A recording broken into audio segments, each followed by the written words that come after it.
Right, in case the stream is working, hello to you guys. Hopefully it does work this time. I don't know what happened the first time around. There is literally no issues on my end, so I have no idea.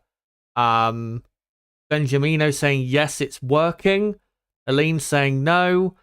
If you can, in the chat, please let me know if it is working or not. Because yeah, considering we've still got just under 2 hours to go until the race begins, it would be great if we can get this issue fixed, in the next however so minutes. But yeah, if it does work, hello to all you guys. Hopefully you guys are doing well, and welcome to obviously the 2023 Mexico City Grand Prix race watch along. And like I said, as I was saying in the previous stream, I'm very much looking forward to today's race. We've got a good mixed up grid, and again, there's a couple people saying no, Nibs saying yes, so I don't understand what to do. Half of you are saying yes, half of you saying no, so yeah, I don't know. I don't know what to say. But yeah, I'll continue on as YouTube seems to be very slow. Yeah. It's not an issue with my OBS. My OBS, I'm looking at the dropped frames. It says 0. In terms of, all the settings, they're working as normal. My OBS is not freezing or anything. It's working exactly how it did yesterday. So, yeah, I have no idea what the issue could be. But, yeah, hopefully you guys, as I said before, hopefully you guys are well and safe, no matter what time zone you're in, what part of the world you're from. And hopefully you will join me and Nib later in watching along the 2023 Mexico City Grand Prix. A Grand Prix that does promise to be pretty interesting. Right, so just looking at the chat quickly, we have 1, 2, 3, 4, 5 people saying it's working. We have about 3 or 4 people saying it's not. So, yeah, I don't really know what to say, to be honest. But Paul says, I've tried to join other streams tonight. Same problem seems to be affecting a lot of people. Yeah, it does seem like a YouTube issue. So what I'm going to do is just set up the poll quickly in the chat, which I did actually set up before on the other stream. So let me just quickly do that. Who will win the 2023 Mexico City GP? And yeah, if the stream is working for you guys, again, as my earlier message says, if it is working, just put yes in the chat, or yes and then something else. That would be great for my anxiety, at least. So yeah, I'm just going to put the poll up in the chat again. Who will win the 2023 Mexico City Grand Prix? That is what I want to know from you guys in the build-up to the race. And the options in this poll will be Charles Leclerc, Carlos Sainz, Max Verstappen, and Lewis Hamilton will be the fourth option. So, yeah. Let me know in that poll who you think will win the Mexico City Grand Prix. And then, 5 minutes or so before the race, we'll finish up the results there. But please, for the people watching now, if the stream is a bit laggy or it isn't working, please let me know if it starts to work later on. That would be great. Because again, we do have an hour and 44 minutes to go until the race starts. And if there is anything I can do to fix this issue, then it would be great if we could do that sooner rather than later, of course. But hopefully it's just a YouTube issue that is getting better. So let's get into the what happened yesterday in qualifying. That's what we're going to start with, of course. And if, again, as I've obviously only just started this race watch along, I'll mention again what the plan is for today's stream for anyone new.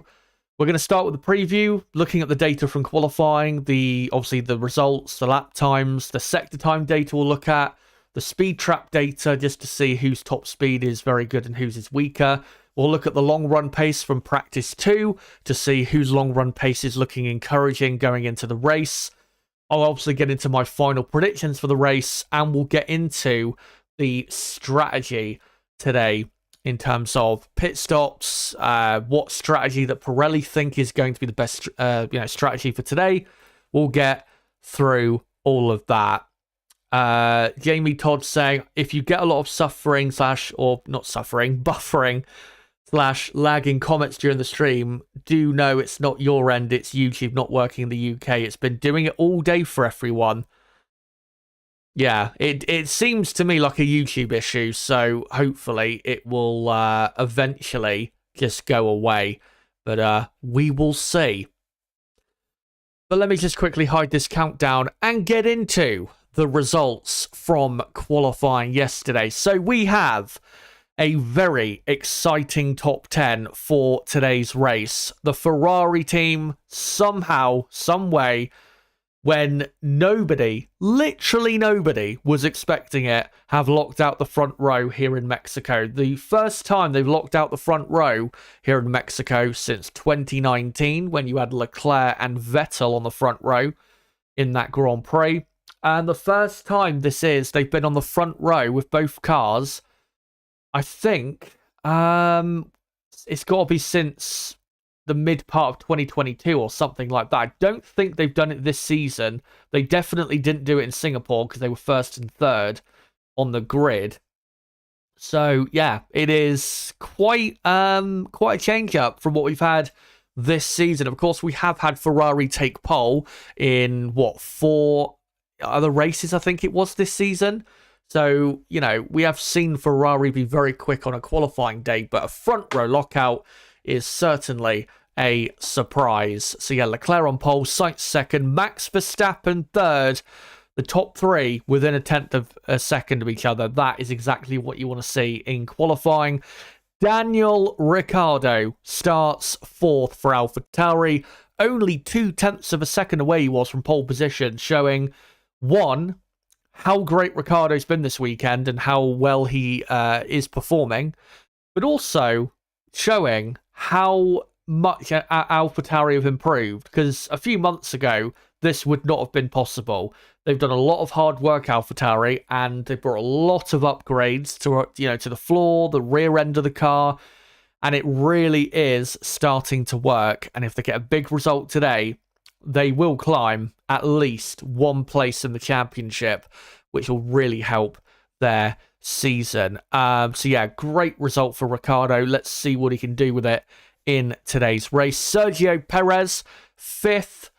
Don't think we can really complain too much about Sergio Perez today, because really, I mean, if you look at Red Bull and their pace yesterday, maybe you could argue Red Bull still have the best car, but it wasn't really by that much lap time.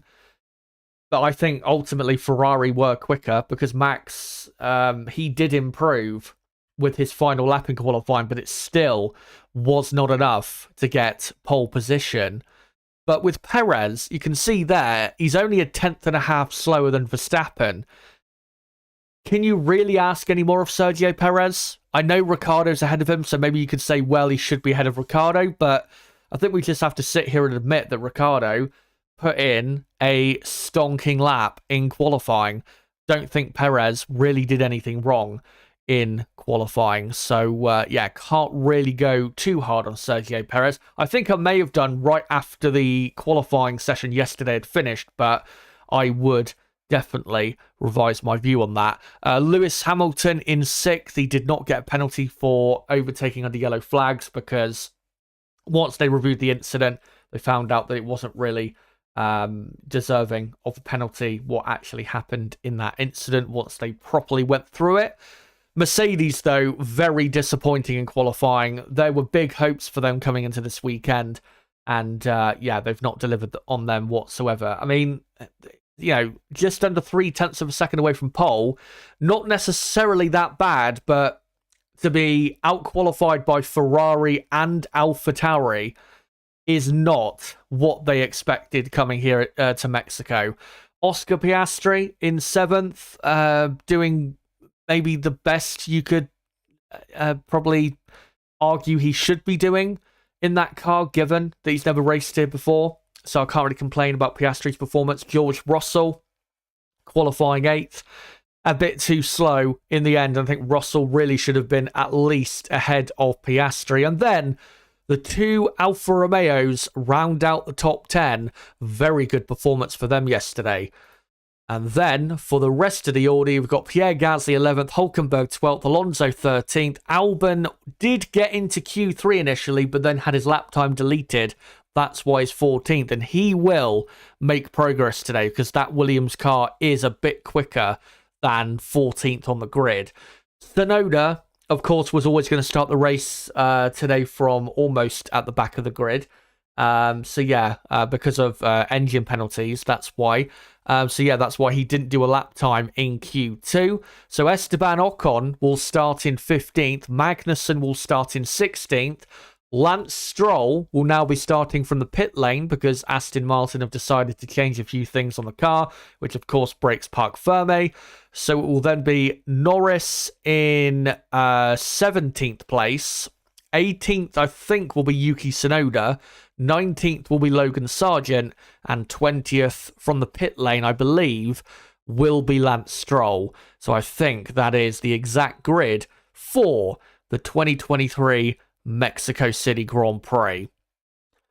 But yeah, looks like you guys are coping better with the stream now. Again, if the stream is, working for you, please let me know. If it's not, also please let me know so, I can keep a track on that.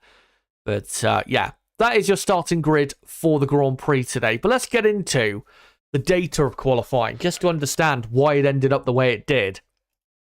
So in the first sector, which isn't that important, Ferrari and Red Bull were the 2 quickest teams, which is not really a surprise. Ferrari, 0.75 of a tenth quicker than Red Bull. Very, very good in the first sector. But again, this is not really where pole position was decided in the end. Verstappen in second. McLaren doing pretty well in the first sector to be quicker than everybody else except for Ferrari and Red Bull. Can't ask more of them through there. Mercedes, I think maybe you could demand a few more hundredths of a second in this sector, but I don't think really they could have done much more in this part of the track. Alfa Romeo and AlphaTauri competitive. Williams, maybe not as good in Sector 1 as they should have been. Of course, Albon had his best time deleted, so maybe it would have been better off their sector time in Sector 1 had Albon actually gone through to Q3. But one thing I am a bit amazed at seeing is the lack of pace from Haas and even Aston Martin and Alpine. We know the Aston Martin and the Alpine is slow in a straight line, but for Alpine especially, half a second slower than Ferrari in the first sector alone. And the first sector is just 2 DRS zones with 3 corners in between. It's a very simple first sector. So it is amazing to me that Alpine and Aston Martin are giving away the amount of lap time that they are and that they did in that first sector. And definitely for Alpine, it's a big reason why, even though Gasly qualified 11th, it's a big reason why he wasn't really quick enough to make Q3. But let's get into the middle sector. The middle and the final sector here in Mexico really are the most important sectors for deciding the grid. And the top 4 teams in the middle sector, very, very close. Red Bull just about quickest, but AlphaTauri, in the hands of Daniel Ricciardo, only 0.03 of a second slower. I was amazed when I saw that at the, when I was looking earlier at the data and obviously getting all that data ready to present to you guys, because I I mean, I know Ricciardo did qualify in 4th place, but I did not expect to see this type of time through the middle sector from that car. Ferrari, pretty much as competitive through the middle sector as you would expect. Mercedes as well, I would say, as competitive as they probably should have been. McLaren definitely should have been better. The thing is, though, with Piastri's Sector 2 time, is because Lando Norris, who probably would have been quicker by a tenth or two than Piastri in qualifying, because Lando got knocked down Q1, which was, mostly his fault, we don't really know, and I don't think we are really going to know, even by the conclusion of this race, how quick the McLaren really was this weekend. I do have a feeling that if Lando had got through to Q3, that maybe his middle sector would be right there with Red Bull and AlphaTauri. So, yeah, that middle sector from Piastri, not great, but I don't think that's necessarily the best middle sector that could have been gotten out of that car. Alfa Romeo, pretty good. Williams, big drop-off between Alfa Romeo and Williams.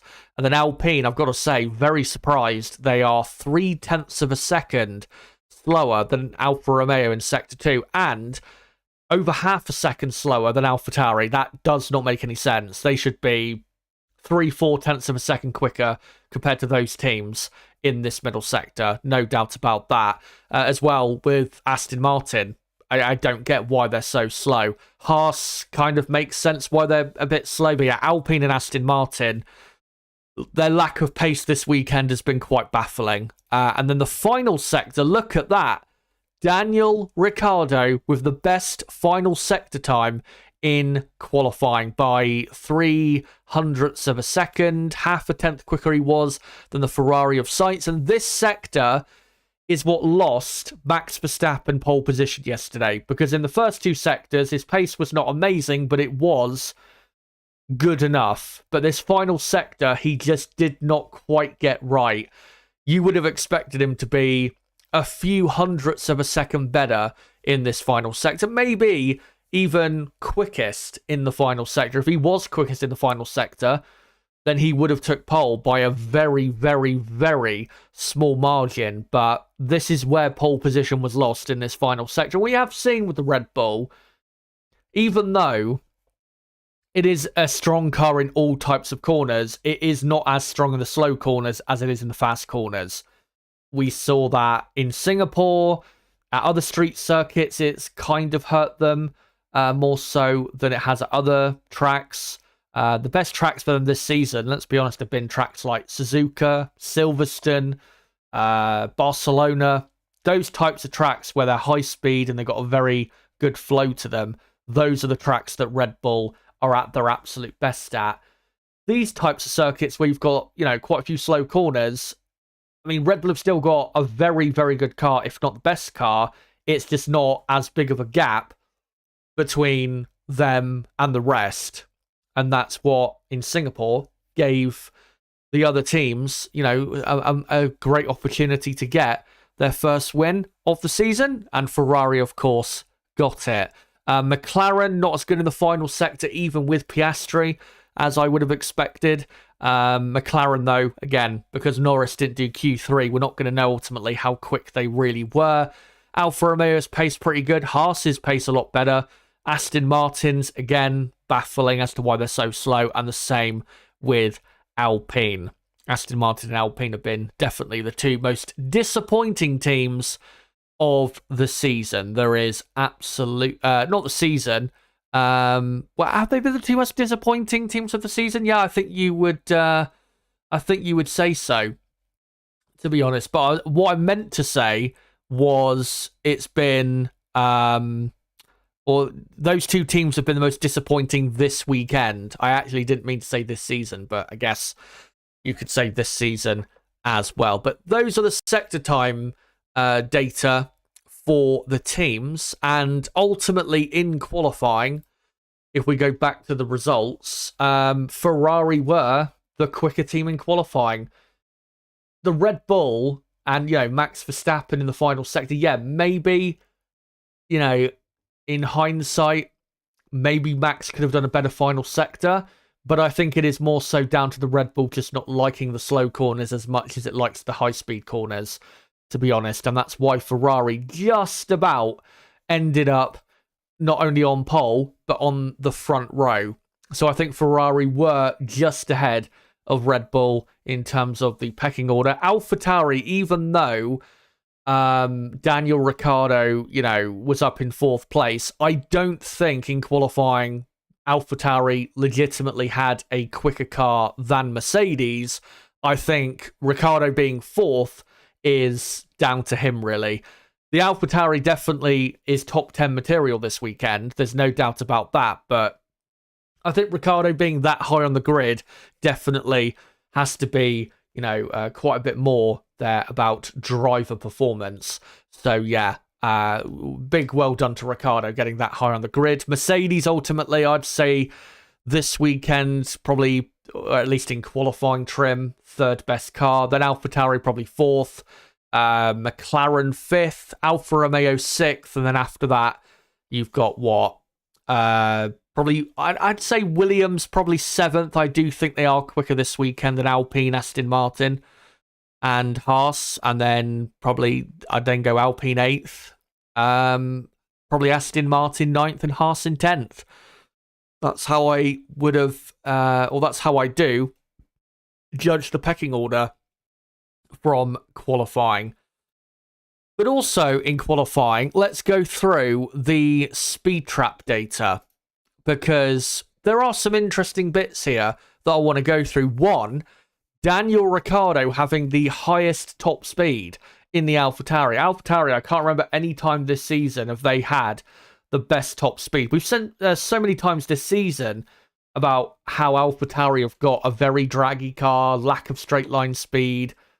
This is clear evidence that their upgrades in the last month or two have solved that issue now, because they had the best in Mexico, and compared to some of their midfield teams, they were a lot quicker down the straights, and their aerodynamic efficiency has improved so much, which is why AlphaTauri are way more competitive now than they were, back in the mid part of the season, and that is great to see. Haas, very strong. Red Bull, very strong. Ferrari as well, no surprise there. McLaren's top speed, pretty good. Williams is not too bad. Maybe not as good as it normally is, but still not too bad. Aston Martin's is okay. Alfa Romeo, as we normally see, their car seems to be a bit draggier than the Ferrari and the Haas car, which is why, as a Ferrari-powered team, Alfa Romeo aren't, always right up there in the speed traps. And then Mercedes, quite a bit down on Red Bull and Ferrari, 5 to 6 kilometers an hour down, which is, in Formula One terms, that is quite a bit down the pit straight. And of course, this data is collected at the speed trap at the end of the pit straight, the highest speed part of the circuit. So yeah, Mercedes definitely a lack of straight line speed, which has further contributed to I wouldn't say a poor weekend, but definitely a underwhelming weekend for what we were expecting. Alpine, though, you can see there clear evidence as to why they were so slow in the first sector. 10.5 kilometers an hour slower than the AlphaTauri. That is enormous for Alpine to be giving up to a team like AlphaTauri and to a lot of their rivals, Haas, almost 10 kilometers an hour. Even, 5 kilometers an hour slower than the Williams. That is quite a bit, and that's why Alpine didn't have a good enough car to get in the top 10, and that's their biggest Achilles heel.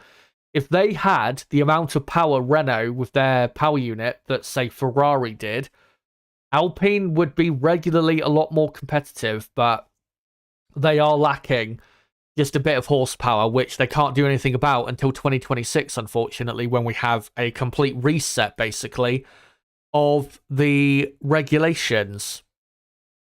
So, let's go forward from that and now get into the long runs that were done in practice too, and just look at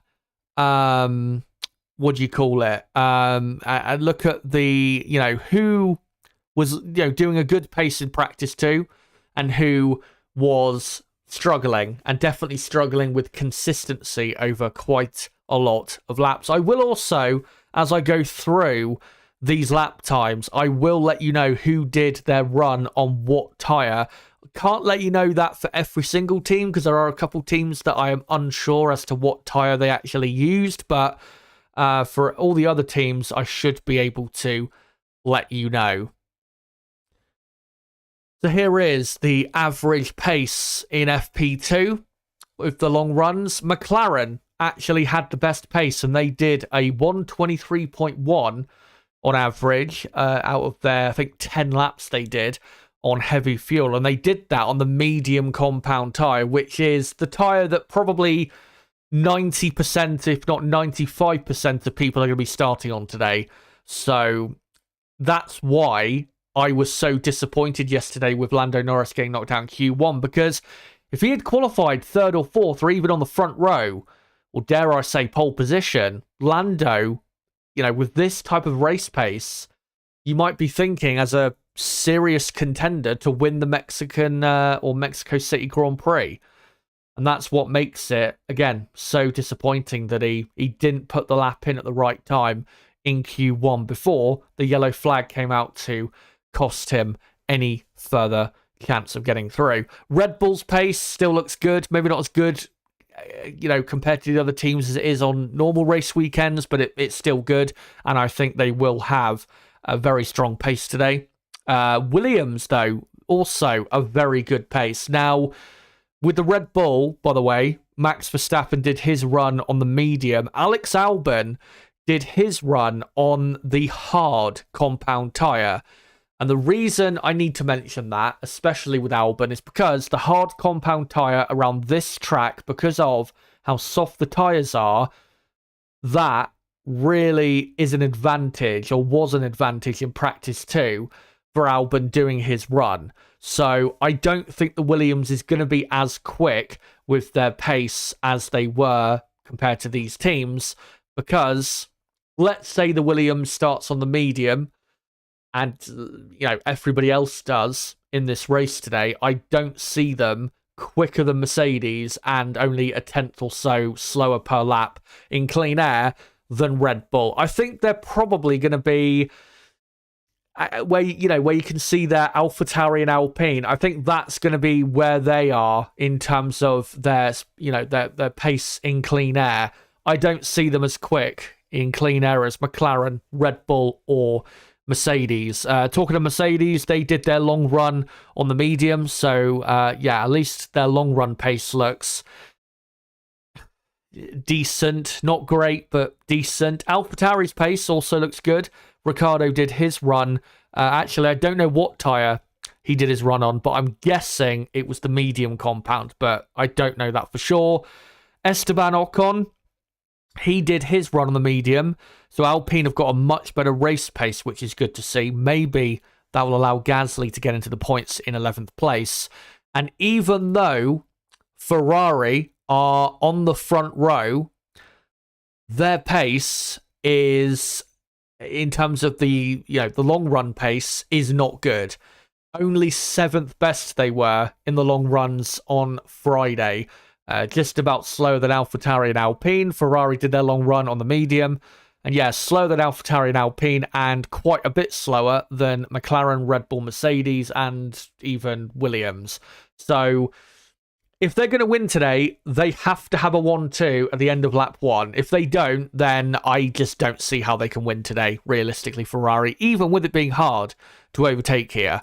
Alfa Romeo, their pace might seem a bit worse than normal, and the reason that is, and I don't have confirmation of this, but when you go and look at the lap times that Bottas did on his long run on Friday, I don't know this for sure, but I am very, I'm as close to as 100% sure as you can be that he did that run on the soft compound tyre, because his times started off well and then he fell off a cliff, which would indicate he was on the soft compound tyre. So I do believe Alfa Romeo's pace will be a bit better Maybe not as strong, though, as AlphaTauri and Alpines or Williams is. So maybe Alfa Romeo will be going backwards today. And then the almighty surprise, Haas were quicker by 1/10 of a second per lap than Aston Martin. Now, I don't know what Hülkenberg was on tyre-wise when he did his run. Alonso, though, was on the medium compound tyre. So, yeah, I have no idea why Aston Martin were that slow. It's just incredible, isn't it? Because if you go back to, some of the race previews I did back in March and April, when I showed this data, normally Aston Martin would be first, second, or maybe third at worst. Now, end of October, month to go in the season, and they are, right at the back. How on earth have they fallen this far? I just don't get it. But yeah, that is the data from the Friday FP2 long runs that took place towards the end of the session. I will also add the conditions were different. As just seeing someone in the chat saying, according to Twitter, it is YouTube's servers. Yeah, it's definitely an issue it's definitely an issue with the website. If you guys obviously can hear me, just to confirm, I'm pretty sure it's an issue with the website. I don't think it's an issue with me, my connection, or OBS. It's a YouTube issue. This does happen occasionally. Obviously, there's a lot of people using this website, so it's bound to happen eventually. But yeah, what I was going to say was the conditions in practice 2 were a bit different from what they're going to be today. Today, it's a bit clearer, or a lot clearer actually. Don't know if it's hotter, but it is more stable, the weather, than it was on Friday. We did have a couple very, very small showers on Friday, so maybe these different conditions will see a bit of a different order in terms of pace during the race. But I expect Red Bull to have the best pace. McLaren's pace, I think, will be very good, but obviously Norris starting almost at the back, he's going to have a lot of, dirty air to contend with during the race today, so he won't really be able to show what his true pace is. But if McLaren can get him into clean air, long enough, then that will really help, because if he can show this type of pace, then he should very quickly come through the field. So yeah, Red Bull I think will be quickest. McLaren in clean air probably second. Mercedes I think will be third best in clean air, and then fourth best. It's really between Williams, AlphaTauri, Alpine, and Ferrari. I'm going to say Ferrari will be a tad better than what we saw on in Friday practice 2, and they will be fourth best with their race pace. And then Williams, AlphaTauri, Alpine will be basically equal, and then you'll have Alfa Romeo. And I think Aston Martin will be quicker than Haas today. I'd be very surprised if that continued. But that is how I expect it to go today with the different conditions. But let's now get into, guys, the, let's get into my predictions for today's Mexico City Grand Prix. And make sure on the chat to give me your top 5 ahead of Lights Out, which is in about an hour and 15 minutes. Of course, I'll get the countdown back on screen very shortly. Here is my top 10 prediction for the race today with the gaps, which I think we'll see throughout the field or throughout the top 10.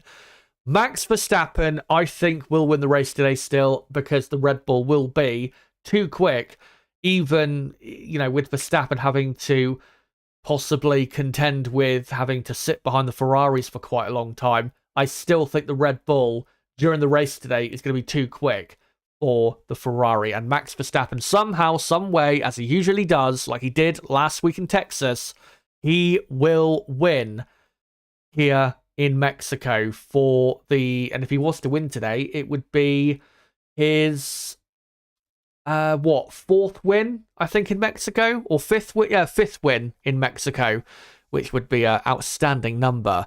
Charles Leclerc, I think, will finish in second. Carlos Sainz will finish third, with Sergio Perez in fourth, and Lewis Hamilton just behind in fifth.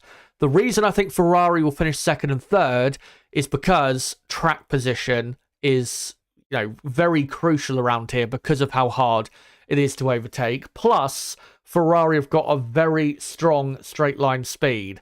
So I think that will be enough for Ferrari to secure a double podium today. So that's why I've got Leclerc second, Sainz third, Perez fourth, Hamilton fifth. Daniel Ricciardo, I think, will just about hold on and finish in sixth place, ahead of just about his fellow Australian, Oscar Piastri, in seventh, and George Russell in eighth place. And then ninth, just ahead of Pierre Gasly in 10th, I think will be Valtteri Bottas in the Alfa Romeo. And if this result was to happen, by the way, Ferrari would be, I think, only 2 or 3 points behind Mercedes in the Constructors' Championship in the fight for second. AlphaTauri, I think, would go up to 8th in the championship. 2 places they would gain. That'd be massive for them if they were to get that. And Alfa Romeo, at least, would pull a couple points clearer of Haas behind them if this was to happen. But of course, you never know in Formula One what could happen. But quickly, before we get back to the main part of the stream, and I'll get the countdown back on screen in a moment, just want to update you guys as to my next 2 pieces of content, because of course next weekend in Brazil we'll be live again for the Sao Paulo Grand Prix of 2023. I'll be live next after tonight on Thursday the 2nd of November, which of course is this Thursday coming, live at 8 p.m. UK time for the weekend preview. And then of course it is a sprint weekend, so I'll be live on Friday afternoon/evening for the qualifying watch-along. Make sure to come along to that on Friday. I'll be live from 4:30 p.m. UK time all the way through till 7:30 p.m. And then, of course, we'll be doing a sprint race watch-along on the Saturday, race watch-along on the Sunday, and a weekend review on the Monday. So if you are new to the channel, don't forget to subscribe for more content like this. And for everybody watching right now, if you are able to watch and the stream is working, then make sure to smash the like button. We are currently on 21 likes, so let's try and get up to 30, 35 plus likes if we can in the next, say, half an hour or so. That'd be great if we could. And just want to read out quickly a super chat from Turbo GSR, $5. Thank you very much for that, mate. It says, thank you for the stream, Chazza. Lance Stroll has been suffering all weekend, he says, with immense pressure, as his sister is currently ovulating again. I'll leave that to the minds of the people watching. But yeah, cheers for that. Yeah, I hope that the stream is working for everyone, or for as many people as possible. Again, if the stream does go down, then just refresh. Just try and keep refreshing, because it does seem like it is refreshing after a few goes. So yeah, if you try that, then it will hopefully work. But just trying to let me just quickly look on Twitter before we get into the strategy for today. I just want to quickly look to see if there's other reports of streaming issues. Oh yeah, here we go. Yeah, I'm seeing people making memes about how YouTube is very laggy and just buffering. Yeah, lots of people talking about it. And by the looks of it, they're trying to fix it. Yeah, people saying my YouTube is very glitchy today. Worst it's been in a while. So, yeah. It's not an issue with me. It's an issue with the website. So, you're going to have to just, again, bear with and just keep refreshing every time it goes down a bit too long. But hopefully, the further we get into this stream, it will cure itself. Because obviously, we are going to be live for quite a long time. There is still an hour and 10 minutes to go until the race starts. Let's hope in the next hour that it properly cures itself.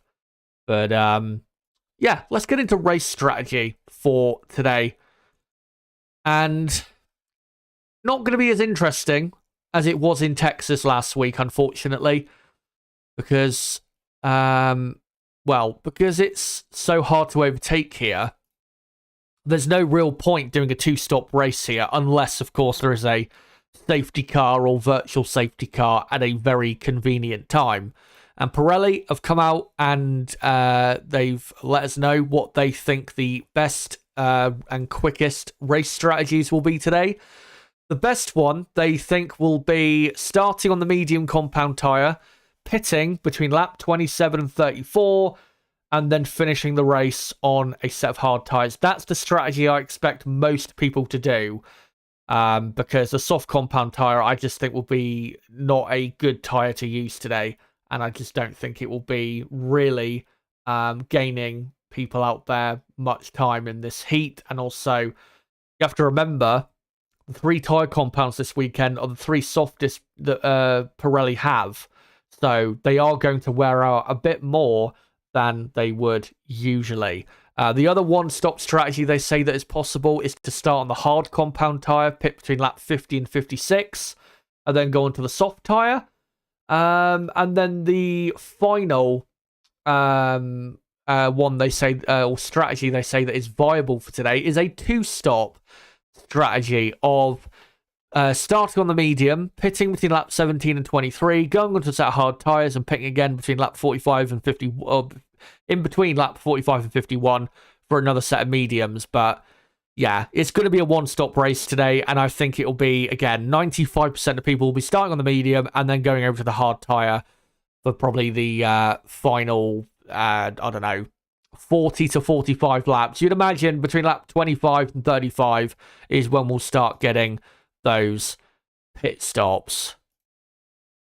And I'll just have a quick look at the tyre sets to let you know who has what.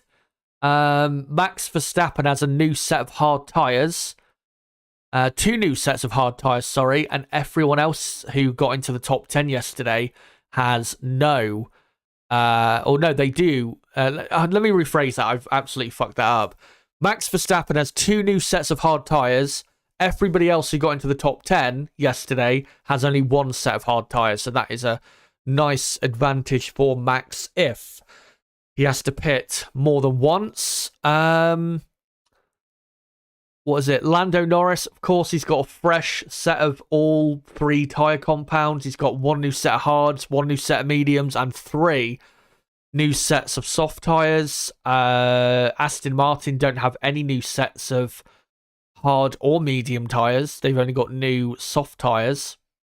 Yeah, not really that surprising, the race set data, but I don't really think, the amount of sets of tyres you have, new sets today, I don't think is really gonna matter that much. But, yeah, let's now, I think, get into the teams in a bit more detail and look at how they're all going to get on today and how also strategically they could maybe pull off a better result today than I've predicted, and maybe a better result today than most people believe they can actually get. So, of course, we will start with Red Bull Racing, and we'll start with Max Verstappen, who is 3rd on the grid. Now, of course, 2 years ago here, he started 3rd on the grid. He slipstreamed the 2 Mercedes into turn 1 and sailed around the outside, got into the lead, and then won the race by, I think, 20 seconds or so. He absolutely dominated that race.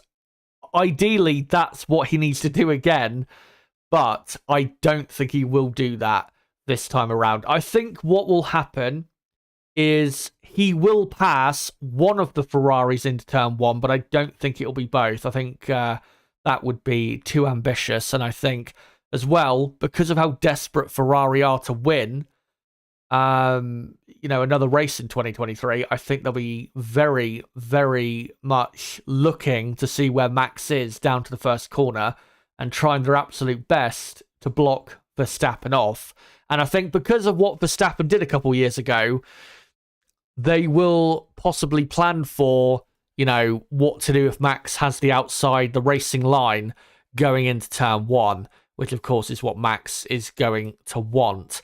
But yeah, what I think will happen is he'll pass probably Sainz into turn 1, get right behind Leclerc, and then either at the pit stops or on track, he will pass Leclerc.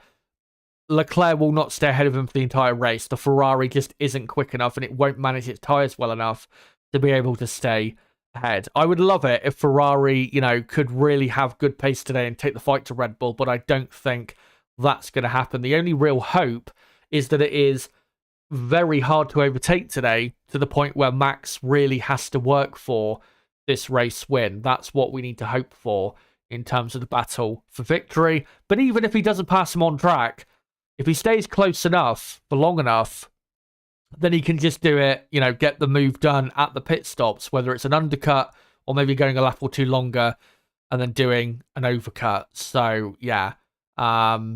But Verstappen, somehow, some way, he will win the race today. And I don't think he needs to really do anything that funky on strategy to get the win sealed either. Again, if he is right behind Leclerc and we get to like lap 25 or so, then if the gap is there to, pit him first and, bring him out in a bit of clear air, then that's probably what they will do and should do. But again, even if they go maybe a couple laps longer, then I don't think it's really going to hurt them too much. With Sergio Perez, though, because Daniel Ricciardo's in 4th, it makes his race hard today. Now, he has to pass Ricciardo at turn 1. It's as simple as that. If he passes Ricciardo at turn 1, then I think his chance of a podium goes up dramatically.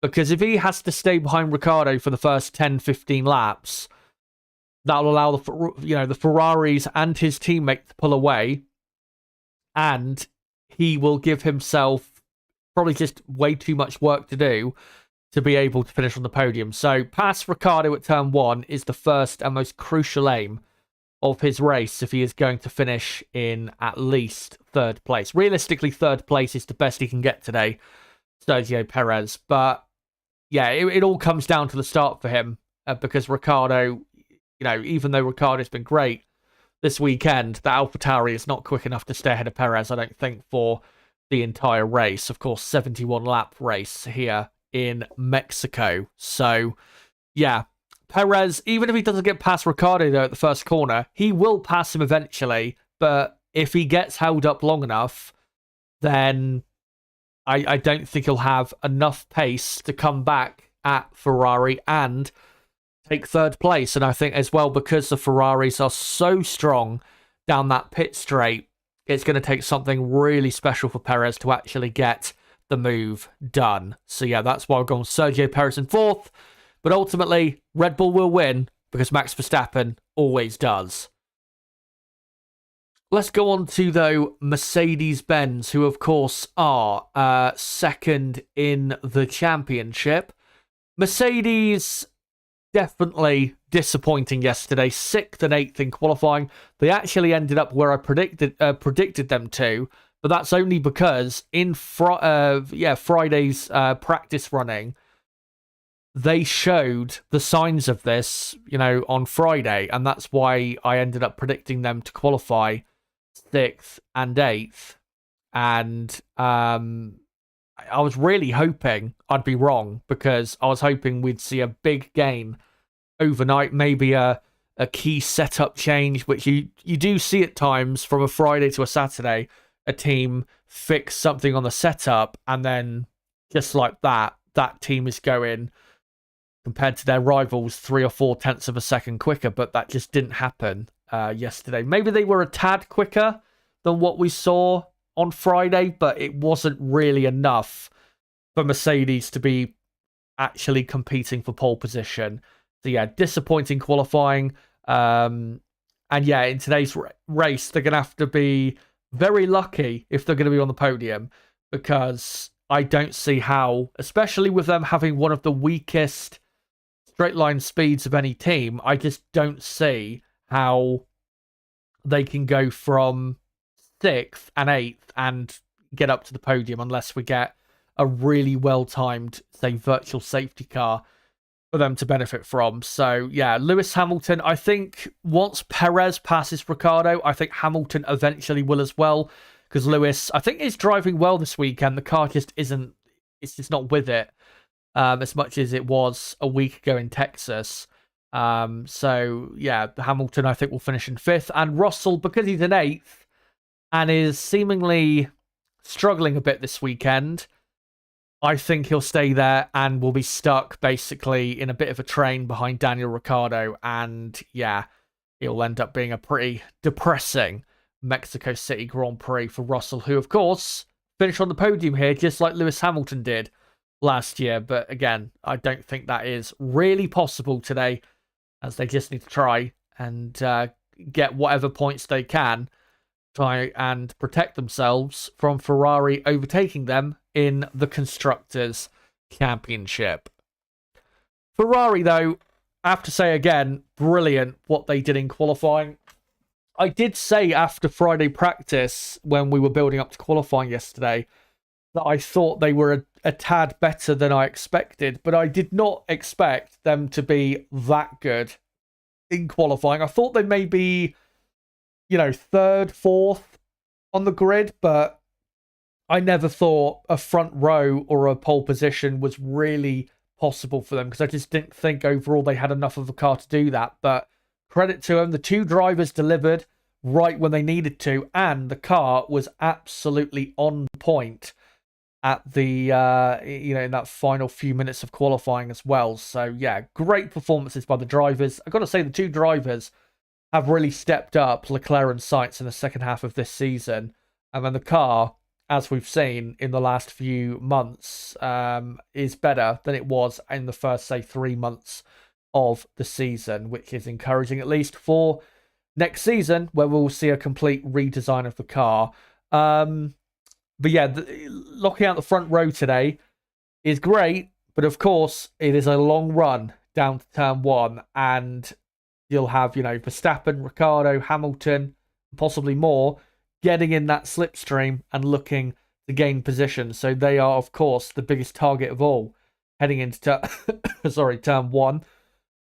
What can they do, though, strategically today to win, even though I don't think they can?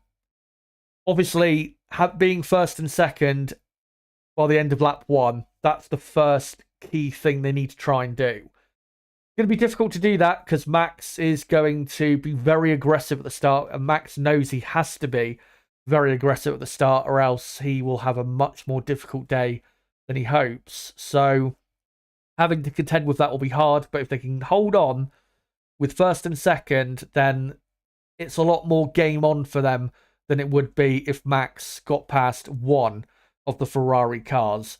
And then, if they've got a 1-2, whoever the second car is can maybe kind of back Max up and let the leading Ferrari build a bit of a gap and protect themselves from Verstappen and the cars behind.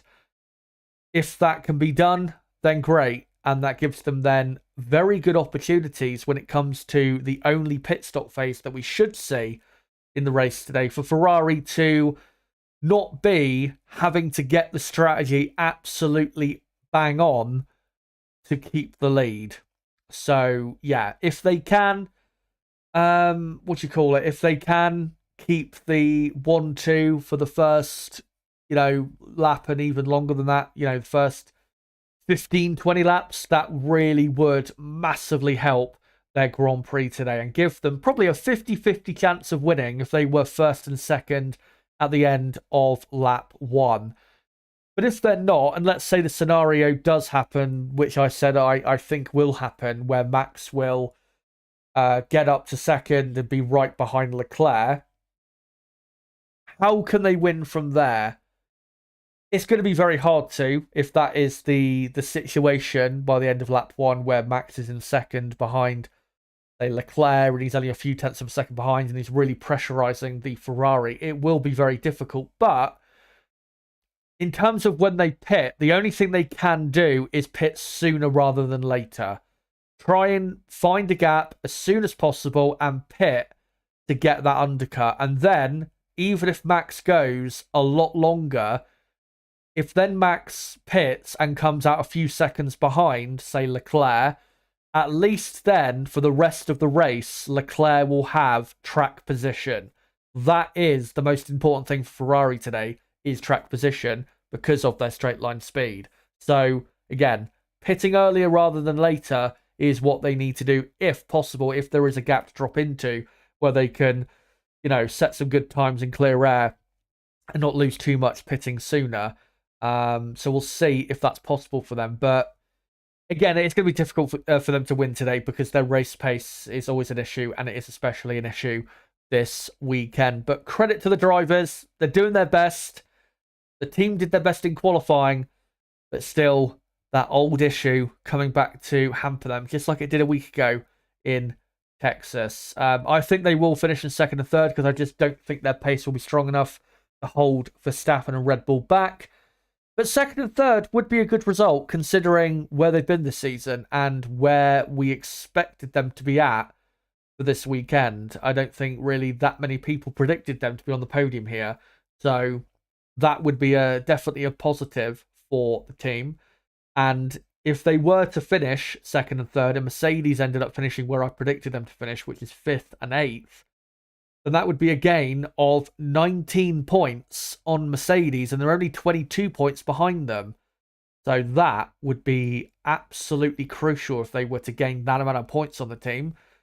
And then, of course, next weekend, we go to the Sao Paulo Grand Prix, where Ferrari should be very strong, at least in qualifying, and even maybe the sprint race as well, where points, of course, are on offer. So I've got to say, at this point, Ferrari are looking like they've got a pretty decent chance of second in the championship, which I know it's Ferrari. At the end of the day, we judge them by, are they winning the championship? I get that. But you have to remember, back in May, or I think was it June, July, they were 4th in the championship, and they looked like they were not really going to be able to contend for second. So for them to be only, 22 points behind and closing, a very good end to the season for them. Very, very good end to the season for them. And it's actually, yesterday was Ferrari's 4th pole position since the summer break.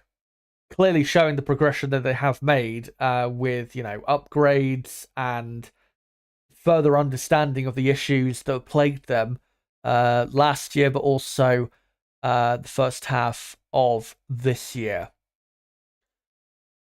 We'll touch on McLaren, not too much, because I don't think there's really, I don't think there's really that much to get into, to be honest, with McLaren. Hold on a minute. Just had something in my teeth then. Just getting it out. There's not much to touch on with McLaren, because Lando Norris, he has been the quicker McLaren driver this weekend, but he's basically starting at the back. He's not going to be able to show his real pace, and he is compromised. He compromised himself. He didn't do a good enough time a few minutes before the yellow flag came out towards the end for Fernando Alonso's spun car. So it's his fault. He had the opportunity to do a good enough time, and he didn't do it. And he admitted after that he just didn't execute the lap properly.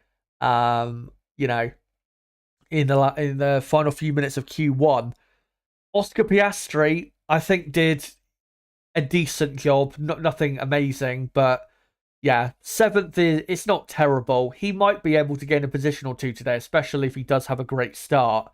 But yeah, I don't really see that many points on offer for the McLaren team today. Lando Norris, I don't think will finish in the points, and the reason I don't think Lando will finish in the points is simply because the McLaren doesn't have the straight line speed to overtake anyone, unless they are that much quicker through the corners. We're talking, well over a second a lap quicker, which, there's a couple teams they are a lot quicker than through the corners, but this weekend, you've got AlphaTauri, very competitive, Alfa Romeo, Alpine seem a lot stronger in the corners than they do on the straights, so maybe Alpine, they, maybe could pass down the straights. But I think Alpine will be a bit stronger today than they were yesterday. So that's why I think Lando Norris will miss out on a point, probably finishing 11th or 12th. Oscar Piastri, I think, will be finishing in 7th. I don't think he'll make up a position at the start. Once Daniel Ricciardo drops back a couple positions, the big fight towards the end, I think, will be between Ricciardo, Piastri, and Russell for 6th, 7th, and 8th. And that should be a very good battle. And of course, crucial for Ricciardo to get as many points as he can. So he will be defending for his life all race long if he has to.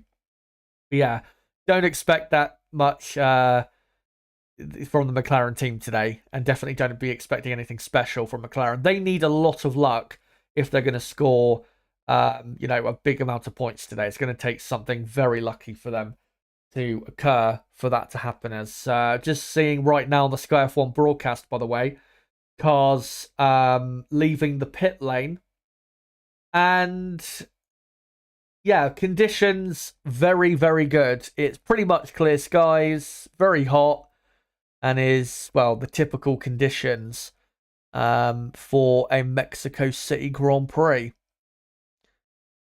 As right, just checking the chat to see what you guys are having to say. Hopefully, there's no or the stream issues with YouTube aren't as bad as they were maybe 30 to 40 minutes ago.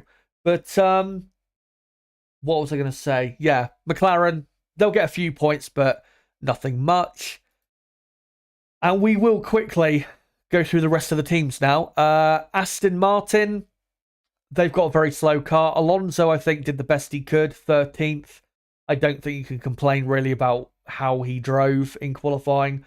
The car is very slow right now, and they've got big, big issues, not just for the final few races of this season, but also for next season, because this car is arguably worse than the car was at the end of last season. It's that bad at this point. They've gone from being like 2 seconds a lap quicker than last year to now slower than last year, which is a monumental drop-off in pace. Alonso, yeah, he's not finishing the points. It's going to take something heroic, which we know he's capable of, but it's going to take something especially heroic today to get a point. Lance Stroll starting from the pit lane. Basically another test session for Aston Martin.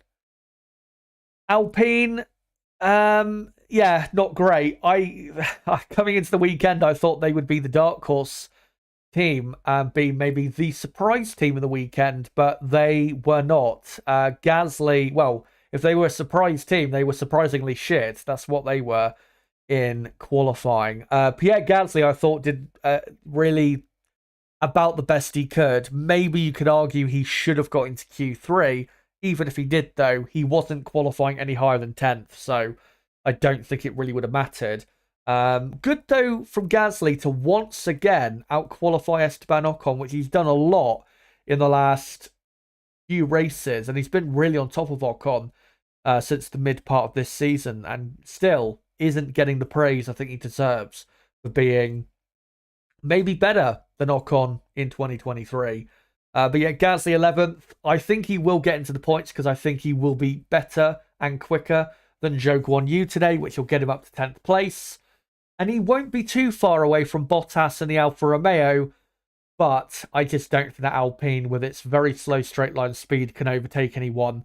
For example, a Ferrari-powered car like the Alfa Romeo. Gasly, I think, will pass probably Zhou into turn 1, or maybe in the pit stop phase, something like that. But yeah, on-track overtakes are going to be very difficult for Alpine. But I think they will get a point from this race, and it would be a good reward from Gasly, for Gasly, considering he did a decent job, I would say, in qualifying. Now, Williams, 14th and 14th and 19th, basically, they are on the grid. Doesn't sound good, but Williams' pace yesterday was a lot better than it actually, turned out to be. Alex Albon, he did get into Q3, as we saw. He got into 9th place, but rightfully had his time deleted for a track limit violation. Only a very small one, I think at turn 2. If he had not done that, I think Albon would have made it into Q3. I don't think it gained him, that much lap time.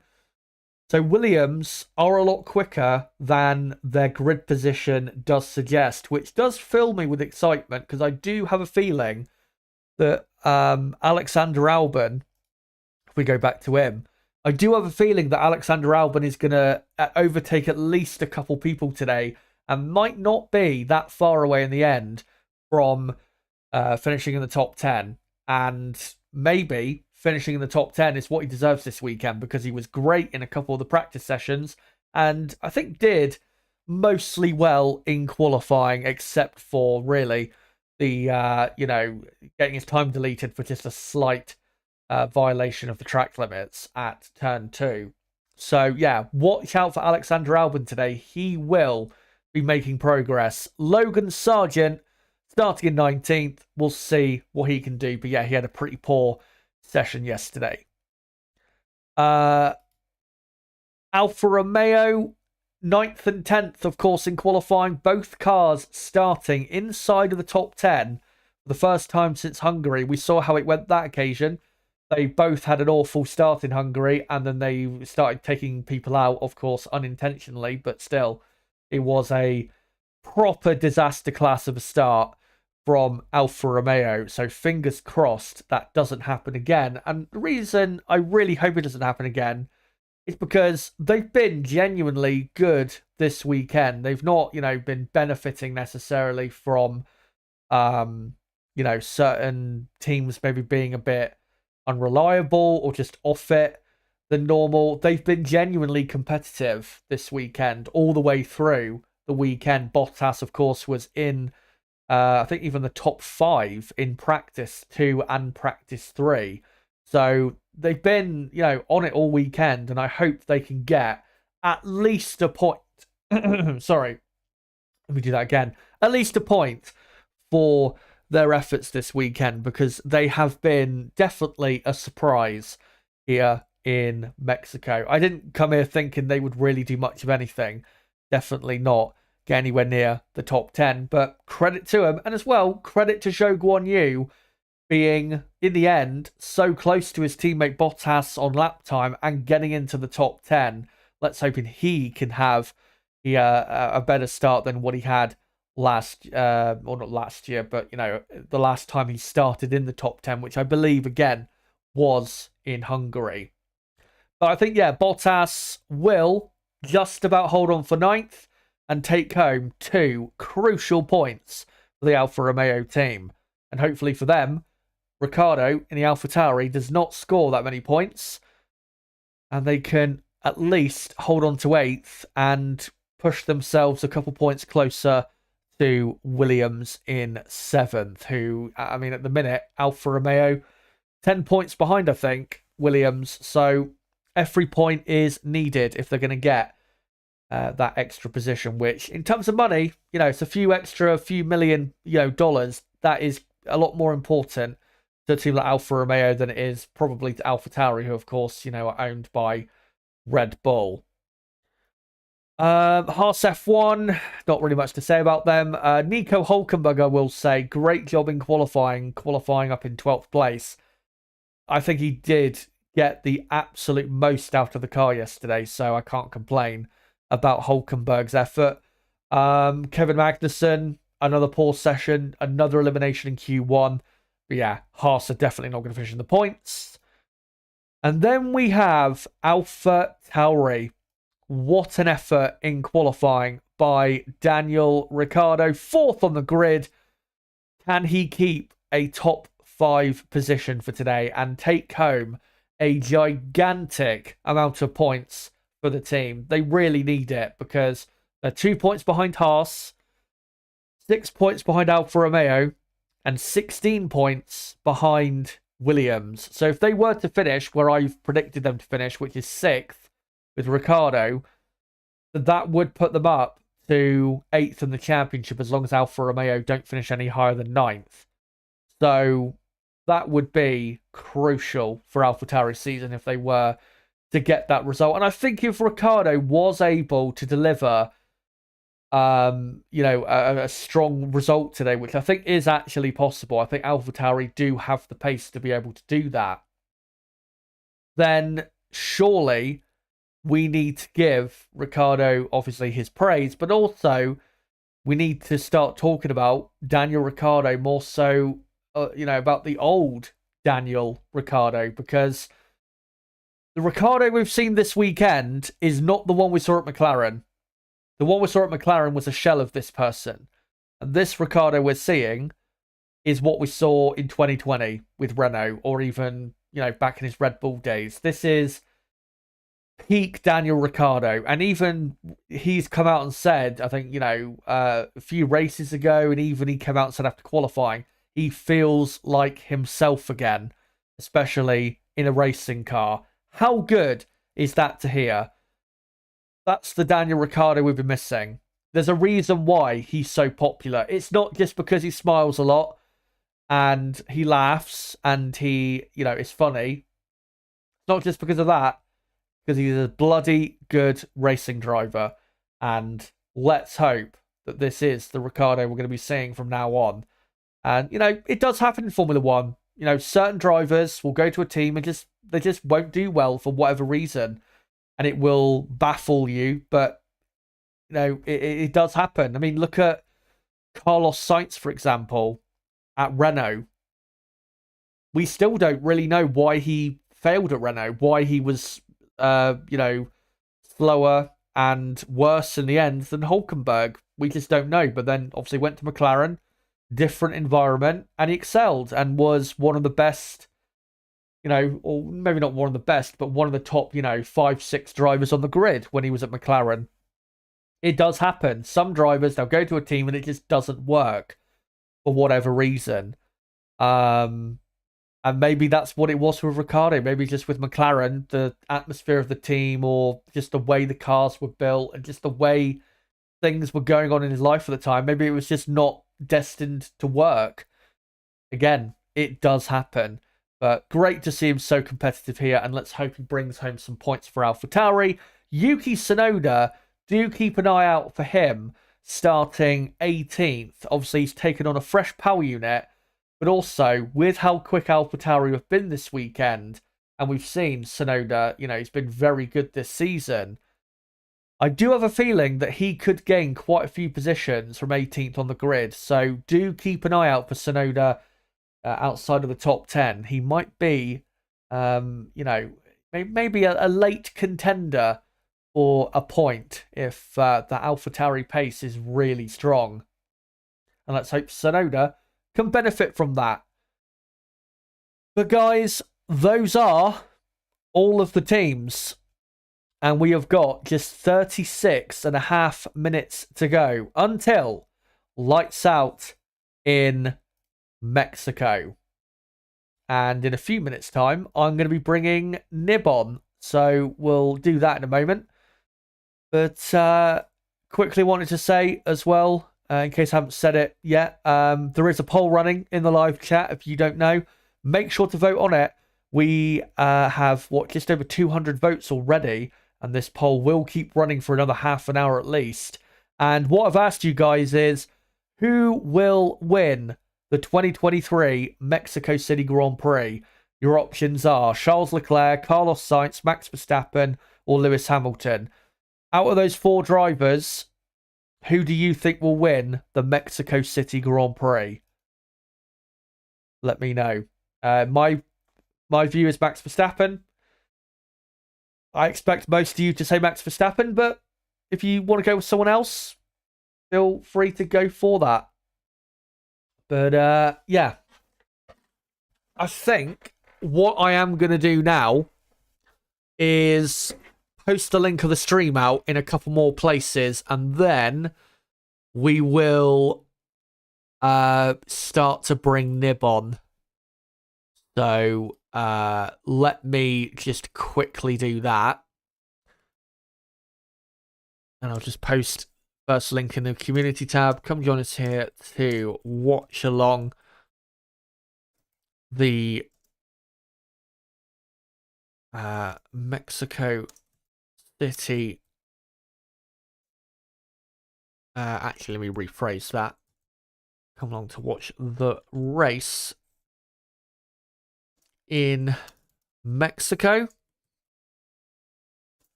And I'll just quickly post it on Twitter, and I'll have a quick skim of Twitter to see if there is any breaking news I can bring you guys ahead of the start of the race. As I've just seen 2 minutes ago, Fernando Alonso has been noted for speeding in the pit lane already. So Alonso is already feeling the wrath of the stewards, or the, well, FIA race control.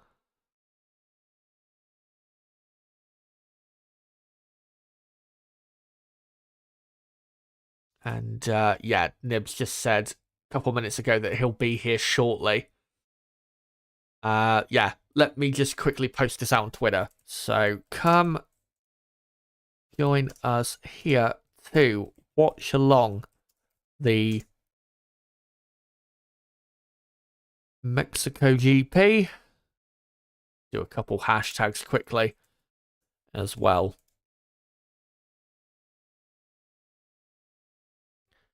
Right. And hold on.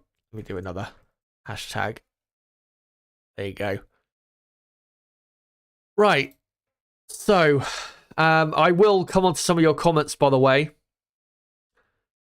before we get into the race. Sorry I couldn't get into as many comments today as I normally do, but again, I started the stream on time, had to then stop the other stream, delete that one, and then start again because I was thinking possibly it was an issue with me, but it turns out it's more of a YouTube issue. So, yeah. Sorry that I couldn't get to as many comments tonight already as I usually do, but, you know, it's not really in my control, that. But I will try and get to a few of your comments before we get into the actual race. But what we're going to do now is bring my co-commentator on. So let me just quickly get him on, get Discord up. And again, if you are having any issues with the stream, just try and keep refreshing the stream. Again, it is an issue with the website. Right, Nib's not quite online yet. So I'll wait another couple minutes and read out some comments from you guys. But yeah, if there is any issues with the stream, just keep, you know, refreshing if you can.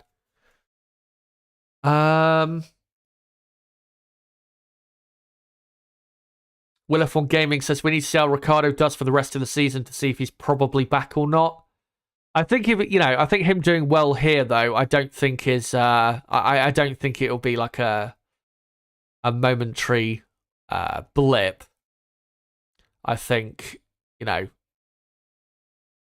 if he can continue through this great weekend he's had and turn it into a few points, then I can see him turning up next Grand Prix in Brazil and having a good weekend there. Not as strong as he's had this weekend. AlphaTauri are definitely not going to be as competitive next week as they are this week because the Interlagos track definitely does not suit their car as well as this one does.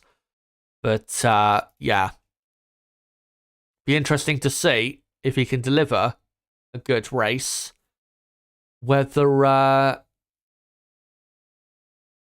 that'll really get his confidence going and he'll be able to get, you know, to the point where he's consistently putting in great performances. Sophia says, Ferrari sandwich and Max all three DNF on the first corner. You never know. We have had a couple incidents at turn one before. Of course, a couple years ago, Bottas, who started on pole, got punted by Ricciardo, which really destroyed Bottas's race and Ricciardo's, of course. We have had a couple other bits of contact. Vettel and Hamilton. I remember a few years ago, 2017, I think that was. I think there was another one. Was it Ricciardo and Vettel as well? I think the first time we came back here in 2015. So yeah, it's definitely possible. Bravomol says Ricciardo's a confidence person. yeah, Ricardo is a confidence person. If you build his confidence, his driving is amazing. If it's low, it's pretty bad. Yeah, he is definitely more so of those drivers that are that need to be confident more so than maybe other drivers need that confidence,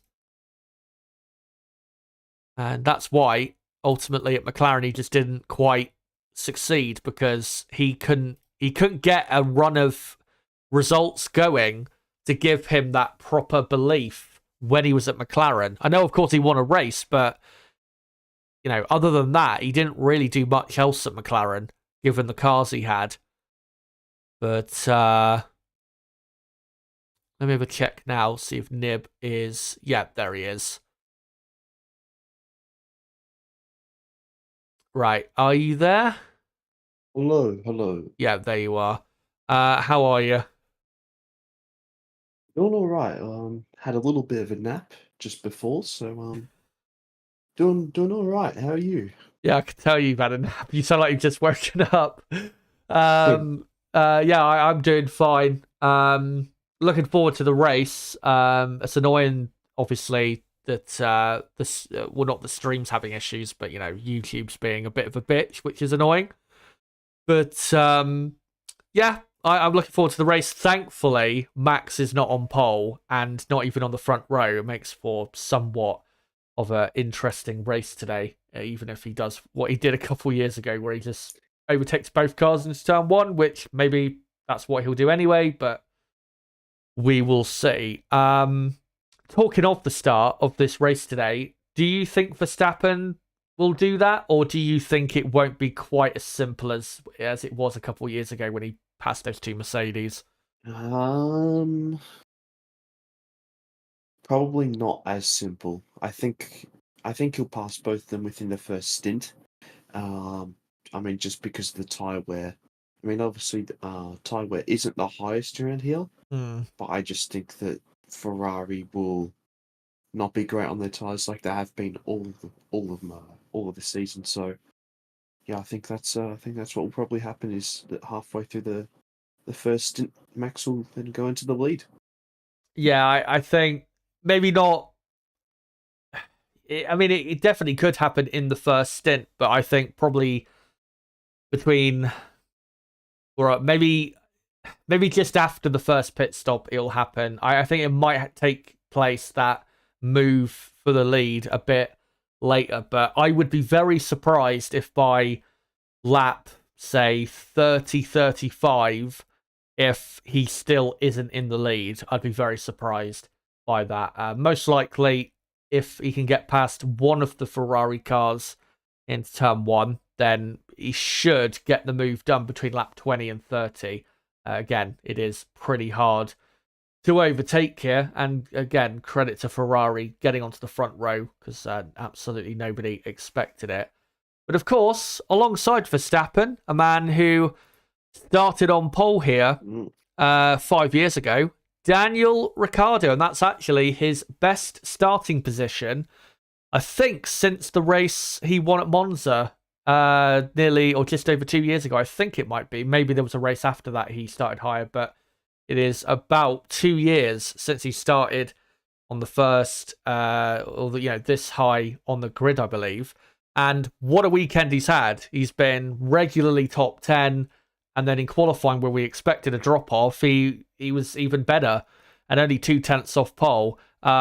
What, you know, what has really caused this with Ricardo? Do you think it's, the car being really good, or do you think Ricardo is absolutely back to his peak?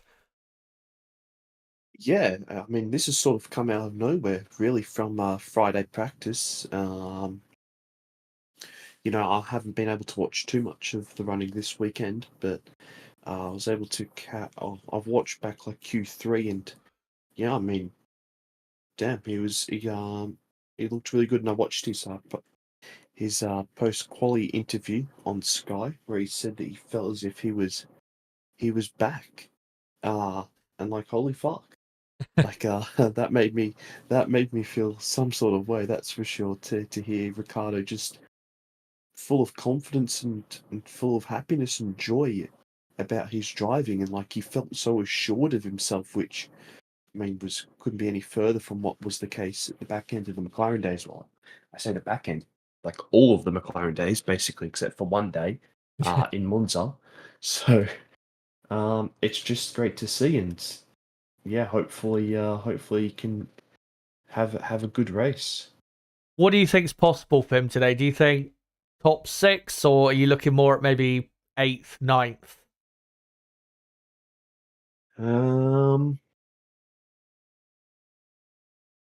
I don't know, because I mean I'm not too sure how the AlphaTauri is going to go on its tires.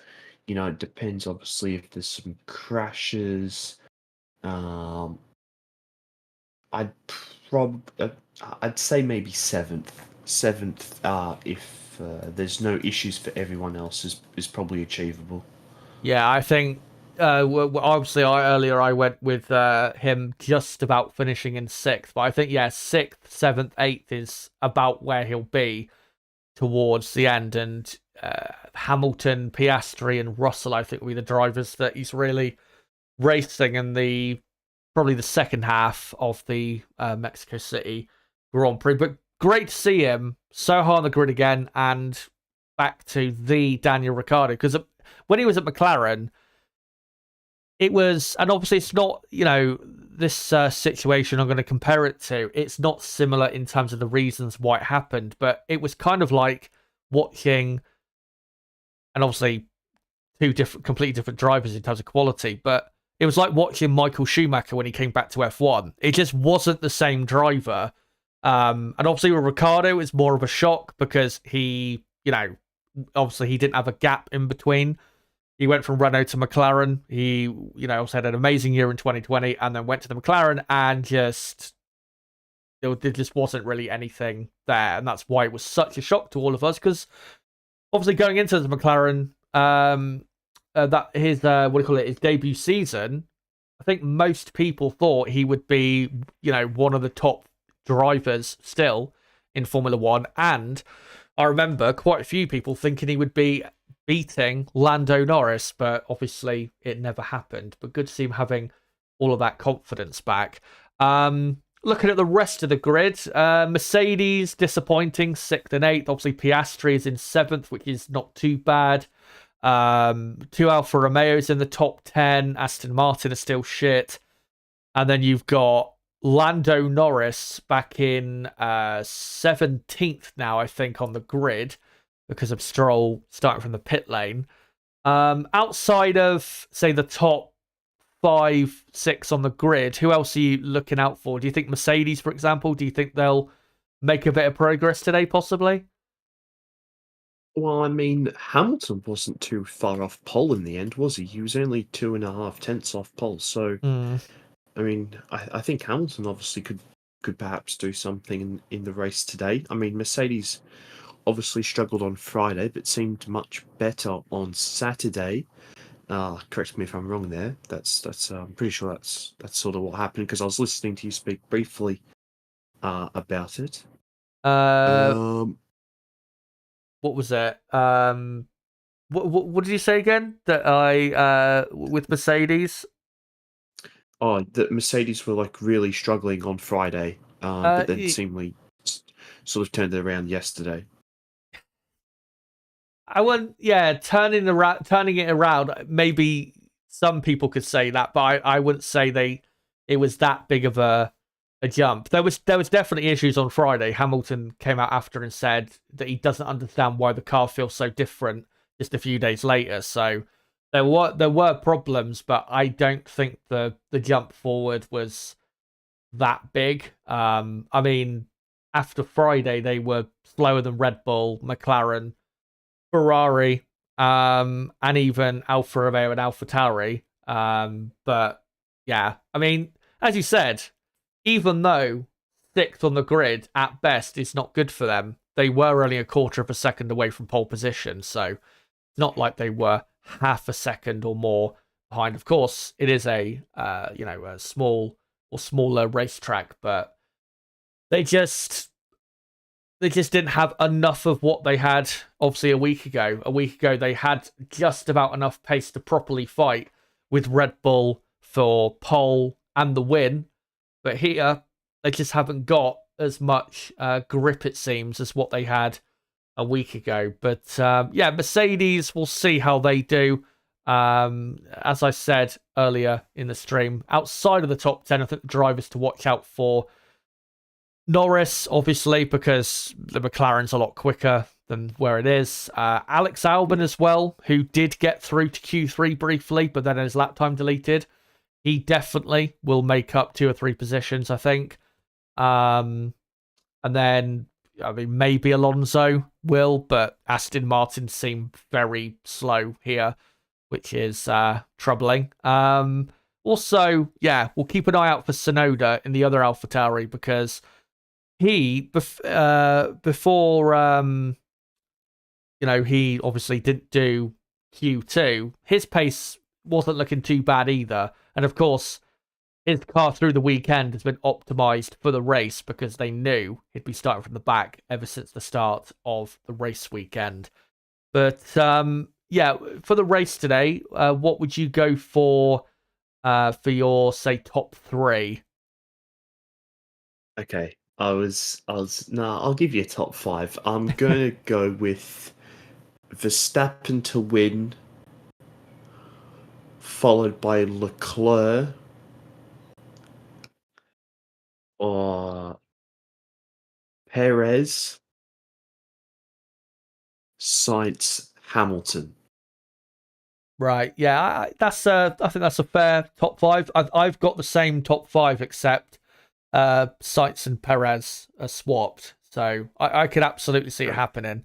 Again, as we've said a million times with this race, the start is so important, whether it's because, you get punted off at turn 1 or turn 2, turn 3, or if you make up 2 or 3 positions, which we have seen here in the past, it can really make or break races, the first 2, 3, 4 corners. But let's hope they get through it all okay on this occasion. Of course, last year, if I remember correctly, I don't think we had any collisions at turn 1.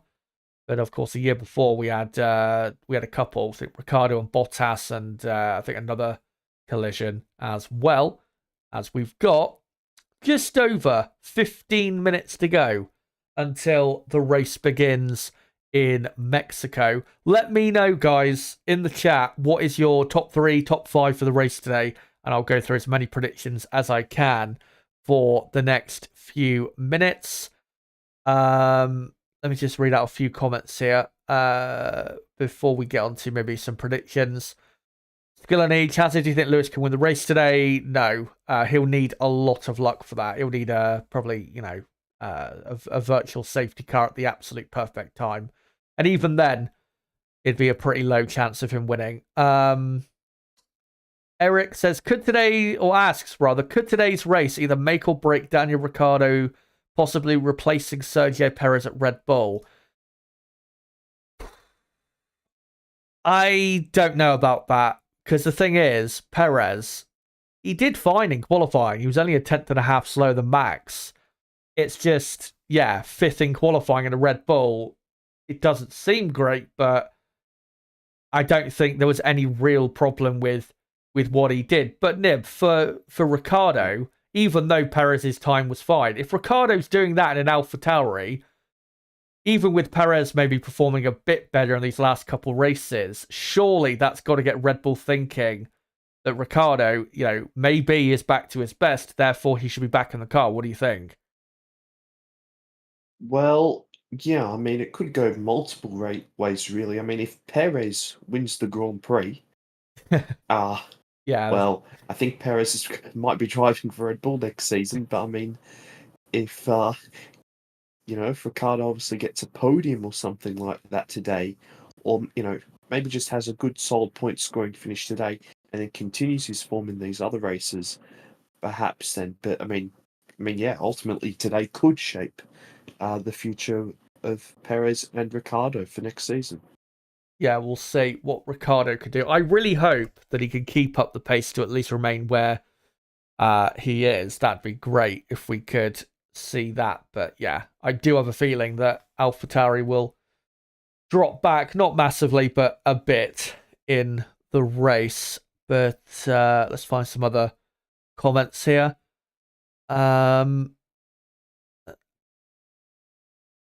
Sophia says, how many races has Ricciardo won not starting from pole?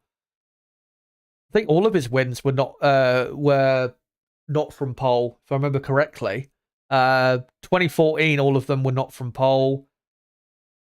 2016 they weren't. 2017 they weren't. I think 2018, Monaco 2018, I think is the only one. Yeah.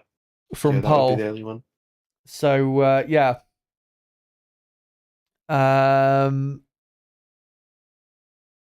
Kama says, I think Danny Rick is the only one to win a race for McLaren since Lewis left them. Yes, that is well actually. Jenson Button before Ricciardo was the last man to win for McLaren. But yeah, since Lewis left, yeah, Ricciardo is the only one to win for McLaren. He hadn't quite left yet at Brazil 2012. No. Yeah, I mean he should have won that race if I remember correctly, until Hulk smashed him. Correct, yeah. Dustin saying Ricciardo is never going to be the second driver at Red Bull. Too old, wants too much money. I don't think the money thing matters, to be honest. And plenty of other second drivers that are better. Ricciardo got his bag from leaving McLaren a year early. Yeah, didn't he get a ridiculous payout? I can't remember what it was. They got $15 million or something. Yeah, a crazy payout. I think that was it was the only other driver I can think of that got something similar to that was when Ferrari paid Raikkonen to fuck off in 2010, which was like 11 million dollars or something like that. So yeah, money's not an issue, and I mean even if he stays at AlphaTauri, he's still getting paid very well. Is Ricciardo, but I know, he's what is I think he's 36 is Ricciardo now, which is old, yeah, but as long as he's still performing well enough, it doesn't matter. I mean, look at Fernando Alonso. Fernando is 42 years old, and he's been one of the best drivers this season. So I don't Ricciardo's think 34, by the way. Oh, not 34. 36. Yeah, yes. And if you look at this season as well, some of the better drivers have been the older ones. Hulkenberg, another one who's been very good this season, especially in qualifying. Obviously Hamilton, who's, I think he's 36, or is he 36? He might be 38 or something like that. No, I can't remember. He was 20. Anyway. He was 22 in 2007. So, yeah, I think it might be 38. Yeah. Yeah, if you look at the grid, a lot of the better performing drivers are the older ones. So, not that bad of a thing to be one of the older drivers and have those older drivers at your team. Because Alonso and Daniel are not the same. Yeah, well, no shit, Sherlock. Like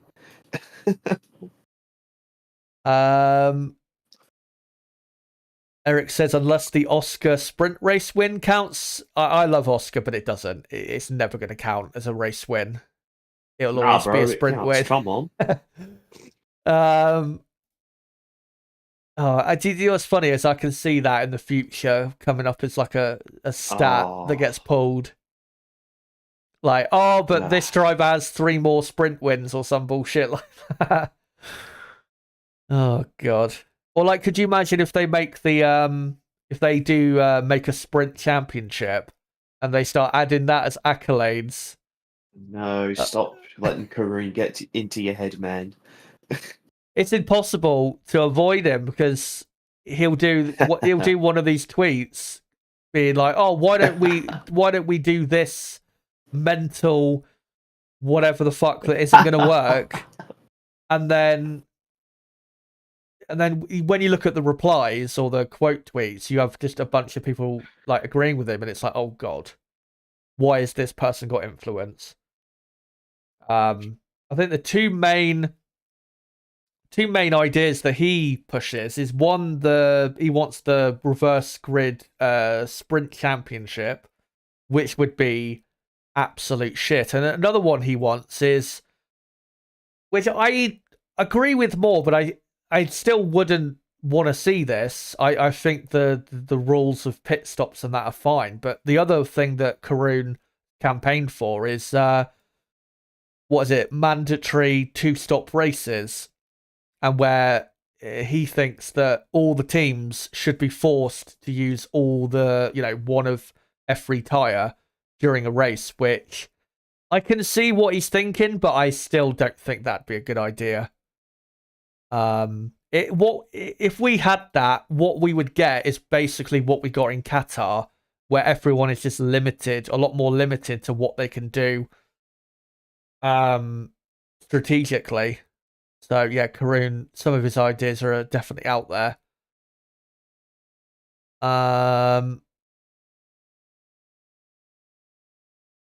Eric's saying, if Checo is fired, will the Mexican Grand Prix be less popular next year? Definitely, 100%. If Perez fell off the grid, then the ticket sales would, go down dramatically, and maybe in the future the Mexican Grand Prix wouldn't be around. As well. Yeah. Yeah, I mean, we did when the race came around, and we still do. We see a lot of Mexican fans. So, yeah, we'll see what happens. I mean, there were rumors a few weeks ago that Perez might announce his retirement here, but thankfully that turned out not to be the case. Yeah.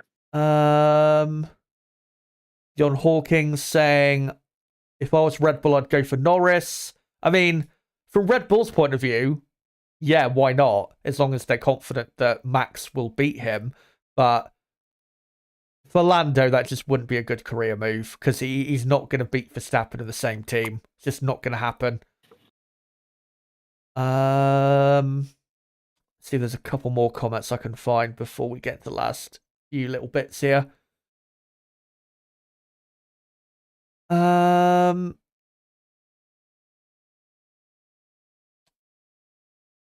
John Hawkins says Perez could send the tanks in to stop the other cars, as he's the Mexican Minister of Defense.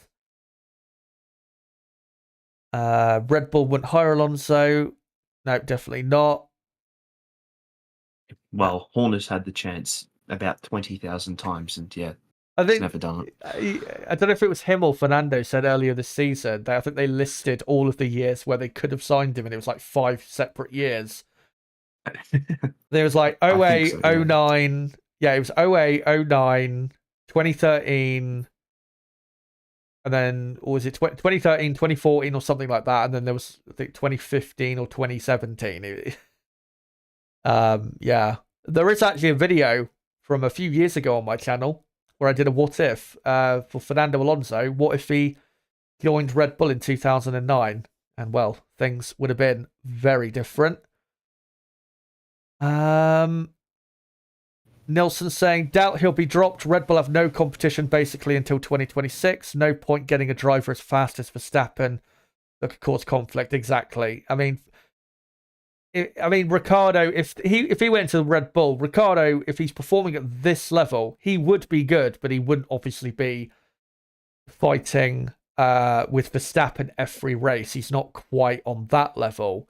But as long as Red Bull, with who they select, are confident that the number 2 driver, let's say, is quick enough to keep pushing Max, but not be quite quick enough to be, causing conflict, then that's the ideal situation. That's what they had with Perez at the start of this season and even last season. Perez would be not too far behind Max and pushing Max to a certain degree, and was doing exactly the job that he's required to do. But for most of this season, he hasn't done it, unfortunately.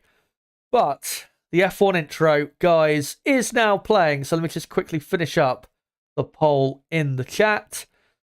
I asked you guys a couple hours ago, who will win the Mexico City Grand Prix? 274 votes. And 57% of the vote has gone towards Max Verstappen. Lewis Hamilton, interestingly, has got more votes than Charles Leclerc. and Carlos Sainz has ended up as last in that vote. Of course, Carlos Sainz, the only non-Red Bull driver to win a race in 2023. But quickly, before we get into this race, just want to say, don't forget, if you are new to the channel, to subscribe for more content like this, because of course we do qualifying and race watch-alongs for every Grand Prix, and this is a great place to keep up to date with what's going on in Formula 1. And for everybody watching right now, make sure to smash the like button if you haven't already. We're on 61 likes. Let's try and get up to 70, 75, say, plus likes if we can in the next, say, 10 to 15 minutes. That'd be great if we could do that. But let me get into a final couple of things before we get into the start of this race. So quickly, let's touch on the championship standings. Max Verstappen, of course, the champion. Perez, 39 points clear of Hamilton. Of course, they're both starting on the same row of the grid. Alonso in 4th, Sainz in 5th, Norris in 6th. Leclerc's got a good chance today to move back up to 6th place. Russell in 8th, Piastri 9th, and Gasly is in 10th. And then on the constructor side, Red Bull, of course, champions. Mercedes in a bit of trouble today with Ferrari on the front row and them low down, because Ferrari are only 22 points behind in the championship. So Ferrari need a big day today if they're going to get up to 2nd. McLaren in 4th, only 6 points clear of Aston Martin. Alpine in 6th on 100 points. Williams in 7th, 10 points clear of Alfa Romeo in 8th. Haas 9th, and AlphaTauri, who are in a great position, are 10th in the championship. But let's go through now your starting grid for the 2023 Mexico City Grand Prix. On the front row, it's an all-Ferrari front row for the first time in 2023. On the second row, Max Verstappen, the man who started on pole here 5 years ago, Daniel Ricciardo. On the third row, it is Sergio Perez, the home driver, and Lewis Hamilton, who does have a couple wins here in Mexico. On the fourth row, it is Oscar Piastri and George Russell, two drivers who will feel as though they can move up today. And then completing the top 10, the two Alfa Romeos of Valtteri Bottas and Zhou Guanyu. Just outside the top 10, Pierre Gasly and Nico Hülkenberg. 13th and 14th, Alonso and Albon. 15th and 16th, Esteban Ocon and Kevin Magnussen. And a bit different, the grid after that, compared to what I had put earlier. Lance Stroll was going to start in 17th place, but it will now be Lando Norris in 17th, with Tsunoda in 18th, and then it will be Logan Sargent 19th, and Lance Stroll will start this race from the pit lane. But yeah, let's get into now this race, and I'll just update. Stroll should be at the very back, of course. 71 lap race. And once we know what all the teams are starting on tyres wise, I'll put that information on screen as well, as it is a beautiful, clear day in Mexico City. And let's hope we're in for a good race today. Not had too many great races here, so I'm not expecting a lot, but let's hope for something a bit more interesting than last year. Yeah, it doesn't help when the tyres aren't. Well, there's no diversity of strategy here. And just quickly, all drivers are starting on the medium tyre compound except for Lando on the soft, and Ocon and Alexander Albon on the hard compound tyre. Right. And, with Albon, makes sense that he's starting on the hard, because I think on his long runs on Friday, he did really good pace on those hard compound tyres. Of course, Albon in practice looked very good. As there you go, formation lap now begins. A Sainz a bit slow away. But yeah, I'll just do the tyre compounds. Or I'll just display them quickly and then correct them. So, yeah, not Magnussen. Norris is on the soft, and then Ocon on the hard, and so is Albon. Everybody else, as Nib said, is on the medium compound tyre. As the front of the field are just coming through the first half of the middle sector. As Lewis Hamilton warming his tyres up, and the final couple cars only just coming into turn 1. And maybe we'll get some retirements today as well, which is something to look out for. Because, of course, this race and this Grand Prix event is brutal on the cars, especially the power units. And that was a worry for Ferrari coming into this race. Actually, it was a big problem for them last year. And thankfully, it's not been too bad of an issue this weekend. They were considering incurring penalties for a new power unit for one of their drivers, but decided not to. And it's benefited them as weekend attendance there of 400,000.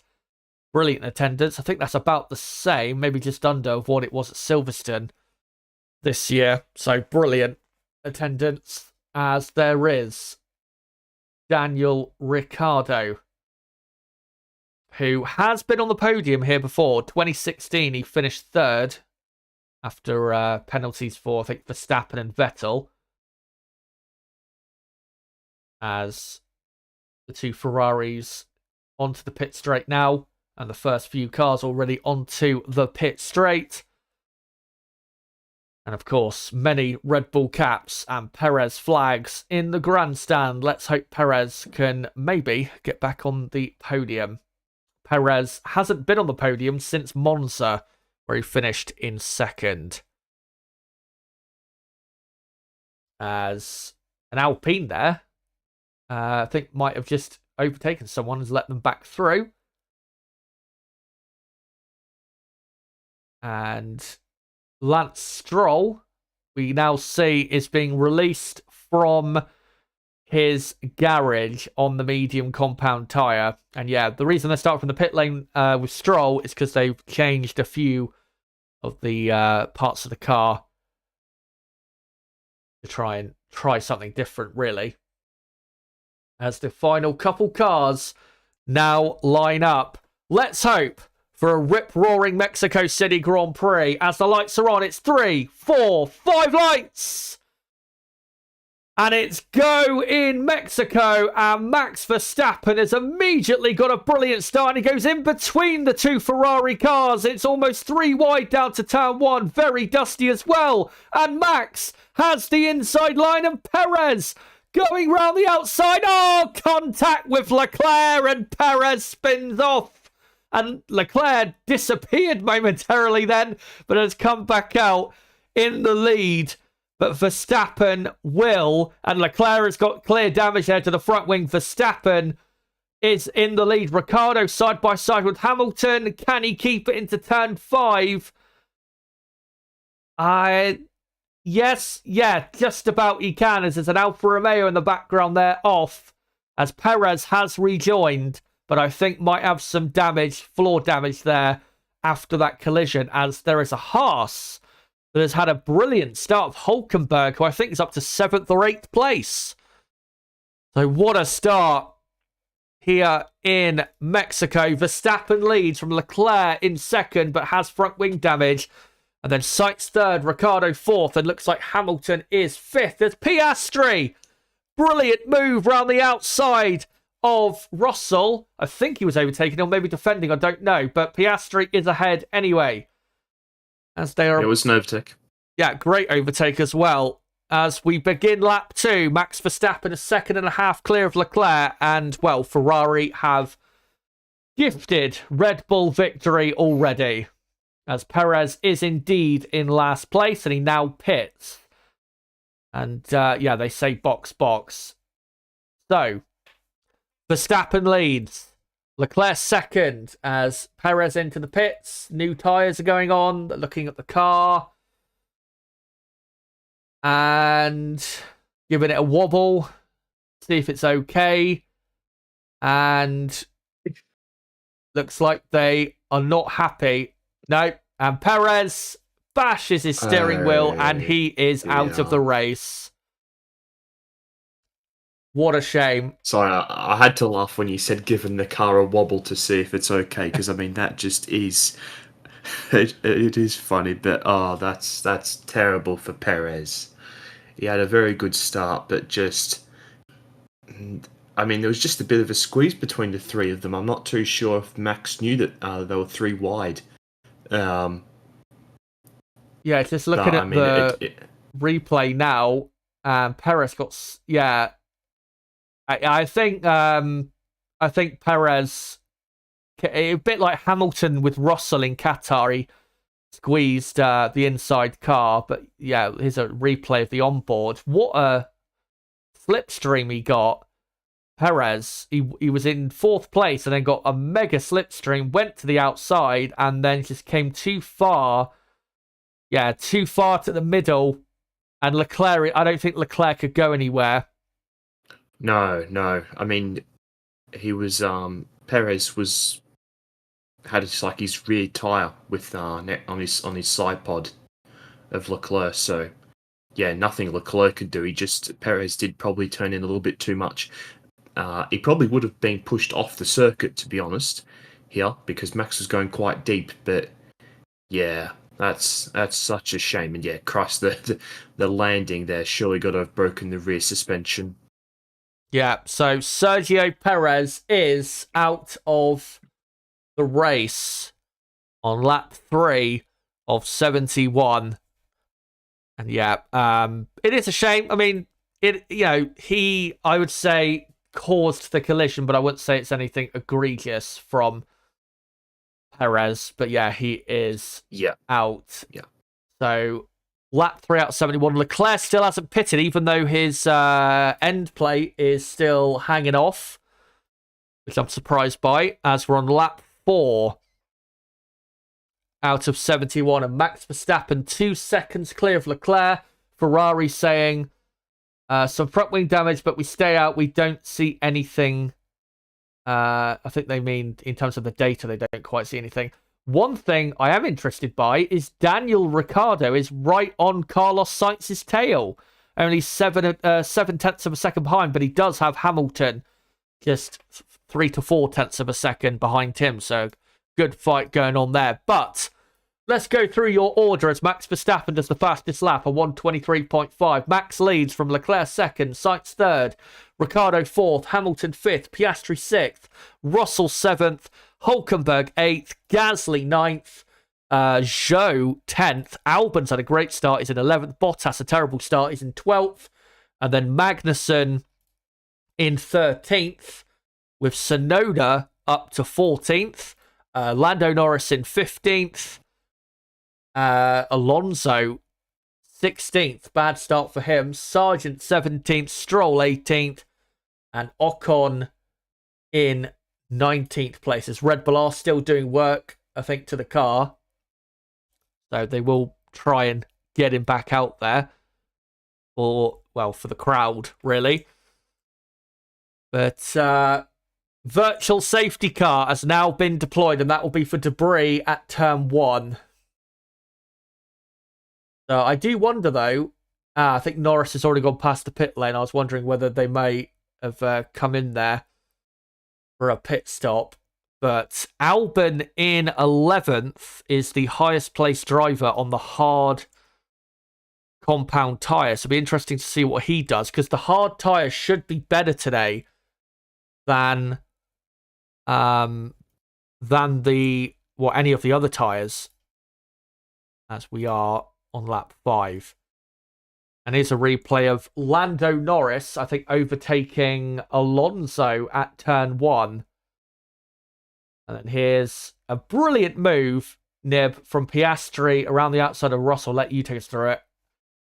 Yep, just seeing the overtake by Norris on Alonso. Pretty routine up the inside move down at turn 1 with the DRS and slipstream. But yeah, I mean, fantastic move by Oscar with the on the last DRS straight, of course, with no DRS on lap 1, but then completing the move at the hairpin through the stadium section.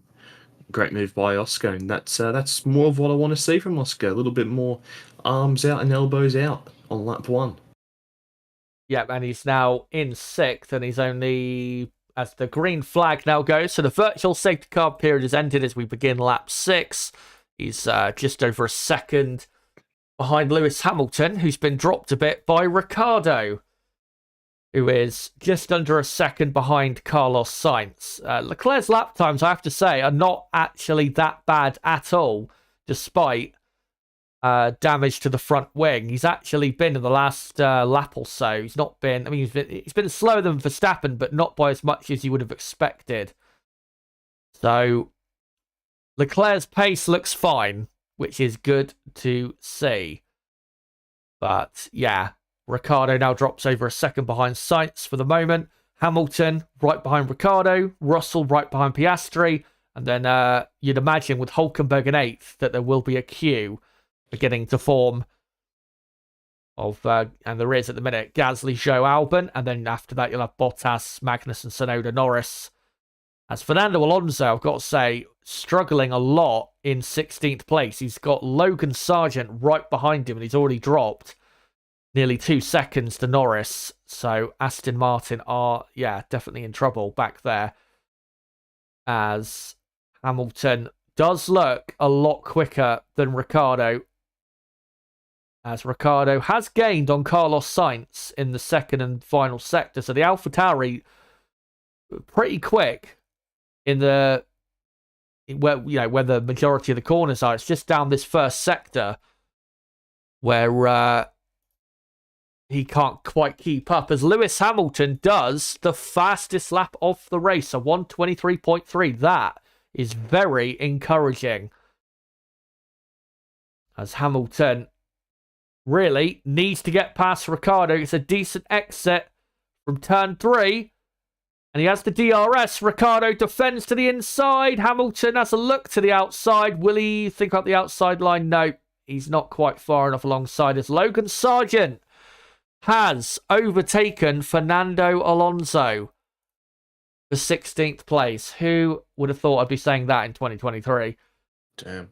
As Ricciardo, keeps Hamilton at bay, but probably won't be for too much longer because Mercedes looks quite a bit quicker. By the way, Leclerc has been noted for driving in an unsafe condition with his broken front wing.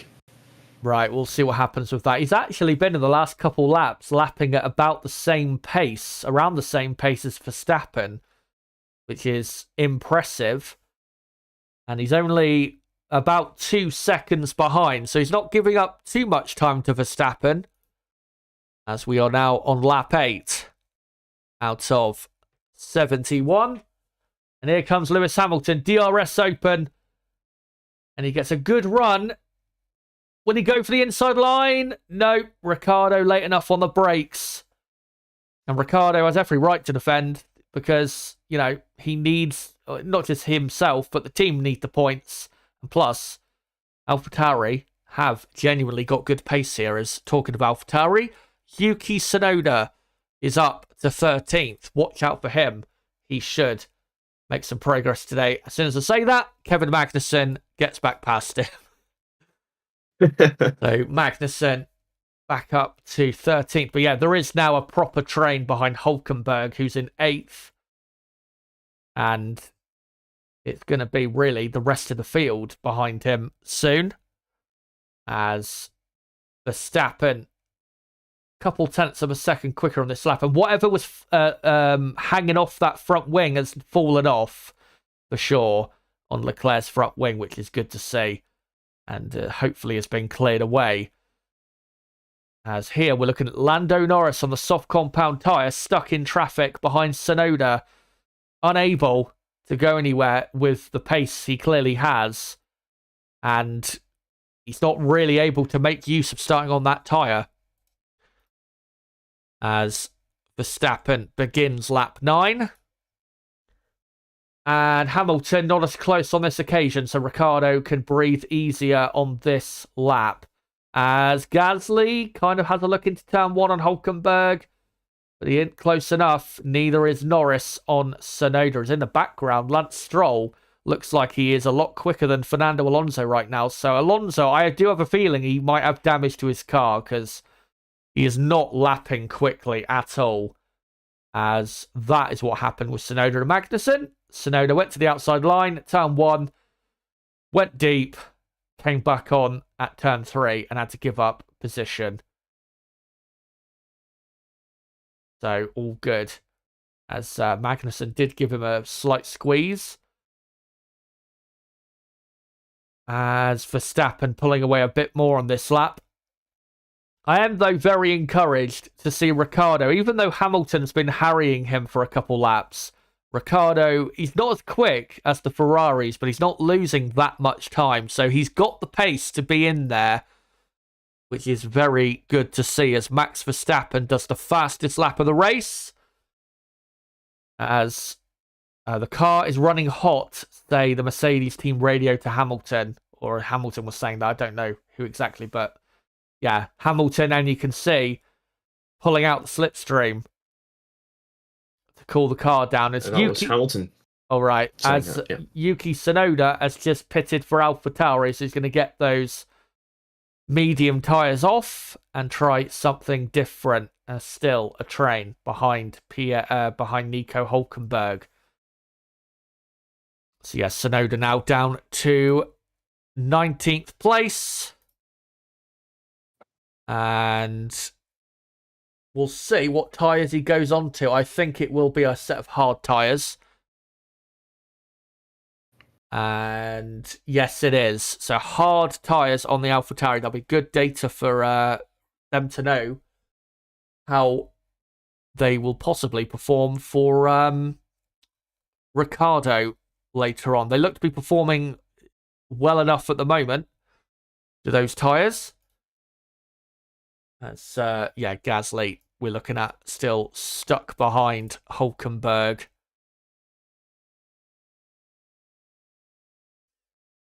And Max Verstappen now on lap 11, 3 seconds clear. So he's now starting to stretch his legs out front.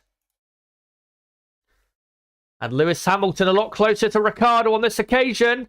As Ricciardo defends to the inside. Hamilton goes up to the inside line, though, and takes the position. Lewis Hamilton is up to 4th as Russell tries to have a go at Piastri, but Piastri keeps Russell at bay. But Hamilton, he's been quicker for the majority of the first 11 laps, and he's finally got past. And let's see how quickly he gets after Carlos Sainz. As a few Hamilton fans in the grandstand. But the main fights on track right now was Hamilton and Ricciardo. Now it's Piastri and Russell. And then after that, it's, the massive train behind Nico Hulkenberg. As Russell dropping back quite a bit in the dirty air in the middle sector, which is really why it's so hard to overtake here, because keeping up with the car ahead through this, the second and final sector is pretty difficult.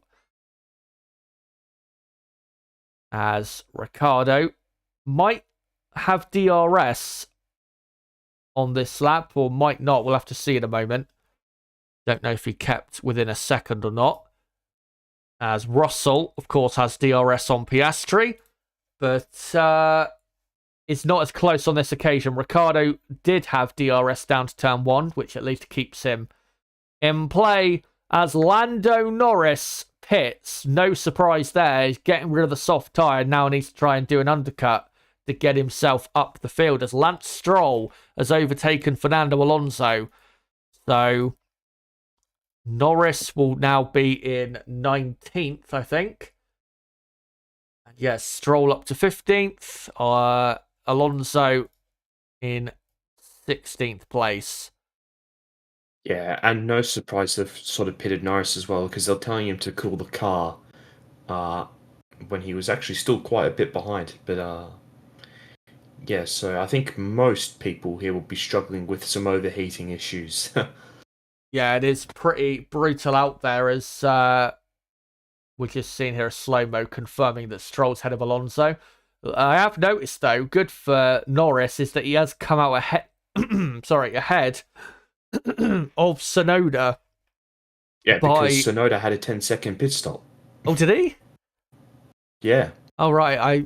I didn't see that. But, that's unfortunate for Tsunoda. But he's not too far behind Norris only 2.7 seconds, and Tsunoda has just done the fastest lap of the race, as Russell having to cool the car down the pit straight, and it is quite hot out there. And of course, this session is taking place earlier than practice 2 on Friday and qualifying yesterday did. So, yeah, will not be helping the teams whatsoever. But we've got everyone out there on lap 13 on medium tyres, except for Albon, Ocon, Norris, and Tsunoda. As Russell tries to regain time on Piastri. As even though Ricciardo's been passed by Hamilton, he's not really being gained on that quickly by Piastri, which is positive. So Ricciardo comfortably in 5th place. And with Perez out of the race, you'd have to think that's about where Ricciardo will be aiming for now in this race, as we're on lap 14. And Max Verstappen is 3.5 seconds clear of Leclerc. Sainz is a further 3 seconds back. Hamilton is gaining on Sainz, but not super quickly. As, not as many fights out there now as there were. As Fernando Alonso clearly has got a big issue because he's dropped over a second behind Stroll, now almost 2 seconds behind.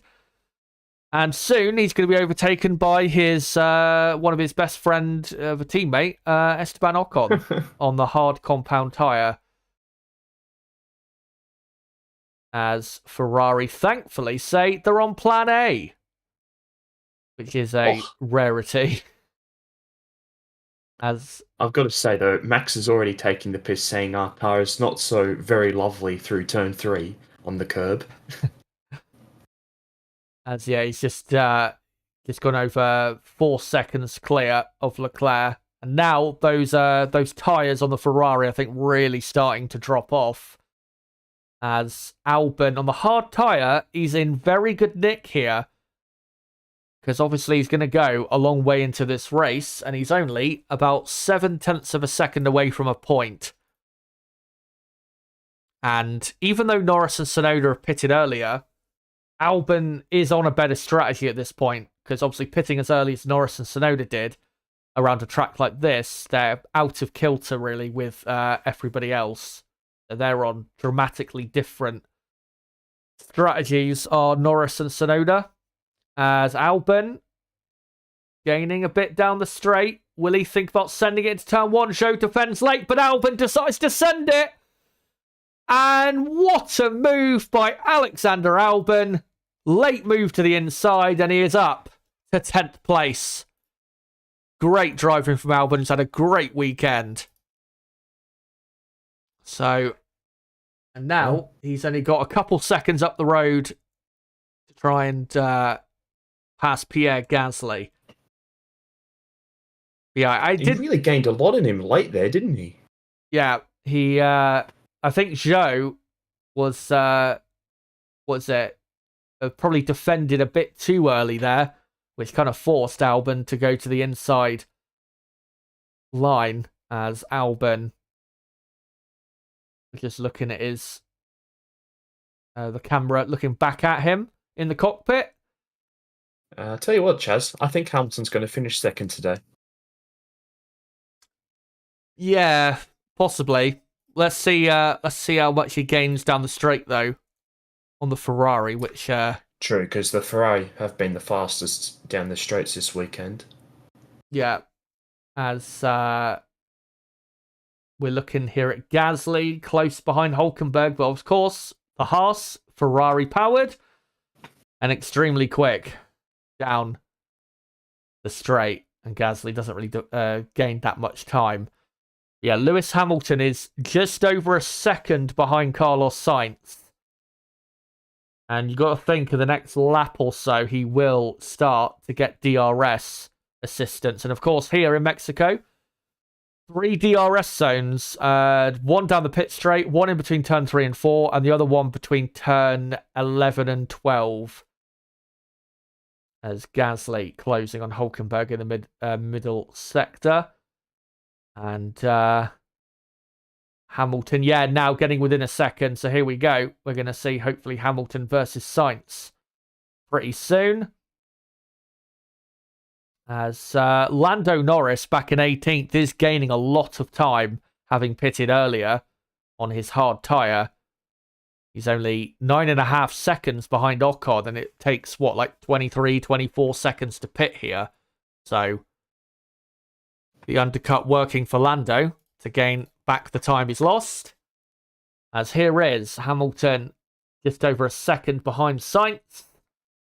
Ricciardo still doing well. He's only 2.5 seconds behind Hamilton and 2.1 seconds clear of Piastri, who thankfully for him has pulled 2.5 seconds clear of Russell. It's Gasly trying to shape up a move here on Hulkenberg. Can he get a better run here through turn 2 and 3? Not quite. Loses the rear end a bit through turn 3. And it's a shame that Gasly can't get past, because if he does, I think Gasly would comfortably be finishing ahead of everyone behind him, because Albon isn't really gaining on him in 10th.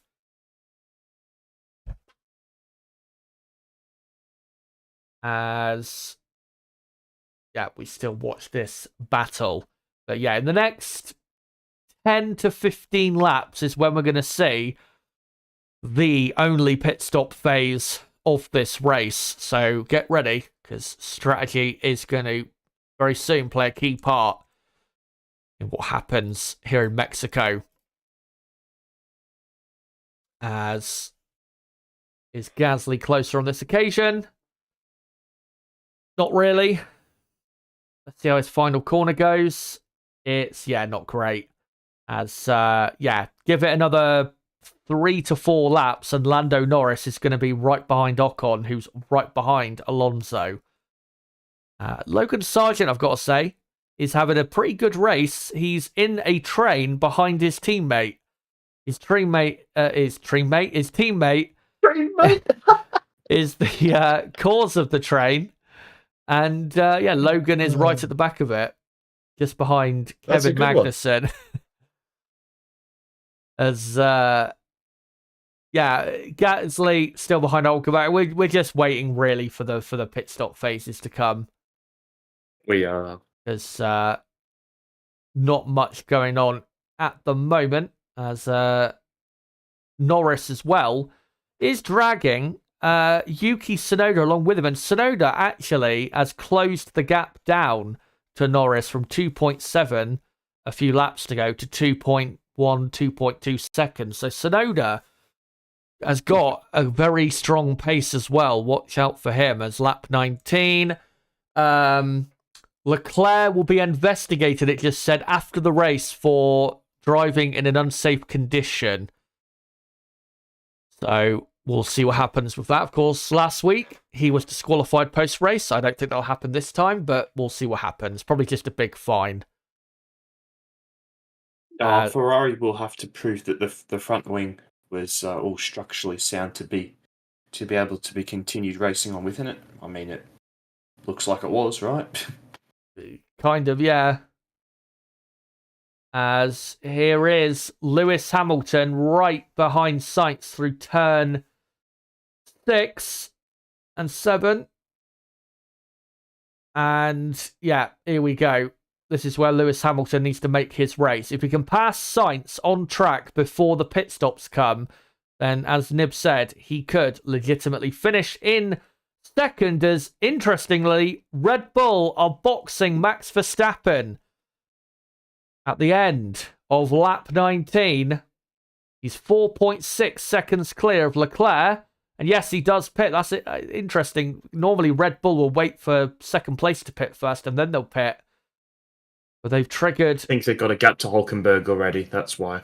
And Max was complaining about the tyres. As they begin lap 20, Hamilton not too far behind Sainz as they begin the run down to turn 1. And gets in the slipstream. Will he think about sending it. Not quite. He was very close, though.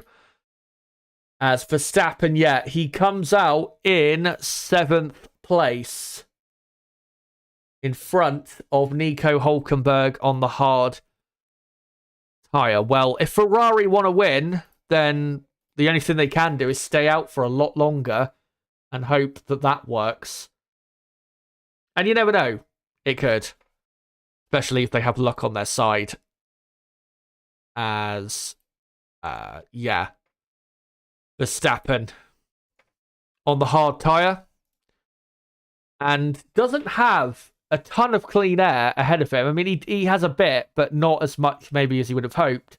Because 3.3 seconds ahead of him is Russell in the Mercedes, who, of course, is not going to just let him go through. And Russell is gaining back on Piastri. Got the gap down to 1.5 seconds. Yeah, if I'm Ferrari, I'd actually be a bit happy about that, because it now means they can, at least for now, on lap 21, control the race and go longer on their tyres and have fresher tyres for the second half of the race, which, again, you never know what may happen in that case, as Hamilton has, again, another look at Sainz, but not close enough. As Lando Norris is about 2 seconds now behind Ocon. And Tsunoda only a couple seconds behind Norris. So there's now going to be 3 cars stuck behind Alonso of Ocon, Norris, and Tsunoda. But at the minute, and we saw it on Friday with the long runs, and I couldn't quite believe it that Aston Martin had the worst pace. But as we can see here, they do. They are the slowest team out there by a decent distance. And at this rate, they'll be lapped probably in 20 to 30 laps time. As Hamilton gaining all the time on Sainz. Daniel Ricciardo, 3.5 seconds behind. As Mercedes prepare for a pit stop. Will they come in with Hamilton? No, they don't. Maybe that was just a dummy.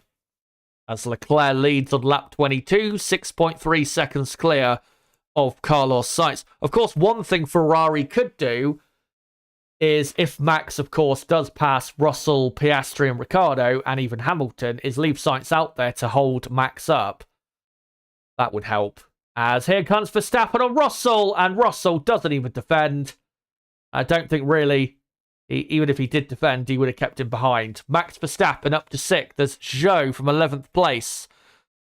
Comes in. And Zhou will probably come out in last place. Yes, he will. But he has pitted a lot later than Norris and Tsunoda, at least. Having a decent race, Zhou, ahead of his teammate. But, yeah, Verstappen obviously on the hard tyre with Russell on the medium.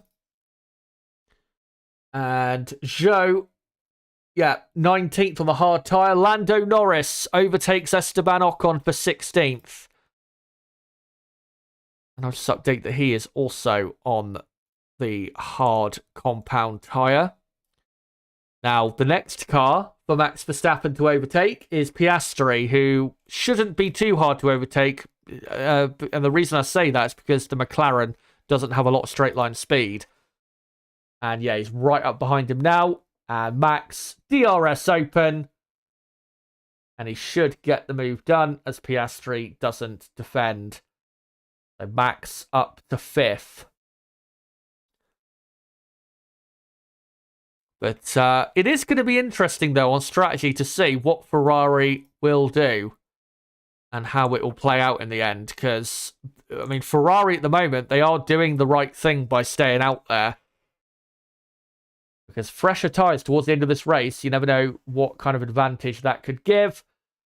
As here is Lando Norris, easily overtaking Fernando Alonso for 14th as Logan Sargent has pitted. So Sargent down to 19th. And yeah, everyone now just going to be moving on to the hard compound tyre, as Norris up to 14th on the hard. As we are looking at Norris, who, yeah, having pitted earlier, quite a bit earlier, he's now having to give it everything to make use of his strategy. He will, of course, pit again,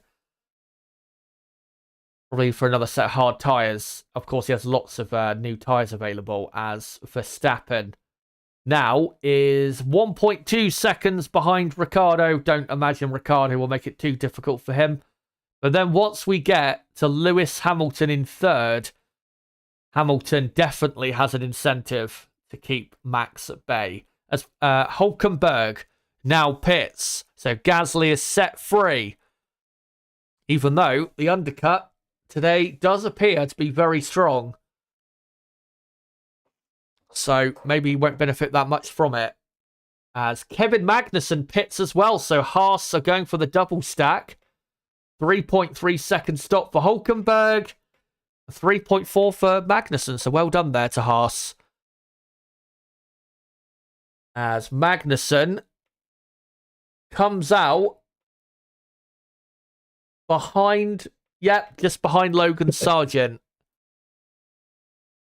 So Magnussen 19th and Hülkenberg is 16th ahead of Joe, but Hülkenberg has now lost track position to Tsunoda and Norris as we're on lap 25. And I think Mercedes are preparing for a pit stop. And yes, Lewis Hamilton pits for Mercedes. And here he comes. Surely it'll be hard tyres. As Verstappen now passes Ricciardo down the pit straight. So Verstappen up to third. So, yeah, Hamilton should come out in 7th place. And he will. Only just. Pierre Gasly is right there, but he does just about keep the position. So, Hamilton, a bit fresher tyres than Verstappen, so we'll see what the lap time difference is between the two. As Hamilton now on the hard tyre, I'm pretty sure. Yep. And Albon, of course, in 9th. He is on the hard tyre. Of course, he hasn't pitted yet, so his strategy is still working well. And then you've got Lance Stroll in 11th, and then everyone below Stroll is on the hard tyre. So let me just update that. So there you go, as we are on lap 26. And Leclerc, I've got to say, he's really doing a good job right now. He's 7.7 seconds clear of his teammate, as Max Verstappen does the fastest lap of 1:22.3, which is a very strong time. As Oscar Piastri pits for McLaren, he should come out Piastri. It's going to be close with Piastri between Albon and Bottas. As not the greatest pit stop, bit of a slow getaway. As let's just see where he comes out. And yep, it's going to be behind Albon and Bottas. That is not great because Bottas is trying to overtake Albon, and that is a bit of a battle going on that might hamper Piastri's lap times. Yeah, front left was a little bit slow, and then he was slow getting away. Yeah, that's annoying. As we'll see what he can do from there. As in 10th place now, he's on the hard tyre, of course. So there you go. As Lando Norris is now actually in 11th place. And not Esteban Ocon, Yuki Tsunoda is up in 13th. As Alonso, I need to remember, is actually on the medium compound of tyre. Of course, Aston Martin starting on that compound, as that's a replay of Norris passing Stroll at turn 1. As here comes George Russell for his first and probably only pit stop and a set of hard tyres. He, of course, was not that far behind Piastri. Where did he come out in relation? 7/10 of a second quicker with a pit stop and a quicker release. Going to be close. Piastri just... Is he going to take it? Yes, he does, because he's got the momentum, and Piastri, just about by a few tenths of a second, stays ahead. So Russell down to 10th place now, as Albon and Bottas, of course, staying out to extend their stint length. So, yeah, we've got almost everyone on the hard tyre now. Leclerc in the lead as Piastri there, passing Bottas. Piastri now up to 8th. Leclerc is 8 seconds clear of Sainz, and Max is a second and a half behind Carlos Sainz. So, at the minute, I still think there's no reason for Ferrari to pit, as they are now on lap 28. And we're nearly 10 laps after Max made his pit stop, as Daniel Ricciardo pits for AlphaTauri. And let's see how where he comes out in relation to this Piastri Albon fight. Needs to come out really ahead of Albon, who's about to be overtaken by Piastri. And yeah, Ricciardo does come out ahead by a couple seconds, which is good for him, as Piastri passes Albon, and Russell passes the man he replaced at Mercedes, Valtteri Bottas. So Ricciardo has come out in 6th. Of course, Gasly in 5th has not pitted yet. So Gasly 5th on the medium. Ricciardo 6th on the hard. Albon is on the hard. And then Bottas back in 10th is on the medium. Norris on the hard. Stroll on the medium. And here is Max Verstappen now, right on the back of Carlos Sainz. Sainz, there's no real point defending, because Max is just going to overtake him that easily, and there you go. He does. So Max Verstappen up to 2nd place, and now has about 8.5 seconds ahead of him until he gets to the current race leader, Charles Leclerc. But if I'm Ferrari, what I'm doing right now is... hold on, let's just see what happens here. Russell overtaking Albon for what is going to be 7th, because Pierre Gasly has pitted. Let's see where Gasly comes out, because of course he was close to Hulkenberg. And he comes out behind. Where does he come out in relation to Zhou?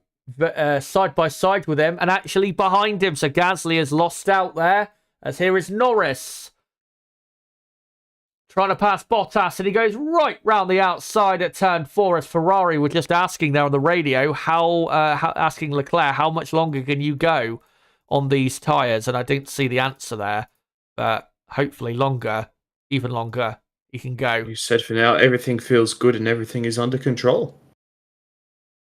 Unusual to hear, as Perez making himself heard in the driver pen there, as we can see.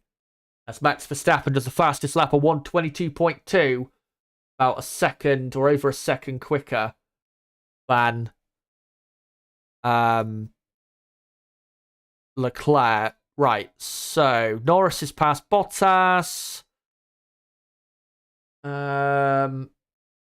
Lando Norris making really good gains at the minute, and coming through the field very nicely, as Stroll in 11th is now, is on the medium, and then Alonso in 13th on the medium. Everyone else on the hard, as here is, as Fernando Alonso pits, and that is Tsunoda passing Lance Stroll at turn 1. Great move, and Tsunoda into 11th and only just under 4 seconds away from a point.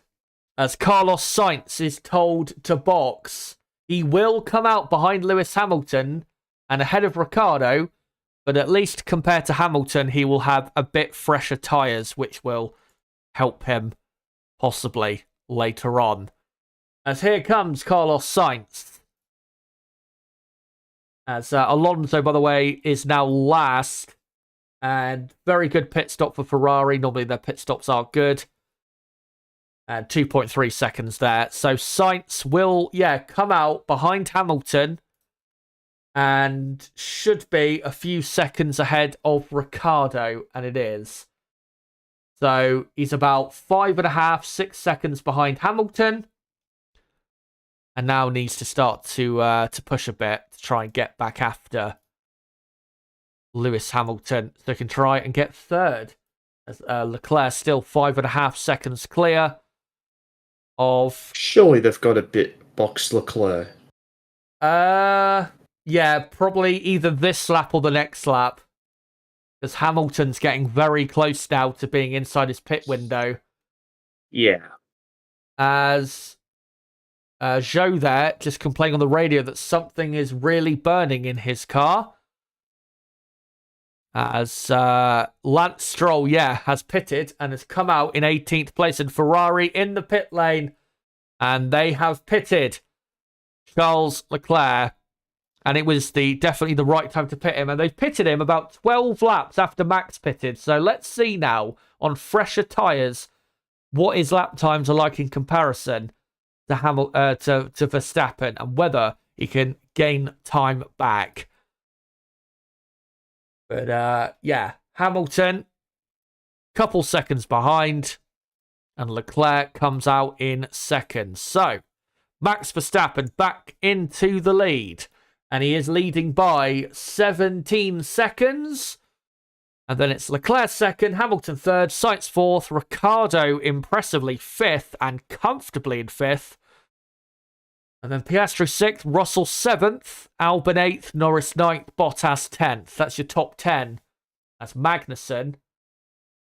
What the fuck is Magnussen doing?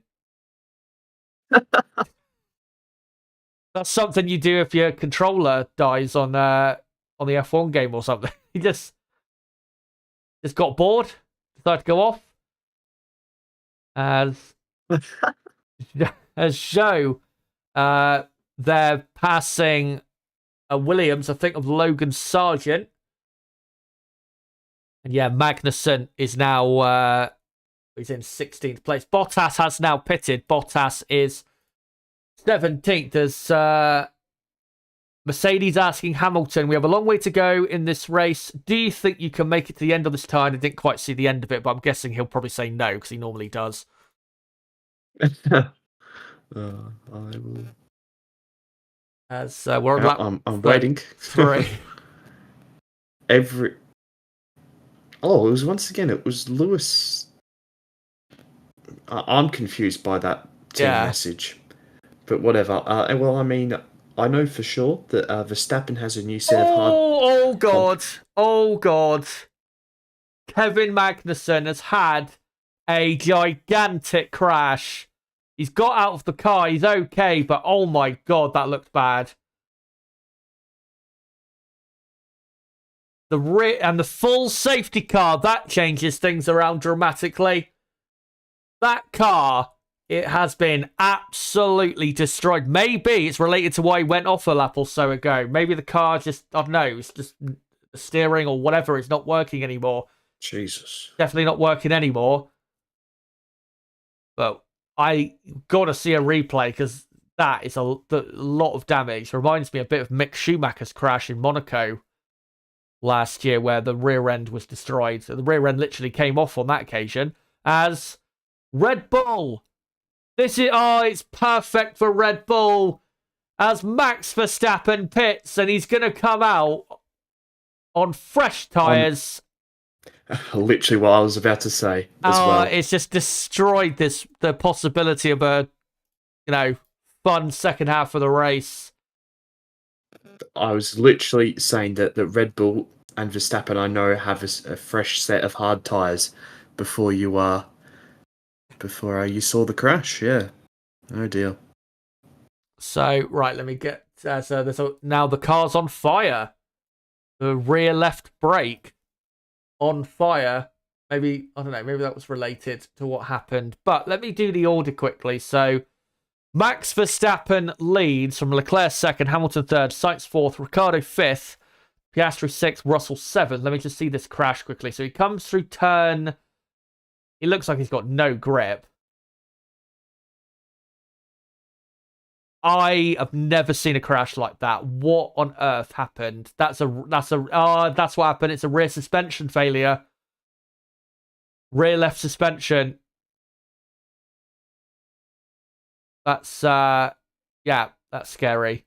Could have happened at a worse place.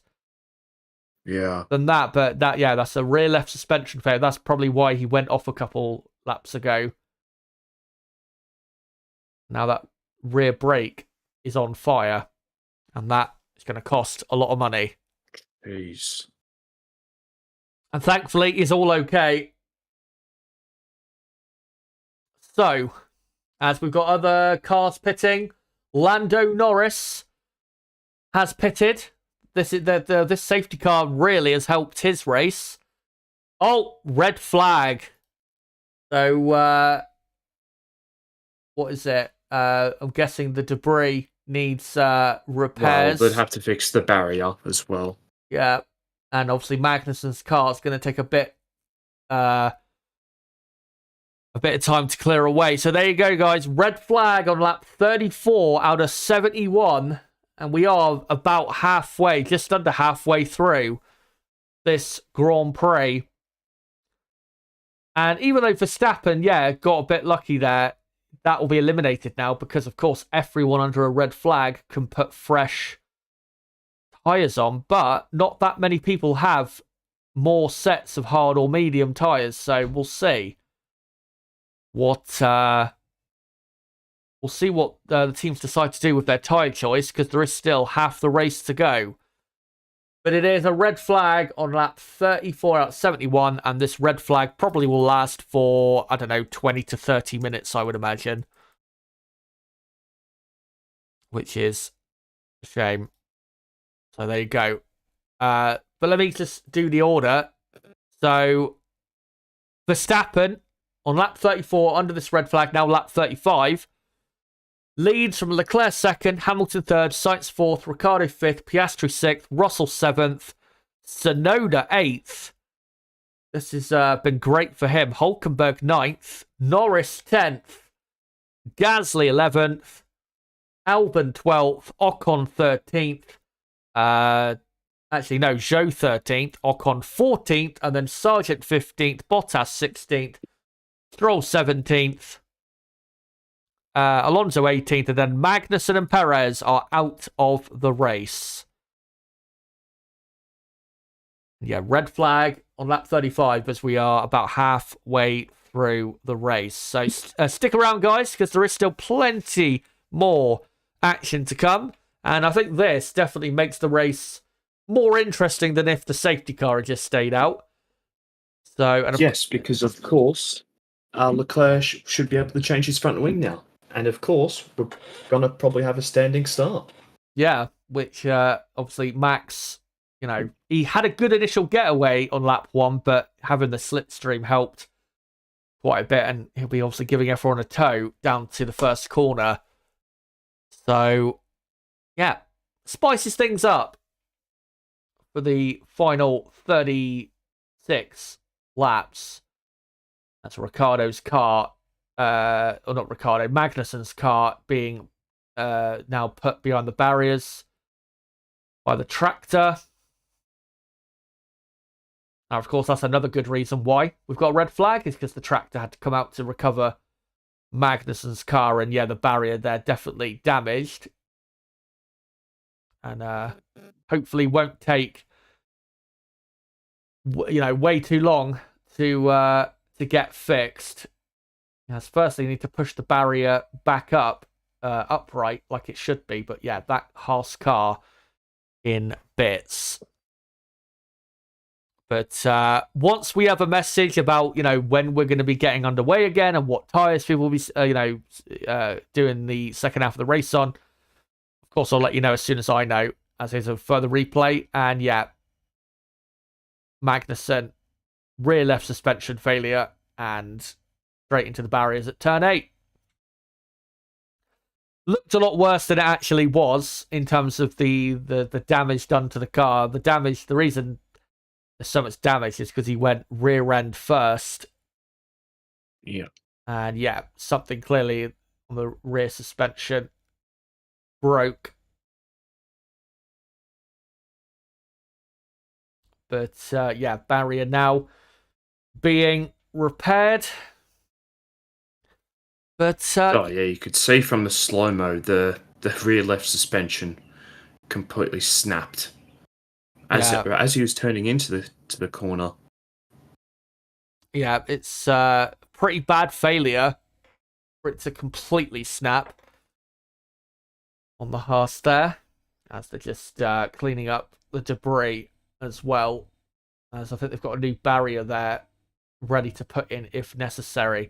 But of course, we're going to have a delay here for a bit, as there is the front wing of the Ferrari, the left-hand end plate completely removed from the car. That was obviously, it fell off on track during the race, so they will, of course, put a new front wing on. Unless Ferrari are that stupid. But, yeah. Whilst we have this delay, though, make sure, guys, to post your comments, your thoughts in the chat to let us know what do you think is going to happen in the second half of this race. Before I get into any more, though, just want to say quickly, if you are new to the channel, make sure to subscribe for more content like this, because of course we do qualifying and race watch-alongs for every Grand Prix. And for everybody watching, make sure, if you haven't already, to smash that like button. We're on 86 likes. Let's try and get up to 100 likes if we can by the time we get racing again. But, yeah. We just have to wait at the end of the day. Crystal Racing saying, goodbye, Haas. Please leave our sport and never return. As they've now ripped the barrier off and they're now doing the proper repairs.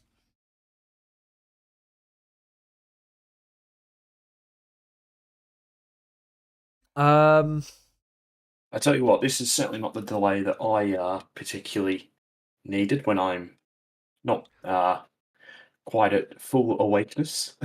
Yeah. It's annoying that obviously it happened, because the race was shaping up to be interesting, very interesting for the second half, but now it's basically been completely reset with a different order. So who knows what happens from here, as Alvin there in the Williams garage. And yeah, I don't think anyone is in the position they started in. No, that actually Gasly, I think, is the only driver who is in the position he started in. Gasly certainly is. And, well, Stroll would have started in 17th place, but he didn't. But, yeah. At least it resets the race and maybe gives us something different to happen.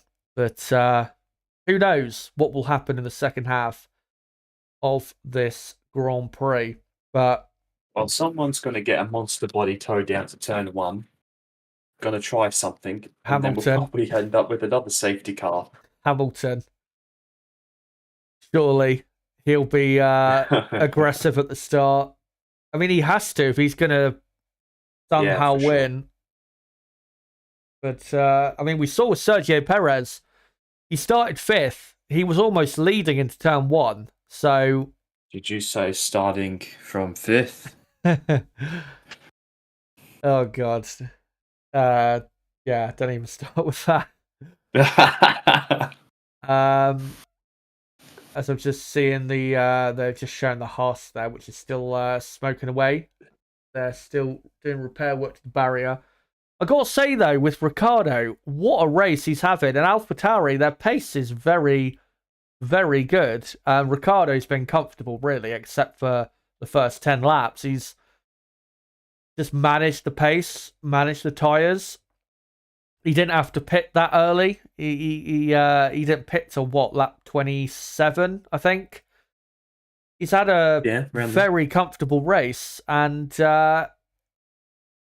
you'd have to think, Nib, from this point on, that 5th place where he is, surely he'll finish at least there if he just, keeps that pace up.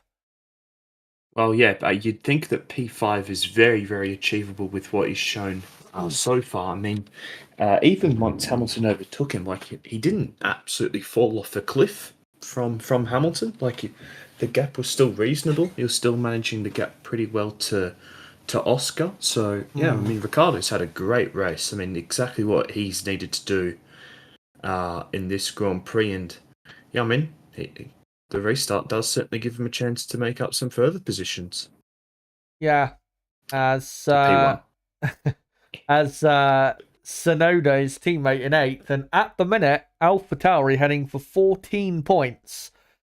And if they were to score them out of points, they'd go from 10th last in the championship up to 8th, which would be massive for them. And Tsunoda, I fancy will maybe score a point or two, because if Ricciardo is doing what he's doing in the car, then surely Tsunoda can grab a point or two. The race will resume in 11 minutes time from now. It's at 13 past the hour. Right, that is very good to hear. That is a lot sooner than I expected. As the marshals are now, I think, about to leave. The barrier looks like it's back intact. So yeah, in just over 10 minutes, guys, we'll be back underway for the second half of the Mexico City Grand Prix. And again, who knows what could happen? We've seen it before. A red flag, midway or just before midway through a race, it's really thrown a lot of teams off and, created absolute madness. Of course, the Italian Grand Prix at Monza in 2020 was a good example of that, where it was heading just for a pretty simple race, and then we had a red flag, and then it just, unloaded the chaos. As there is Gasly on the TV broadcast, who of course won that famous race, as they're just showing a replay of the race start. And yeah, Verstappen had a brilliant start, got in the middle of the Ferraris, and then just outdragged them to turn 1. And then Perez, squeezing Leclerc. I hope Leclerc doesn't, because I know the Mexican fans can be a bit over the top. I hope he doesn't get any, threats or anything like that, because he did nothing wrong at turn 1. Yeah. Because we've seen it before. Obviously, Max Verstappen this weekend has got bodyguards. I know Red Bull have said they're taking precautions, but it shows that there is a bit of animosity there. And of course, Esteban Ocon did get death threats a few years ago, back in 2017. I think he needed bodyguards as well that weekend. As it's been confirmed, as expected, it will be a standing start. Yeah, and when they start off again, it will be lap 36. They're currently on lap 35, but yeah, when the lights go out, of course, it'll be lap 36 out of 71. So let me just read a few more comments, and then we will get into the rest of this race. Vinster says that Ferrari made mediums last almost midway. Hards should have made it, but they will likely fall off in the last few laps. I think everyone is probably going to try and stay on the hard tyre. Maybe just go for a new set of hard tyres, because you're midway through the race. Everyone knows the hard tyre will get them to the end. So, that's the safest bet. Well, that's the thing. The only two drivers with new sets of hards that are sort of relevant in the race is Tsunoda and Verstappen. Everyone else will have to be using used hard tyres. Yeah, we'll see if back in 8th place, if that helps Tsunoda a bit. But I don't think we're going to see, people try anything too extravagant on this restart. I would be surprised if any of the front-running teams started on mediums, because I don't think it would really, unless you definitely got into the lead on lap 1 on the restart. I just don't see really what it would gain those teams. And yeah, race restart in about 7 minutes time, if you're wondering. Frank Trigg says Hamilton aggression equals crash. Willifon Gaming says don't disrespect Haas. Gunter Steiner is a god.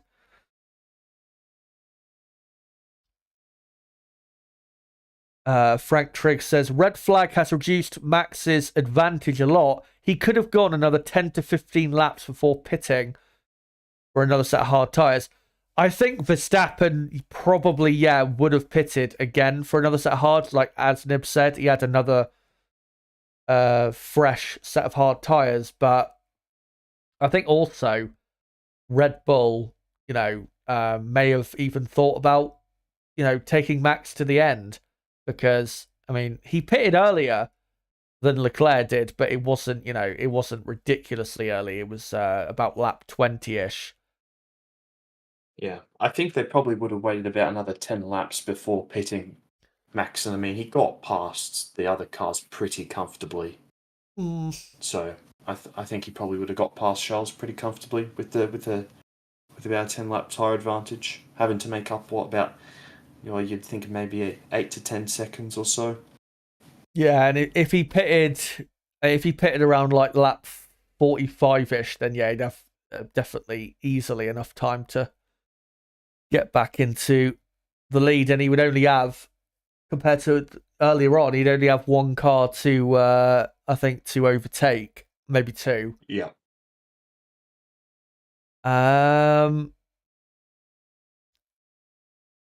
Looney Classics and Vinster making a couple observations there. I don't know if you noticed, but the grandstand opposite the pits is half empty. So the Perez fans, maybe everyone gone out to get some beers or something. Or they could have done that, I suppose. Yeah. Yeah, Perez out of the race. Maybe they've just thought, well, that's it. Let's go home. Which I don't like that, but it's their choice. They can do whatever they want. No, it's a fucking joke. Don't hold back. Come on. I don't see why you would. It's the same with like football. If you go to football and your team goes down like 3-0 down like early, like I'm not someone who'd like half an hour into a football match or 10, 20 laps into a race. So I'm not going to be like, right, that's it. I'm leaving. I don't don't agree with that at all. Sit there and go through the pain. Yeah.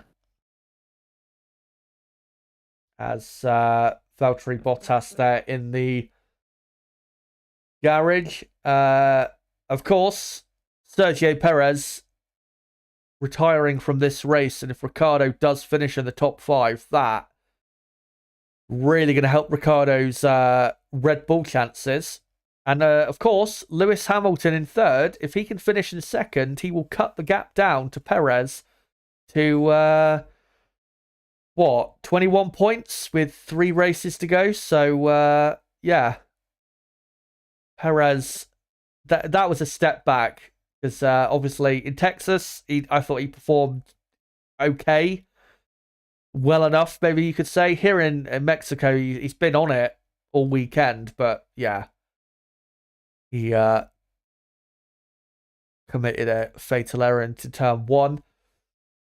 As there is, I think, Australian flag in the grandstand as Lewis Hamilton getting belted into his Mercedes car, as we'll be back underway in about 3 minutes time.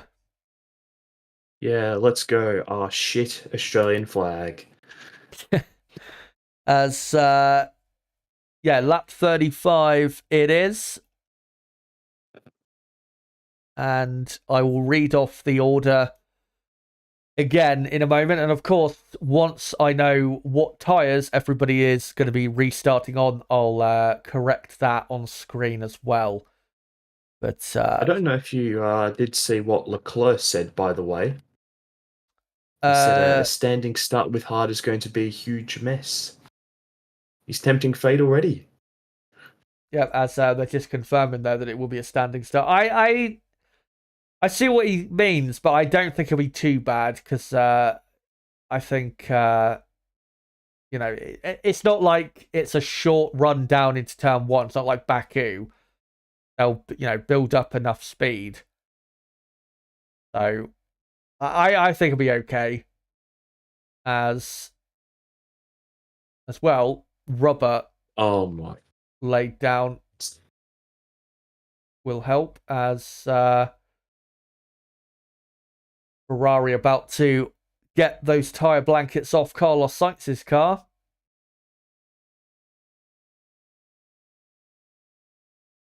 And some Ferrari fans there in the grandstand. And the Mercedes there of Russell on a set of mediums. I think I just saw. So that's interesting. As tyre blankets now coming off. I assume that Ferrari have put a new front wing on Leclerc's car. As there you go. They have. Good. I was thinking maybe Ferrari. Their logic, they just keep it on. Yeah, tyre blankets are now off. There's a car in the middle of the pack smoking a bit. Looks like a lot of people have gone for a set of medium tyres. And worth the gamble for some of the teams. I mean, especially for Russell. What's he really got to lose? True. As Verstappen now, and all the cars will overtake the safety car. And basically what we're going to have is a formation lap. So Leclerc is on the hard tyre. Verstappen, though, I didn't see if Verstappen was on the medium or not. Nah, Verstappen looked like he was on the hard. So we've got a few medium tyre runners in that pack. But yeah, the order will be, on the restart of this race, Verstappen in pole position, I guess. Leclerc 2nd, Hamilton 3rd, Sainz 4th, Ricciardo 5th, Piastri 6th, Russell 7th, Tsunoda 8th, Hülkenberg 9th, Norris 10th, Gasly 11th, Albon 12th, Zhou 13th, Ocon 14th, Sargent 15th, Bottas 16th, Stroll 17th, Alonso 18th. Of course, Magnussen and Perez out of this race. As I just saw there, Norris is on the medium. Hamilton is on the hard, is on the medium. Yeah, not massively surprised by that, but I mean, Toto Wolff, he did come out a couple days ago and he said that with the disqualification last week that he'd rather that happen and then be, that close to winning rather than, being further back. Yeah. So they're going to just go for it. Even if their tyres fall off, they're going to try as hard as they can. So yeah, Verstappen and Leclerc on the hard, Hamilton on the medium, Sainz and Ricciardo on the hard, Piastri and Russell on the medium, Tsunoda on the hard, Hülkenberg and Norris on the medium, Gasly on the hard, Albon on the medium, Zhou on the hard, Ocon and Sargent on the medium, and then Bottas, Stroll and Alonso on the hard. So looks 50-50-ish through the field. And we'll see who that benefits in this second half of the race, as we're on lap 36, as the cars now line back up on the starting grid. And it will be Verstappen, who, interestingly, is never at the start of a race, but on pole position here in Mexico. Well, actually, no, he was last year. But, normally Verstappen has a lot of experience following the slipstream and overtaking into turn one, but now has to defend as well against a very quick Ferrari in a straight line.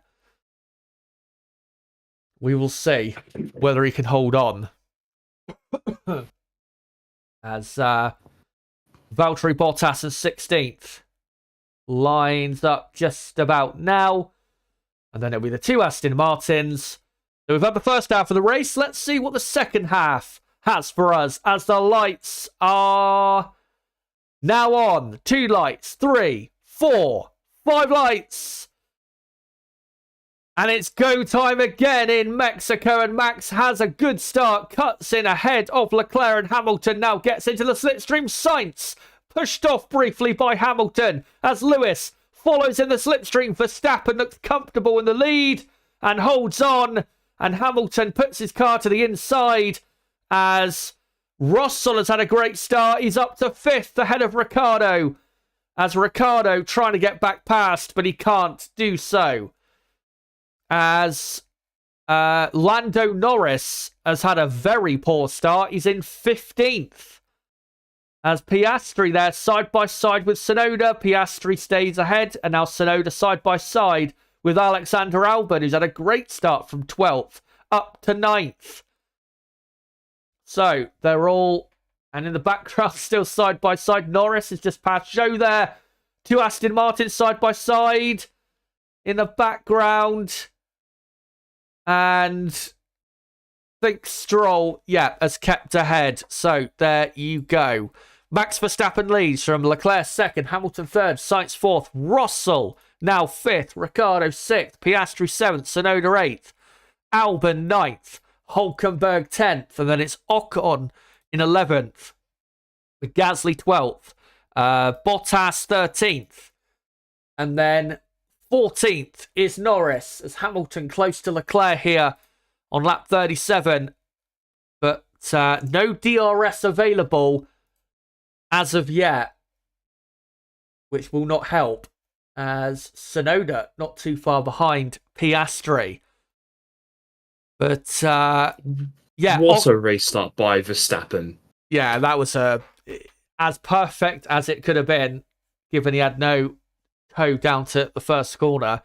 Ocon is in 11th, Gasly 12th, Bottas 13th, Norris 14th, Zhou 15th, Stroll 16th, Alonso 17th, and Logan Sargent is last of all the runners on the medium compound tyre. Here's a replay of the restart. Nib, I'll let you take us through it once it gets to you.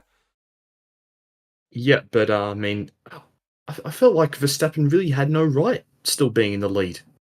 Starting from first there with no toe, with Hamilton on the medium behind, but he just got the perfect launch. Second phase, everything was good, and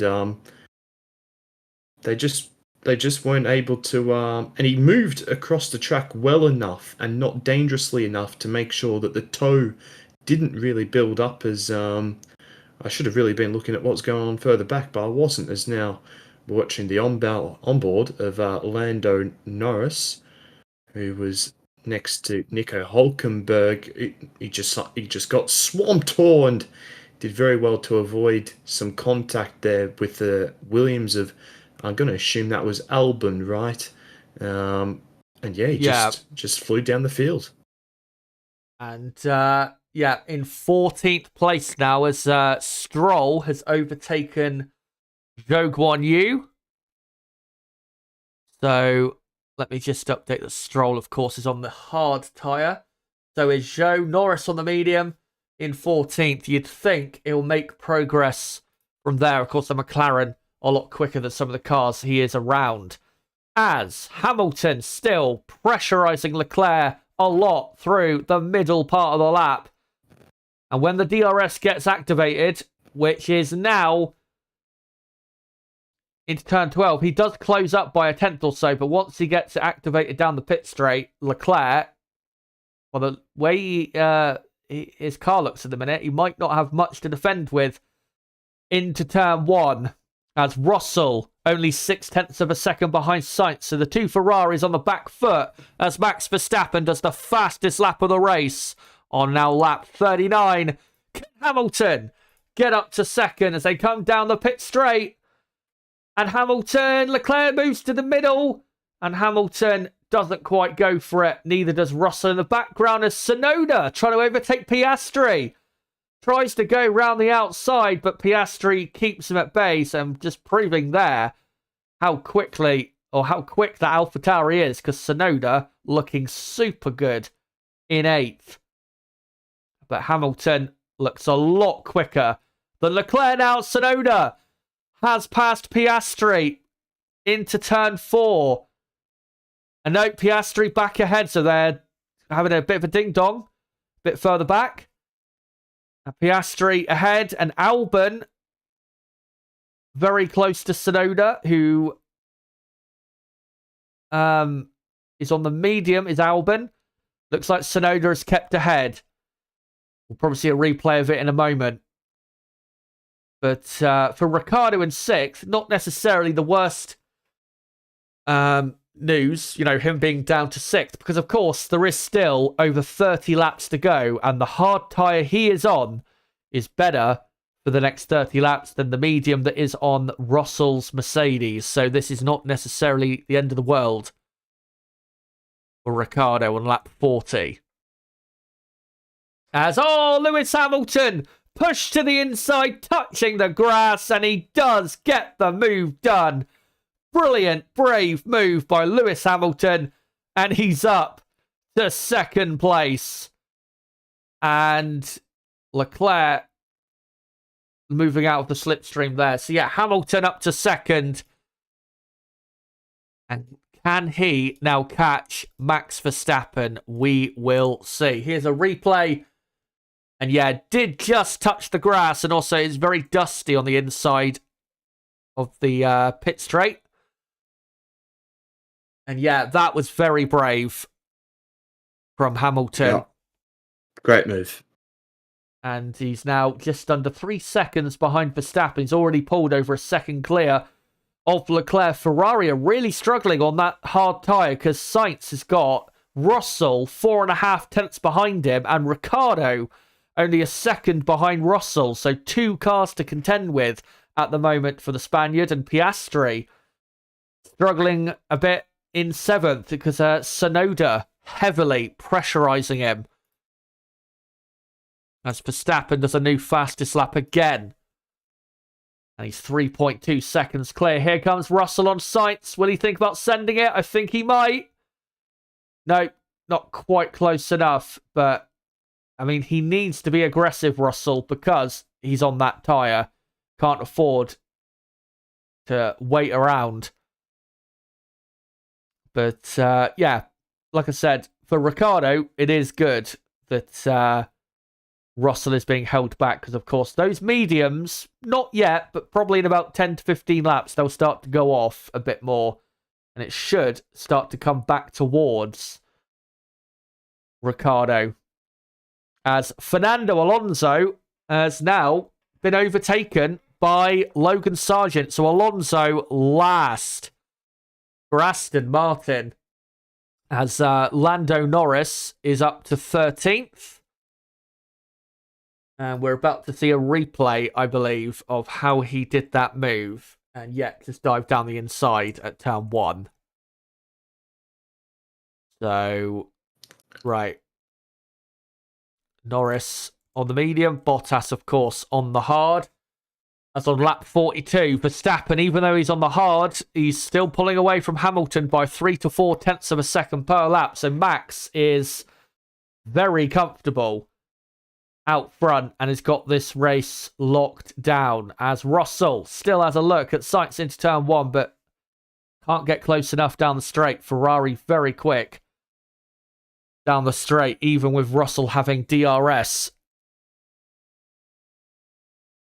As Ricciardo just a bit behind, and Tsunoda only 0.8 of a second behind Piastri still. But yeah, good fights going on through the field. We've also got a few cars behind Alex Albon of Hülkenberg, Ocon, and Gasly. As we're now looking at Ricciardo here, behind Russell and Sainz. And at the minute, just needs to keep his powder dry and wait to see what happens ahead of him. I thought you were about to say he's power drill dry then. As what is it? Hamilton looks like he's dreading the stint that he is going to be on for the rest of the race. Judging by his team radio, as he's dropped another few tenths to Verstappen. So yeah, Verstappen is comfortable, as Russell nowhere near as close on this occasion. Piastri, though, got Tsunoda right behind him. Thought Tsunoda might have dived to the inside, but wasn't quite close enough, as Hülkenberg and Albon were a bit close in the background as well for 9th. And of course, with at the minute, Norris in 13th. You've got the two Aston Martins obviously well down. Perez out of the race. This is a big opportunity, especially for AlphaTauri, to get a massive amount of points and pull themselves up in the Constructors' Championship. As Leclerc being told, we need to increase lift-off because of tow. As he's 2.5 seconds behind Hamilton. At least now Leclerc is comfortable in 3rd, but you better hope that Hamilton's tyres start to go away. As the pack's Are they saying settling that down. because of fuel? Yeah, I think they are. Yeah. As on lap 44, Russell not as close anymore to Sainz as he was previously, and I am getting a feeling that he might just be starting to drop back more so towards Ricciardo, as Tsunoda still harrying Piastri for 7th place, and the AlphaTauri looking very nice. And given how strongly they're ending the season, I think they could be AlphaTauri, who of course will be called something different, we believe, next season. They could be a dark horse next season with this type of progress. Yep. They'll be called something. Yep. Probably Boss we don't know Grand Prix. Yeah. Which, yeah, it'd be a nice name. Better name than AlphaTauri, in my opinion. Yeah, it's a bit of a shit name. As Tsunoda still a few tenths of a second behind. As Logan Sargent, I've seen, is up to 16th place. He's passed Zhou Guanyu. I'll just quickly update that. And we are now on lap 45 out of 71. And Ricciardo, unfortunately, has dropped over a second behind Russell, as Tsunoda closes his DRS pretty early down the pit straight, so maybe Tsunoda is as Norris there overtaking another car into turn 1, and it is Pierre Gasly. Lando Norris up to 12th, and he's only a couple seconds away now from a World Championship point. But yeah, obviously down the bottom, Joe on the hard, Sargent on the medium, and I'll just update that, of course, Lando Norris is on the medium with Gasly on the hard. But yeah, starting to settle down. The biggest fight at the minute is really behind Alex Albon. Got a few cars stuck behind Albon of Hülkenberg, Ocon, Norris, Gasly, Bottas as well. as Russell looks like he's a bit closer now than he was before. Maybe just calling the car in the previous laps, as we've got just over 25 laps to go now in this Mexico City Grand Prix. As Russell... It's weird. Go on. Sorry, go on. No. I mean, action could happen. No, don't think it's gonna. No, he's not close enough. God. Well, it was weird. About 2 laps ago now, Ferrari said they expected in 5 laps, so 3 laps from now, that their hard will be faster than the medium. I'm not seeing that. Hamilton is half a second faster than the Ferraris every single lap now. Yeah, this could end up actually working out for Hamilton here. Yeah, he's long way to go yet. Yeah, he's 4.3 seconds clear of Leclerc, as Alonso has at least made some progress down the bottom. He's overtaken Zhou. Good move by Norris on Ocon, by the way. Yeah, Norris now in 11th, and next car for him to overtake is Hülkenberg. Ferrari are not on the same. They're not in the same postcode in terms of lap time right now as Mercedes and Red Bull. I mean, Max Verstappen, the race restarted about 10 laps ago. Max is already about 10 seconds clear of Leclerc. So Ferrari's pace in this restarted race has completely disappeared. It was pretty good in the first half of this race, but now they're really struggling. I mean, Leclerc is losing 0.6 in the middle sector to Max every lap. Yeah, that's quite bad. When, I mean, the middle sector has not got, a million corners through there. As Norris passes Hülkenberg for 10th. Russell did a moment ago get close to Sainz, but still can't get through. But yeah, Lando Norris up to 10th. Another thing that is helping the mediums, though, it is still hot, but it is getting, I think, cooler slightly as we get later in the day. So that will help the medium not degrade as much. Because, of course, the race... Well, there is just more shade on the track as well, which, of course, helps. Yeah, but the race started about an hour and a half ago, and so, yeah, it'll be performing better now than it was at the start.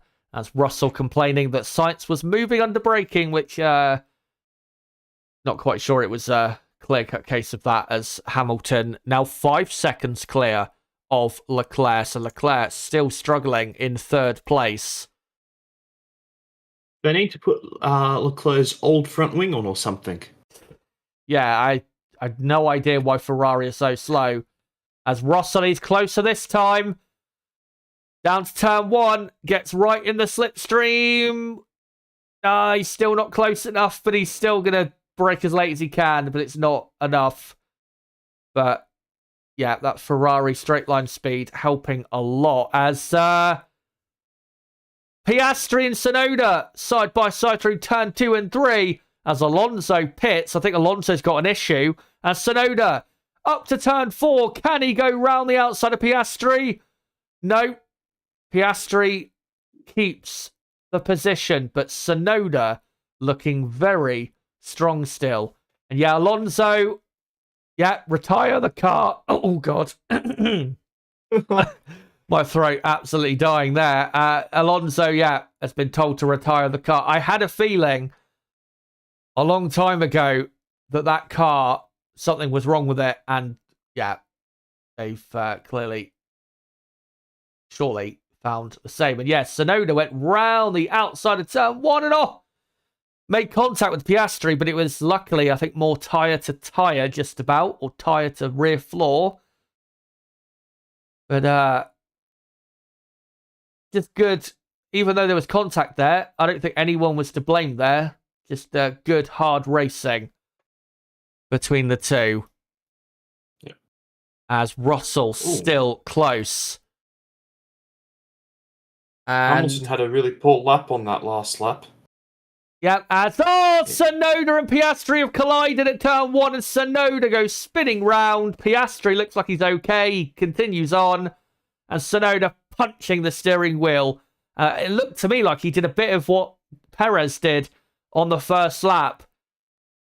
But as not Piastri being overtaken, is he, by Albon, who's on the medium? And I do wonder if Piastri's got floor damage. Or maybe just lost a lot of momentum. But anyway. Well, that was Norris that you saw with Albon. Oh, was it? Yeah. Oh, right. I thought it was Piastri. Sorry.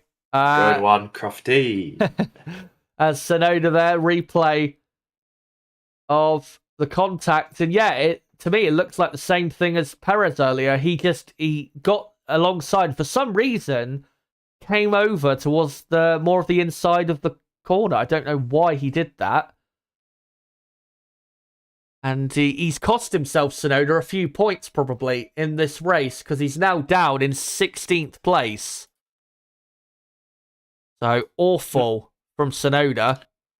Well, Hamilton did have a poor lap on the previous lap, but much better now, and took back the time that he lost on the previous lap to Leclerc.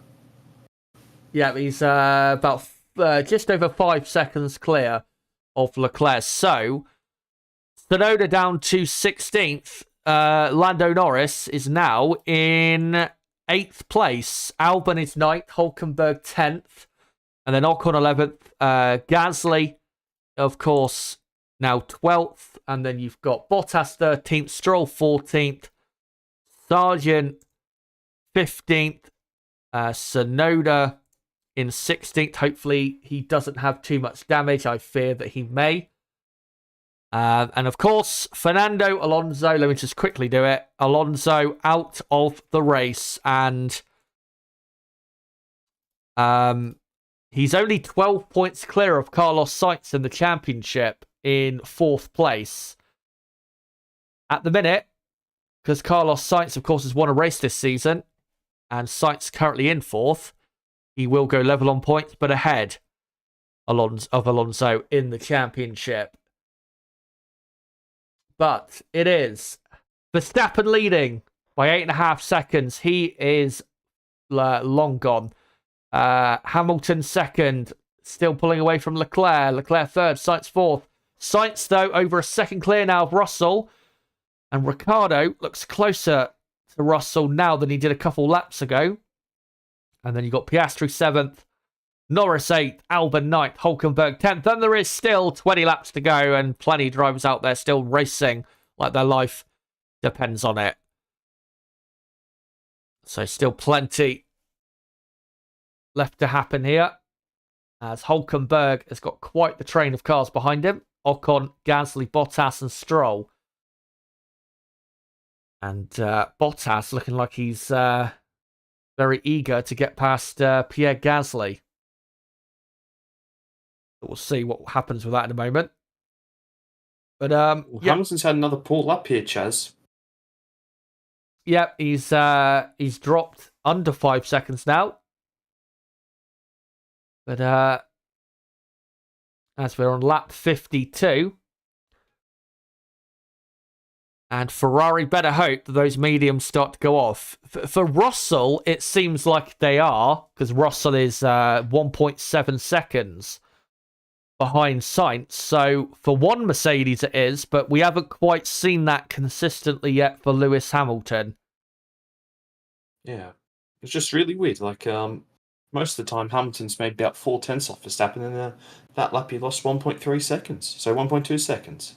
As Valtteri Bottas and Pierre Gasly side by side through turn 1, 2, and 3, and Gasly gets back ahead pretty easily. Bottas not quite as ruthless as he could have been.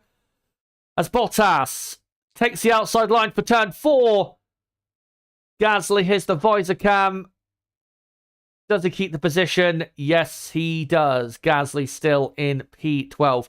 Tsunoda, by the way, in 16th, is not really catching Sargent ahead, so it would appear that he does have damage to his car. But,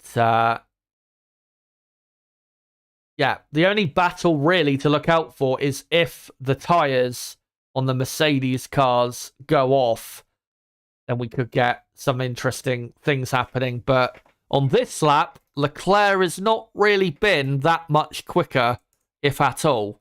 than Hamilton. Yeah, Hamilton put in a much better lap time where he's only 3 tenths off Max's time. As Russell... Sonoda and Thingo and Piastri's under investigation. Right.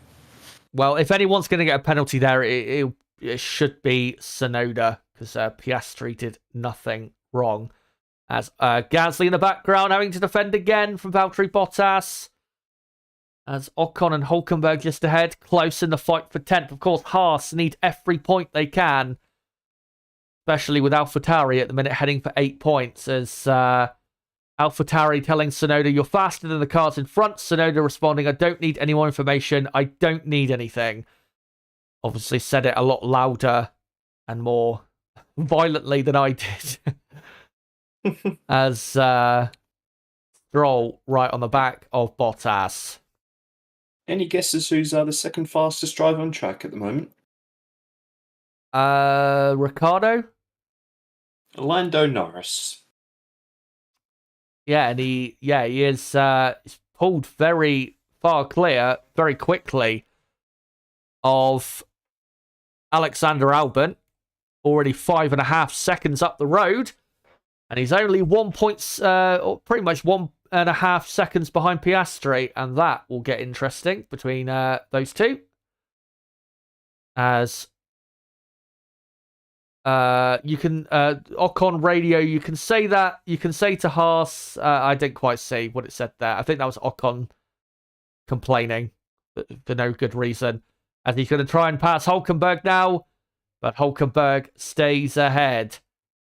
As Ocon goes a bit wide. Ocon was being cringe on the radio. Yeah, it seemed like it. Only for the first line or two. Oh, I don't even want to repeat what he said on the team radio. Yeah, I'm annoyed. I'm annoyed by that. Was it him basically asking to be let through? No, he's like, "I'm here. I'm gonna get you," sort of stuff. Oh God. Yeah.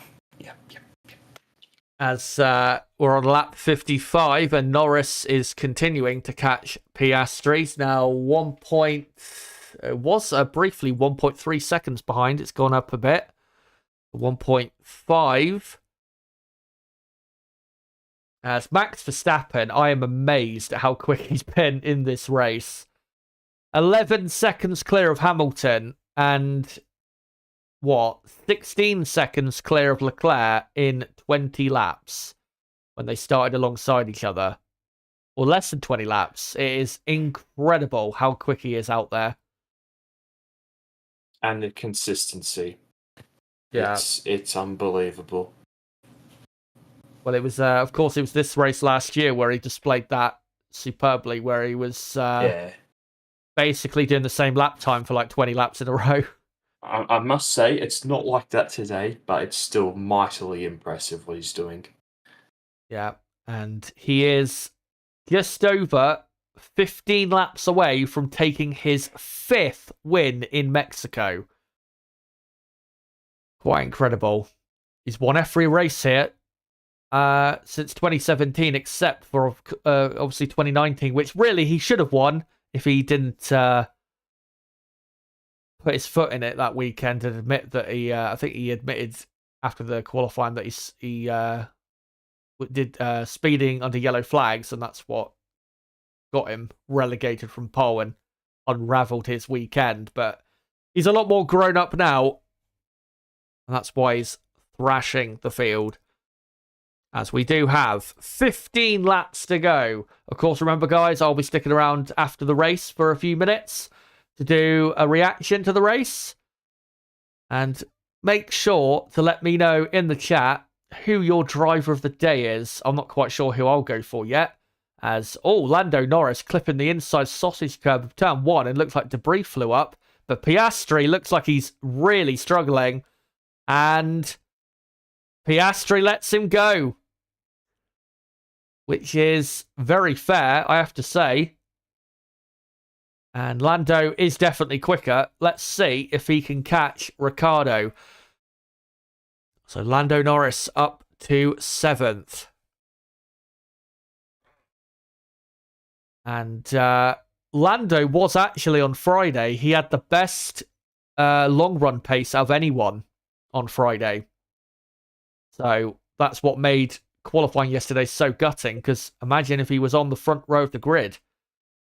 Really could have been something different, as I think it was some sort of debris from maybe the barge board area. Yeah, for sure something flew up. And Norris at about 3 or so seconds, I think, ahead of him until he gets to... Actually, no, less than that. 2.5 seconds until he gets to Daniel Ricciardo, who will be hanging on for dear life now.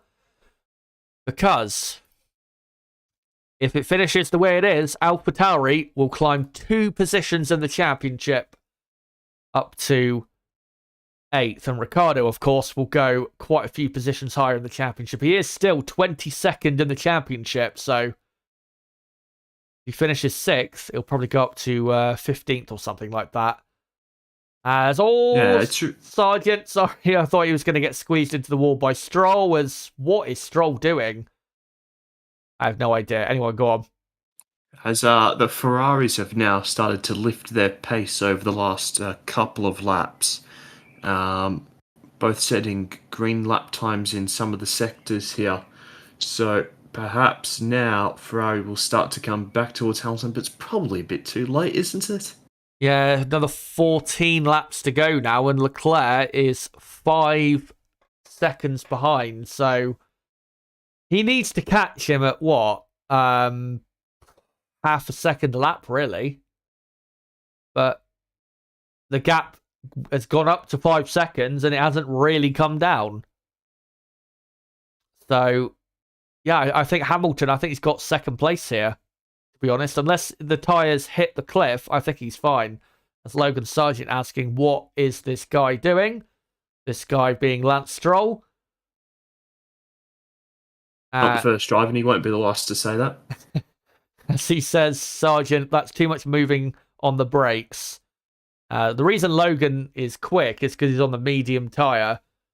I've got to say, though, Logan, even though, again, qualifying was another poor showing, he's had a pretty decent race. His pace has been a lot stronger.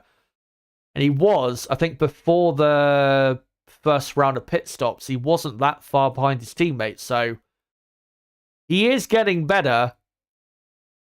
As we've seen a replay, as yes, Stroll went to the middle, then came back across a bit, and then, I have no idea what Stroll's doing. Probably knows he's not going to get a point, so he's bored. As we're on lap 59 out of 71. And Lando Norris now 1.5 seconds behind his old teammate Daniel Ricciardo. As, Russell's medium compound tyres have certainly gone off, because he's now 4 seconds behind Sainz, but it's not affecting Hamilton still. Hamilton, this is a great performance by him today. Remember, started in 6th place, and I didn't think the podium was really that possible for him, but what a drive it has been. Yeah, well, on the last lap, he was faster than Verstappen, so... Been one of the top race performances of this season, as Norris just about under a second behind Ricciardo now. And Hamilton, given that we restarted about 23 laps ago, Hamilton is about 13, 14 seconds clear of his teammate. So shows you just how far clear he's been of Russell in this entire race today. Because obviously he was miles clear in the first half as well.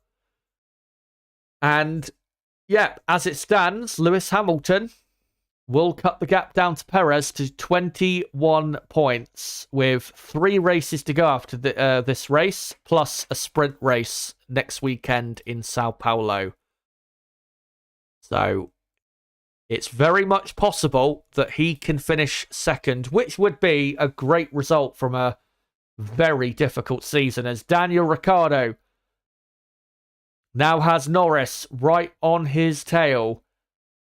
What Ricciardo needs to do, if he can, is try and catch Russell, but I don't think he can for the moment, as Norris following on the slipstream. Ricciardo defends to the middle, kind of the inside of the track. And Lando, can he now get a great run through turn 1, 2, and 3? It's a good run, but I'm not sure if it's good enough. Up to turn 4. And Norris to the outside. Oh, very close. I thought they were going to make wheel-to-wheel contact, but that is a brilliant move by Lando Norris. Well done, that. One of the best moves I've seen this season. That was so cleanly done, despite them getting so close to making contact. And Norris up to 6th and still could finish in the top 5. So, Damn, that was good. Yeah. Now, yeah, it was an absolutely brilliant move. Ricciardo did his best, but Norris executed that perfectly. And yeah, the Norris's left front and Ricciardo's right front, so close to making contact. Somehow they didn't. As we are just over 10 laps remaining now. And yeah, Lando Norris is only 3.5 seconds behind Russell, so you never know. He could even get a top 5 out of this race, which would be a great recovery. Considering, 25 laps ago, he was down in about 15th place, was Lando. Yeah, listen, I'm going to go out on a limb here and say that Hamilton is going to finish in 2nd. Yeah, he's now pulling away a lot now. Yeah. Gap up to 6 seconds. Hamilton is flying. Yeah, he's nearly faster than Verstappen now. I mean, I assume Verstappen's lap time has actually been improving over the last 5 laps, but so have Hamilton. It's been remarkable, really. Yeah, he's been on fire since the restart and all race long, really. As now we're on lap 62, so 10 full laps remaining. Verstappen surely heading for another win in 2023. I think his 16th win of the season.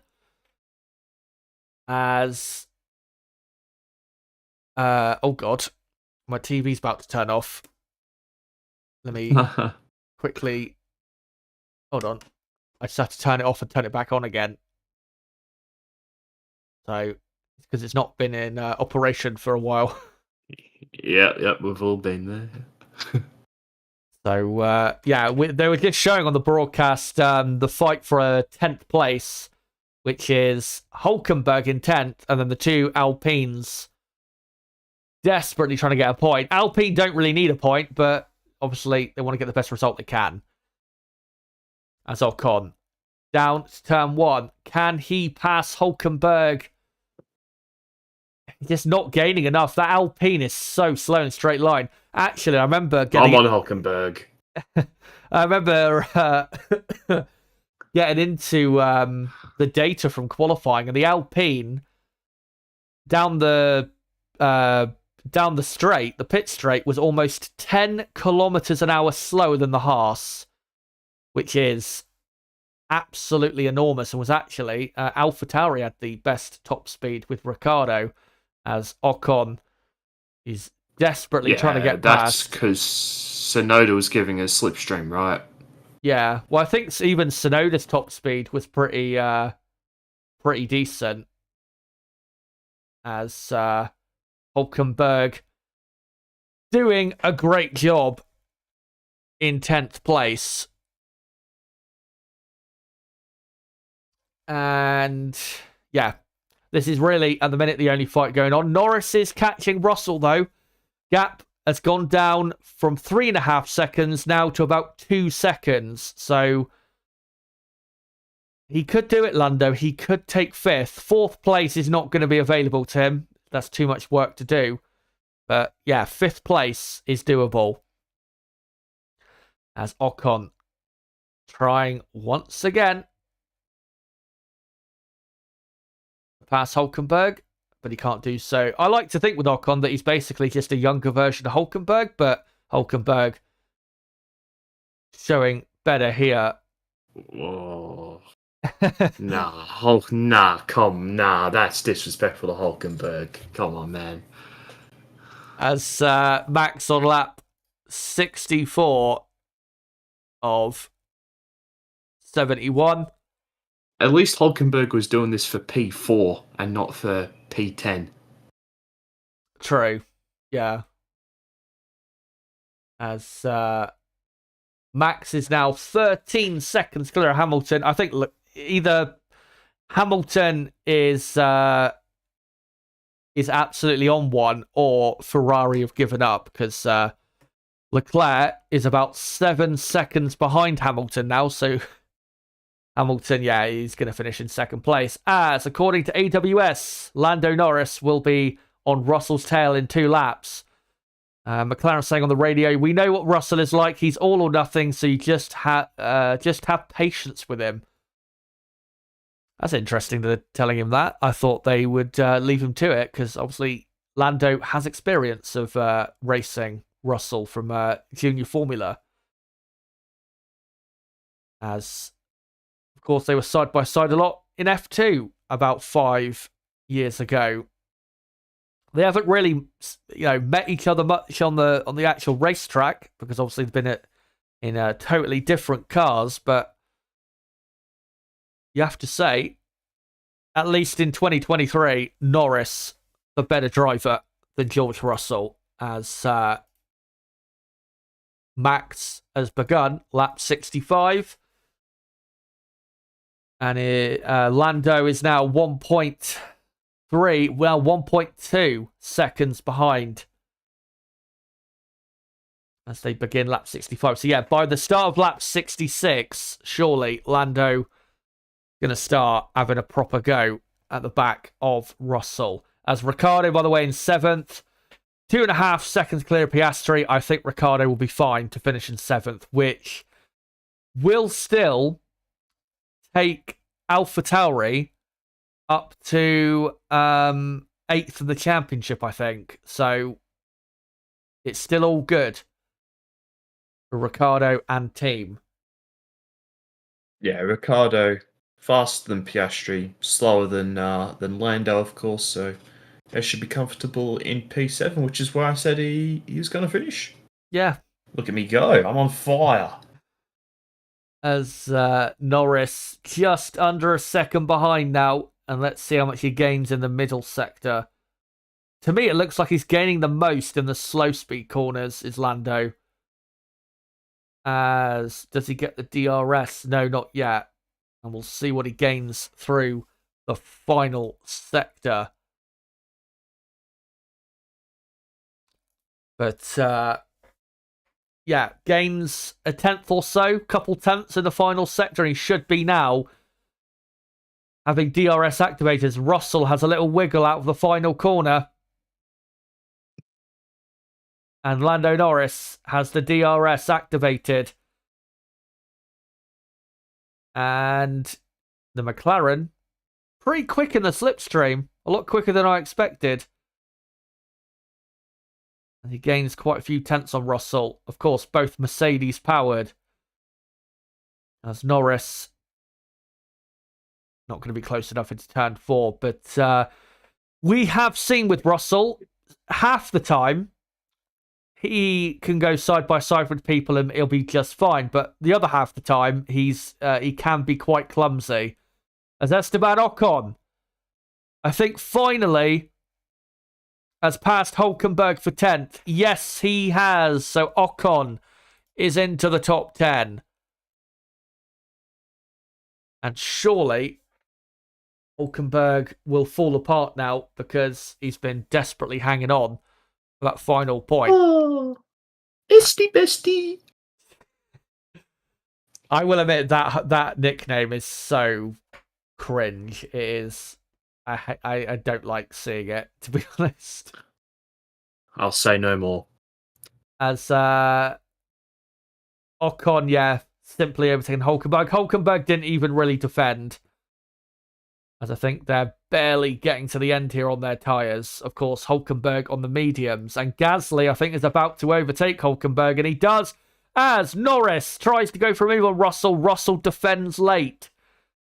But through turn 1, 2, and 3, Norris gets a good run out. He's closer to Russell as, in the background, cars side by side and the yellow flag in Sector 3. They cut back to Norris and Russell at turn 4. Russell goes wide. Can Norris get the switchback? He does. And he gets the inside line. Surely has got the position. Yes, he has. And he has absolutely swindled Russell there. And he's up to 5th.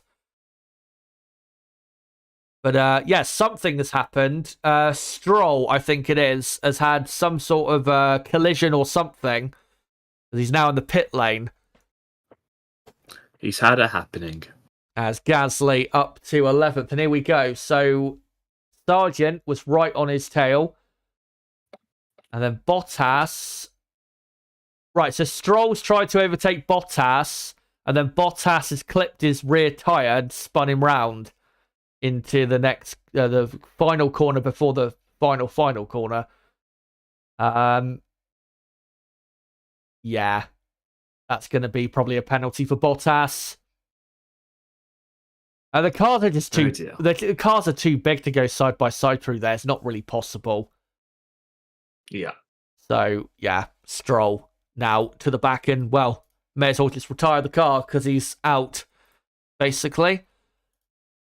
And yeah, just a replay here of Norris passing Russell, and Lando did the switchback perfectly, got the inside line, and what a drive to 5th place.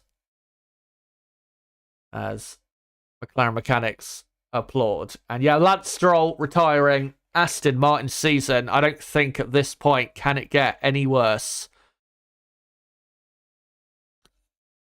I think they have got to be the worst team development-wise I've seen ever in Formula 1 history. I've never seen a team during the course of a season fall off this bad. It is. Yeah, this is shambolic. I mean, today it's not like last week where they were a bit quicker, but they just had some reliability problems. They've been shit slow all weekend. It's been pathetic, really, given where they were at the start of this season. As we have got about 2.5 more laps remaining. Another fight brewing. Daniel Ricciardo within a second of George Russell. So Russell, his tyres, I did say his tyres were falling off, and yeah, looks like they really have fallen off because he's 2.2 seconds behind Norris, and Ricciardo now wants an extra couple points. Let's see if we can get him. As, Gasly is up to 11th place now. We didn't actually see that overtake. As here we do see Ricciardo behind Russell. Yeah, Russell is struggling. There is no doubt about that.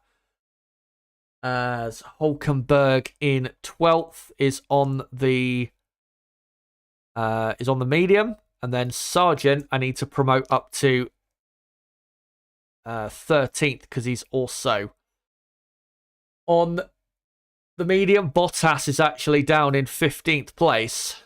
And yeah, 4 retirements from this race as we are on the penultimate lap here in Mexico. Ricciardo's got 2 or 3 more opportunities to pass Russell as he's got the DRS now down to turn 1. He's gaining a lot in the slipstream, is Ricciardo. He might go for the dive bomb, not quite, but he gained a lot of time with the DRS open there. As Russell is really struggling. And we know with Ricciardo, all he needs is enough of the door to be open, and he will take the position. As he's really closing up through turn 5. But yeah, he still has the final lap where, there are 2 or 3 different corners where he could get the move done. But, yeah, let's see if we can get Ricciardo here past Russell as Max Verstappen starts the final lap.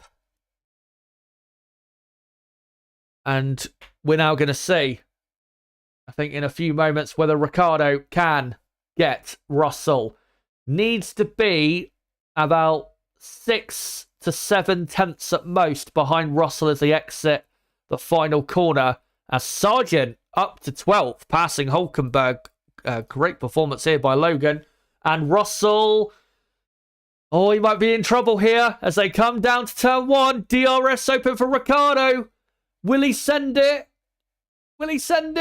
No, he's not quite close enough. But Russell was forced offline, and that will give Ricciardo a better line through turn 1, 2, and 3. And he gets a good exit.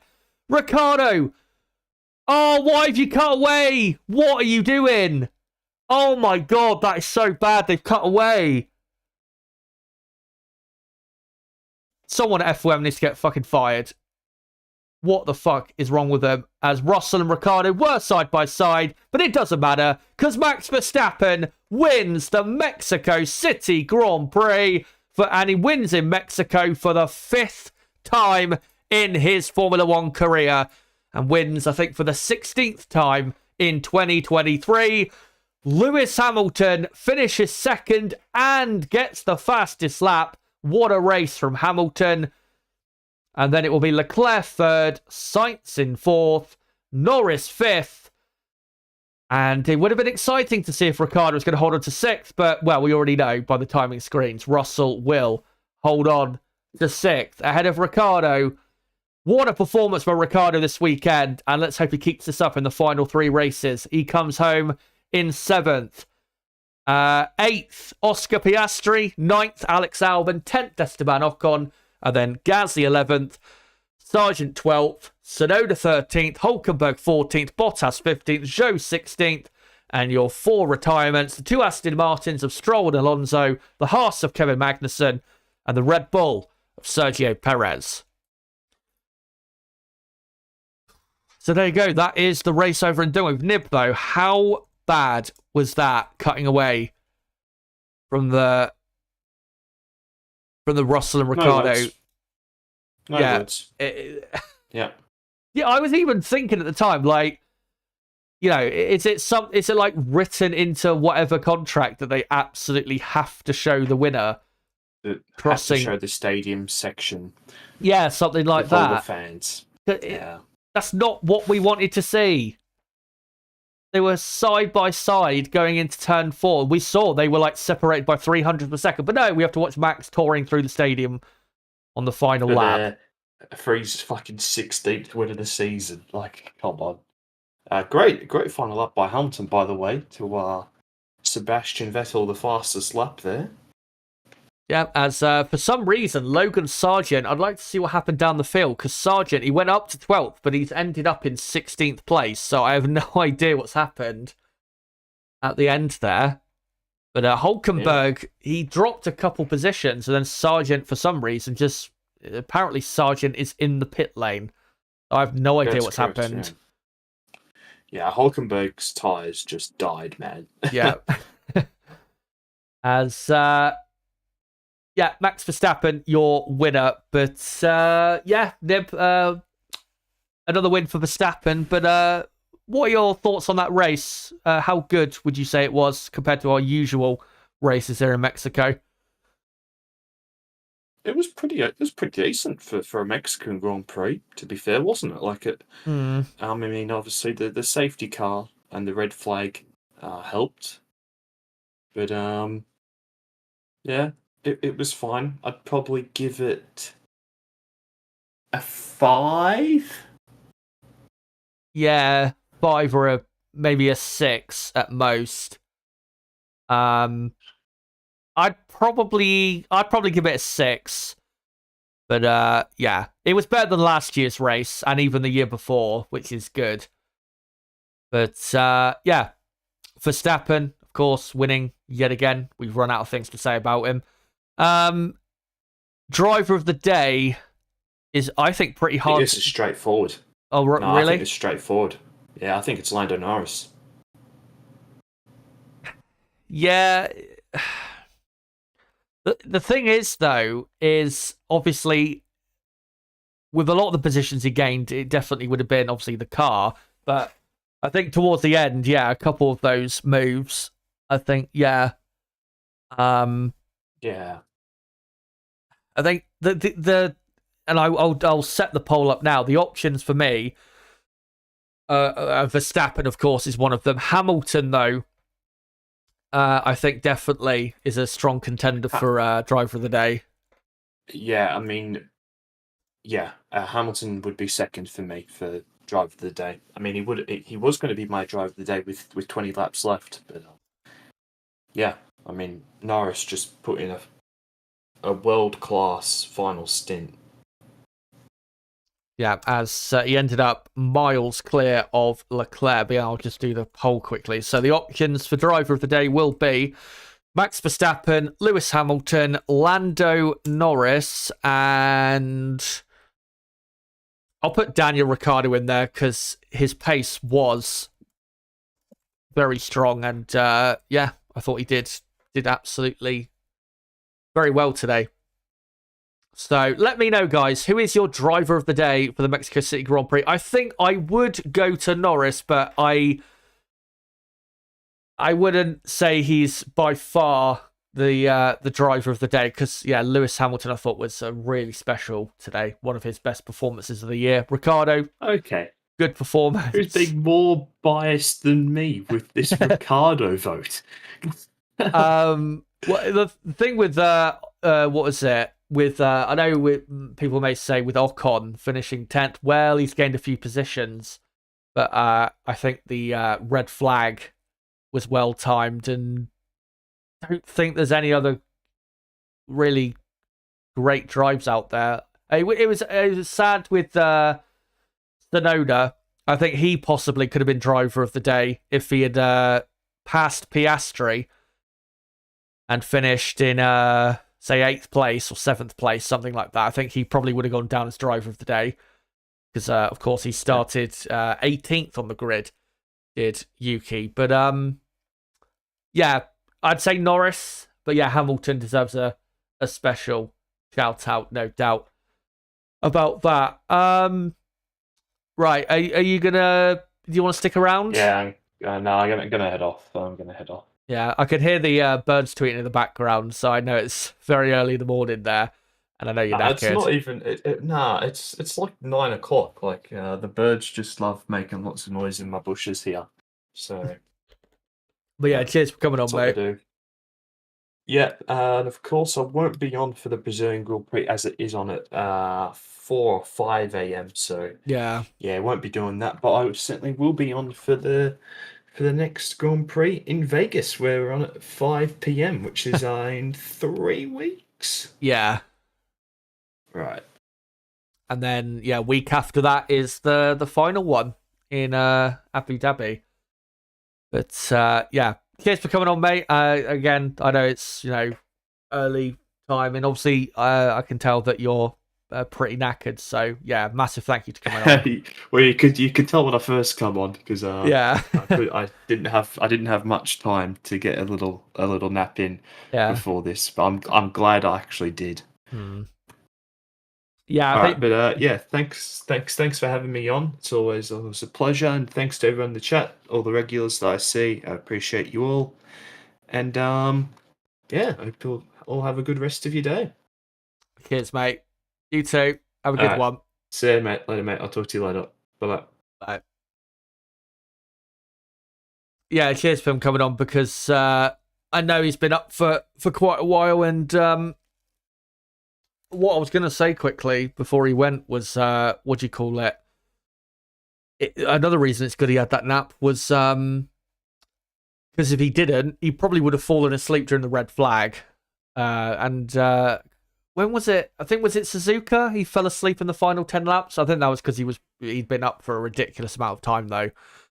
So yeah, massive credit to him coming on, of course, at such a difficult time. And yeah, he won't be on next week because of the race being on a bit earlier in the morning for him. Also, I know that Liverpool are playing at the same time as the Brazilian Grand Prix, so that's another reason why he won't be on. But yeah, we've only got 3 races to go, guys. Next weekend, we'll be racing in Sao Paulo. and there'll be the final sprint weekend, and then we'll have a 2-week break, and then we'll have a final 2 races of the season, which is a back-to-back in Vegas and Abu Dhabi. So not far away now from the end of the season. But for the next, say, 15 minutes or so, because I am pretty knackered, we're going to get into just an initial quick reaction to the race here. So yeah, let's just go through the teams. And of course, the poll is running in the live chat, so let me know who your driver of the day is before we get to the end of the stream. But Red Bull, obviously Max Verstappen, once again, just too good, and Red Bull, just too good. I would have been interested, though, to see if there had never been a safety car or a red flag, what would have happened. I think that would have been an interesting thing. I think Verstappen would have won still, but I think it maybe have been a bit more exciting in terms of the fight for the win. What do you call it? Sergio Perez. It's kind of like Hamilton in Qatar. He was at fault for the collision, but I can't really go too hard on him. It's not exactly a massive error by Perez, but he was the cause of that collision. And with Ricciardo having such a strong weekend and him retiring from the race, Perez is certainly under pressure going into the final 3 races of the season. And maybe this will be the final nail in the coffin if he does not secure a Red Bull seat for 2024. But at the end of the day, the team won again. That's their 18th win in 19 races. Let's see if they will win the final 3, which probably they will. Mercedes-Benz, Lewis Hamilton, brilliant race from him. Can't ask any more from him. If only he had a car as quick as Verstappen's, I think probably could have won this Grand Prix. He was that good today. He was absolutely on it from the word go. So yeah, great performance from Hamilton. Can't complain about him. George Russell, though, 6th place and almost falling victim to Ricciardo. Very poor weekend, I think, from Russell. He was a quarter of a second slower than Hamilton, I think, in qualifying. And then in the race today, he was nowhere near his teammate. Another weekend in 2023 where Russell is not just slower than Hamilton, but he's not really in the same fight as Hamilton. And that really compounds what's been a disappointing year for George Russell. But Mercedes come away with the fastest lap as well. And that is, about, I think, 25 points, which is not as much as Ferrari. So the gap is now down, I think, to 20 points in the Constructors' Championship. But I think they did around about the best they could today. Don't think you can really complain too much about what Mercedes' result was. Ferrari, I don't think we can really blame them too much for anything they did in the race. I think they did everything they could to get the best result possible. They still ended up with 3rd and 4th, which is not a bad result. I mean, coming into the weekend, I think they would have taken that because I don't think they came here expecting that much great things. So I can't really complain too much. I mean, yeah, Hamilton passing Leclerc and finishing comfortably ahead of him. Disappointing. I don't really know why Ferrari was so slow after the restart of the race. Before the red flag, they were quicker. But that's the way it went. But yeah, 3rd and 4th, still a good result. And they have cut the gap down to Mercedes. So going into the next Grand Prix... actually, hold on. Have they cut the gap down to Mercedes? Actually, no, they have not. They scored the same amount of points today. So the gap remains 22 points. But next Grand Prix in Sao Paulo at Interlagos, that circuit should suit them a bit more than Mercedes. So there's a big chance next week for Ferrari. Maybe even to get a sprint win or even put up a fight for the race win. McLaren, 5th and 8th. For Oscar Piastri, yeah, didn't really have a good weekend. It's not really got to grips that well with the track, and that's why he just wasn't quite himself this weekend. Lando Norris, great performance finishing in 5th. He is just about my driver of the day. Yeah, very good recovery from on lap 37 when he had his poor restart. He was in, 15th place? And he ends up 5th and not too far behind 4th placed Carlos Sainz. So, yeah, great performance from Lando. The only thing is, again, if only Lando Norris had got through to Q3 and had done the best qualifying lap he could have done, who knows what Norris could have done this weekend. Maybe Lando could have put up a real challenge to win this Grand Prix. So, yeah, we'll never know, unfortunately, but hopefully keeps up this good form he is in. Of course, this is the first race in a few races where he's not been on the podium, but he was performing as well today as he was in those other races. So, yeah, Lando in top form. And McLaren come away with 14 points, which is about the best, realistically, I think they could have got. Aston Martin, what more is there to say? They are absolute shit. Alpine, at least they get a point with Ocon, but their pace today was not very good. It wasn't terrible, but it, again, wasn't good. They weren't even in the same postcode, really, as AlphaTauri, which, again, is so surprising to say, because at no point this season have AlphaTauri been not just quicker, but miles quicker than Alpine, so that is a bit of a concern. They are going to finish 6th in the championship, but still, that is concerning. Nonetheless, Williams, Alex Albon, what a drive. Maybe I should have put him in the driver of the day vote, because he has had a very good weekend and came through from 14th on the grid to finish in 9th, holding on well for that P9. 2 more points for Haas, for Williams, meaning that they are now, how many points clear? I think 12 points clear now. They are of 8th place, which is, I think, now AlphaTauri ahead of Alfa Romeo. So you'd think, especially with the final 3 circuits we've got on the calendar, Williams have pretty much got 7th place secured, unless AlphaTauri keep up this amazing level of performance. Alfa Romeo, very disappointing race. They fell off quite hard during the race, and their pace wasn't really that special. They were in the fight for points, but they were never looking that strong. Poor race in the end, and they fall down to 9th. Haas, disappointing day. Hülkenberg did the best he could. Yeah, it was actually a really great performance by Nico Hülkenberg, but the car just isn't good enough. So there was nothing more he could have done. Magnussen obviously had a suspension failure. Thankfully, he is okay. But Haas are now where they deserve to be, last in the championship. And that is because AlphaTauri are up to 8th in the championship. Daniel Ricciardo, what a drive. 6 points for AlphaTauri.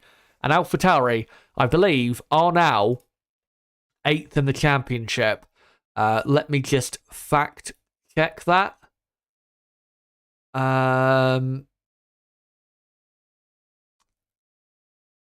Yes, they are level on points, AlphaTauri and Alfa Romeo, but because AlphaTauri, their best race result this season is better than Alfa Romeo's, that's why AlphaTauri are ahead. So if AlphaTauri can secure 8th, that'd be a very good save for 2023, given how long they've been at the back of the championship. They've been last in the championship, AlphaTauri, basically since the first race in Bahrain.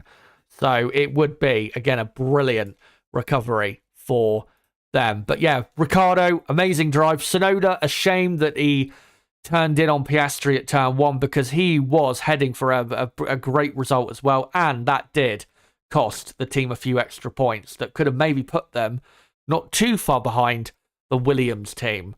Yeah, disappointing from Tsunoda, but AlphaTauri getting better all the time. Let's see how these final 3 races go. I don't think they'll be as good in Brazil, but maybe in the final couple races of Vegas and Abu Dhabi, we'll see further strong performances. But let me go back to here. And what I'm going to do is I'm just going to quickly read out a couple comments from you guys, and then I'll get onto the poll quickly. Hope you guys have enjoyed the content this weekend. Yanni says Perez and Tsunoda made similar mistakes. Tsunoda threw away points and Perez could have and should have finished P2. He had lots of time to get by Leclerc. Yeah, I think Perez's is more egregious because, as you say, it was only lap 1. Danny Rick, Red Bull 2024 says McLaren F1 race, possibly. Let me see if I can find some other comments here.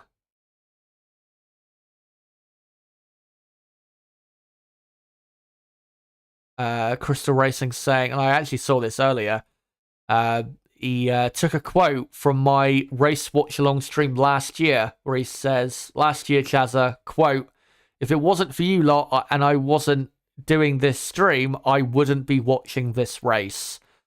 I do remember saying that, and that's how bad last year's race was. It was one of the worst races of last year, so it was good that we got a much better race here. Chris Medland has just tweeted something very concerning. Some booing of Leclerc as he's asked about the collision with Perez. That's not the concerning part. Apparently, there is footage circulating of 2 Ferrari fans at the track being attacked and defended by those around. And he's, as he says, hopefully an isolated incident. But that is disgusting if that's true. What's it got to do with them? You know,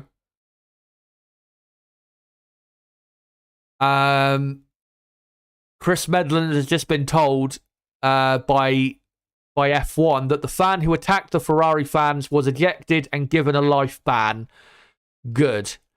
Been given a ban from all stadiums ever. Because that is absolutely rotten. I'm seeing the clip of it now. Let me watch the clip again. And yeah, it's someone just beating on 2 Ferrari fans for no good reason. Some guy with long black hair, and then a Red Bull fan comes along and puts him in a sleep hold to try and get him to stop. What a fucking twat. You've got to be drunk to be doing that. And I go to football quite a bit. And obviously at football matches, violence can happen. But I just still don't get why you would go to a sporting event and have that intention at any point to do that to anyone else. I just don't, I just don't get it. But hopefully it's an isolated incident and that guy needs to be fucked off into the sun as far as I'm concerned. Anyway, thank you guys for coming along to... Thank you guys for coming along to this stream and coming along to all the content this weekend to cover another Grand Prix. And yeah, only 3 more races remaining, and here is my next 2 pieces of content on the channel. Thursday night, I'll be back live at 8 p.m. UK time for the weekend preview of the 2023 Sao Paulo Grand Prix. And then on Friday night, I'll be live from 4:30 p.m. UK time for the qualifying watch-along for the Sao Paulo Grand Prix. Of course, is a sprint weekend, so qualifying for the main race on Sunday is on Friday, and then I'll be doing a sprint race watch-along on Saturday. And on Saturday, I'll be live at 5 p.m., I think, UK time on Saturday for the sprint race watch-along. We'll be live for that for probably, 2 to 3 hours. And then Sunday, next Sunday, guys, I will be live at 3 p.m. UK time, 2 hours before lights out for the Sao Paulo Grand Prix race watch-along. And then the day after the Sao Paulo Grand Prix, because there's no race the week after, I will be doing a stream on the Monday which will be a weekend review. Not just a weekend review, but really just a review of what's happened in this triple header. And a lot has happened in this triple header. But yeah, there you go. That is it for this weekend's content. Thank you guys a lot for coming along, being part of all of the content this weekend. Sorry about the stream today not working maybe as well as it should do. Again, it's not my fault. It's something wrong with the website, so take it up with them. But yeah, thank you guys so much for coming along. Been great to have you along, and I hope you guys will join me at the Sao Paulo Grand Prix. But quickly before I go, let me finish up the poll in the chat. 80 votes we've had. And Lewis Hamilton has won the Driver of the Day vote with 30% of the vote. Max Verstappen second, Ricciardo third, and Lando Norris somehow has ended up last in that vote. I am very surprised at that. Yeah, that's your opinion. There you go. My opinion's different. But yeah, thank you guys for voting in that poll. Quickly before I go, though, make sure to come along to that content next week.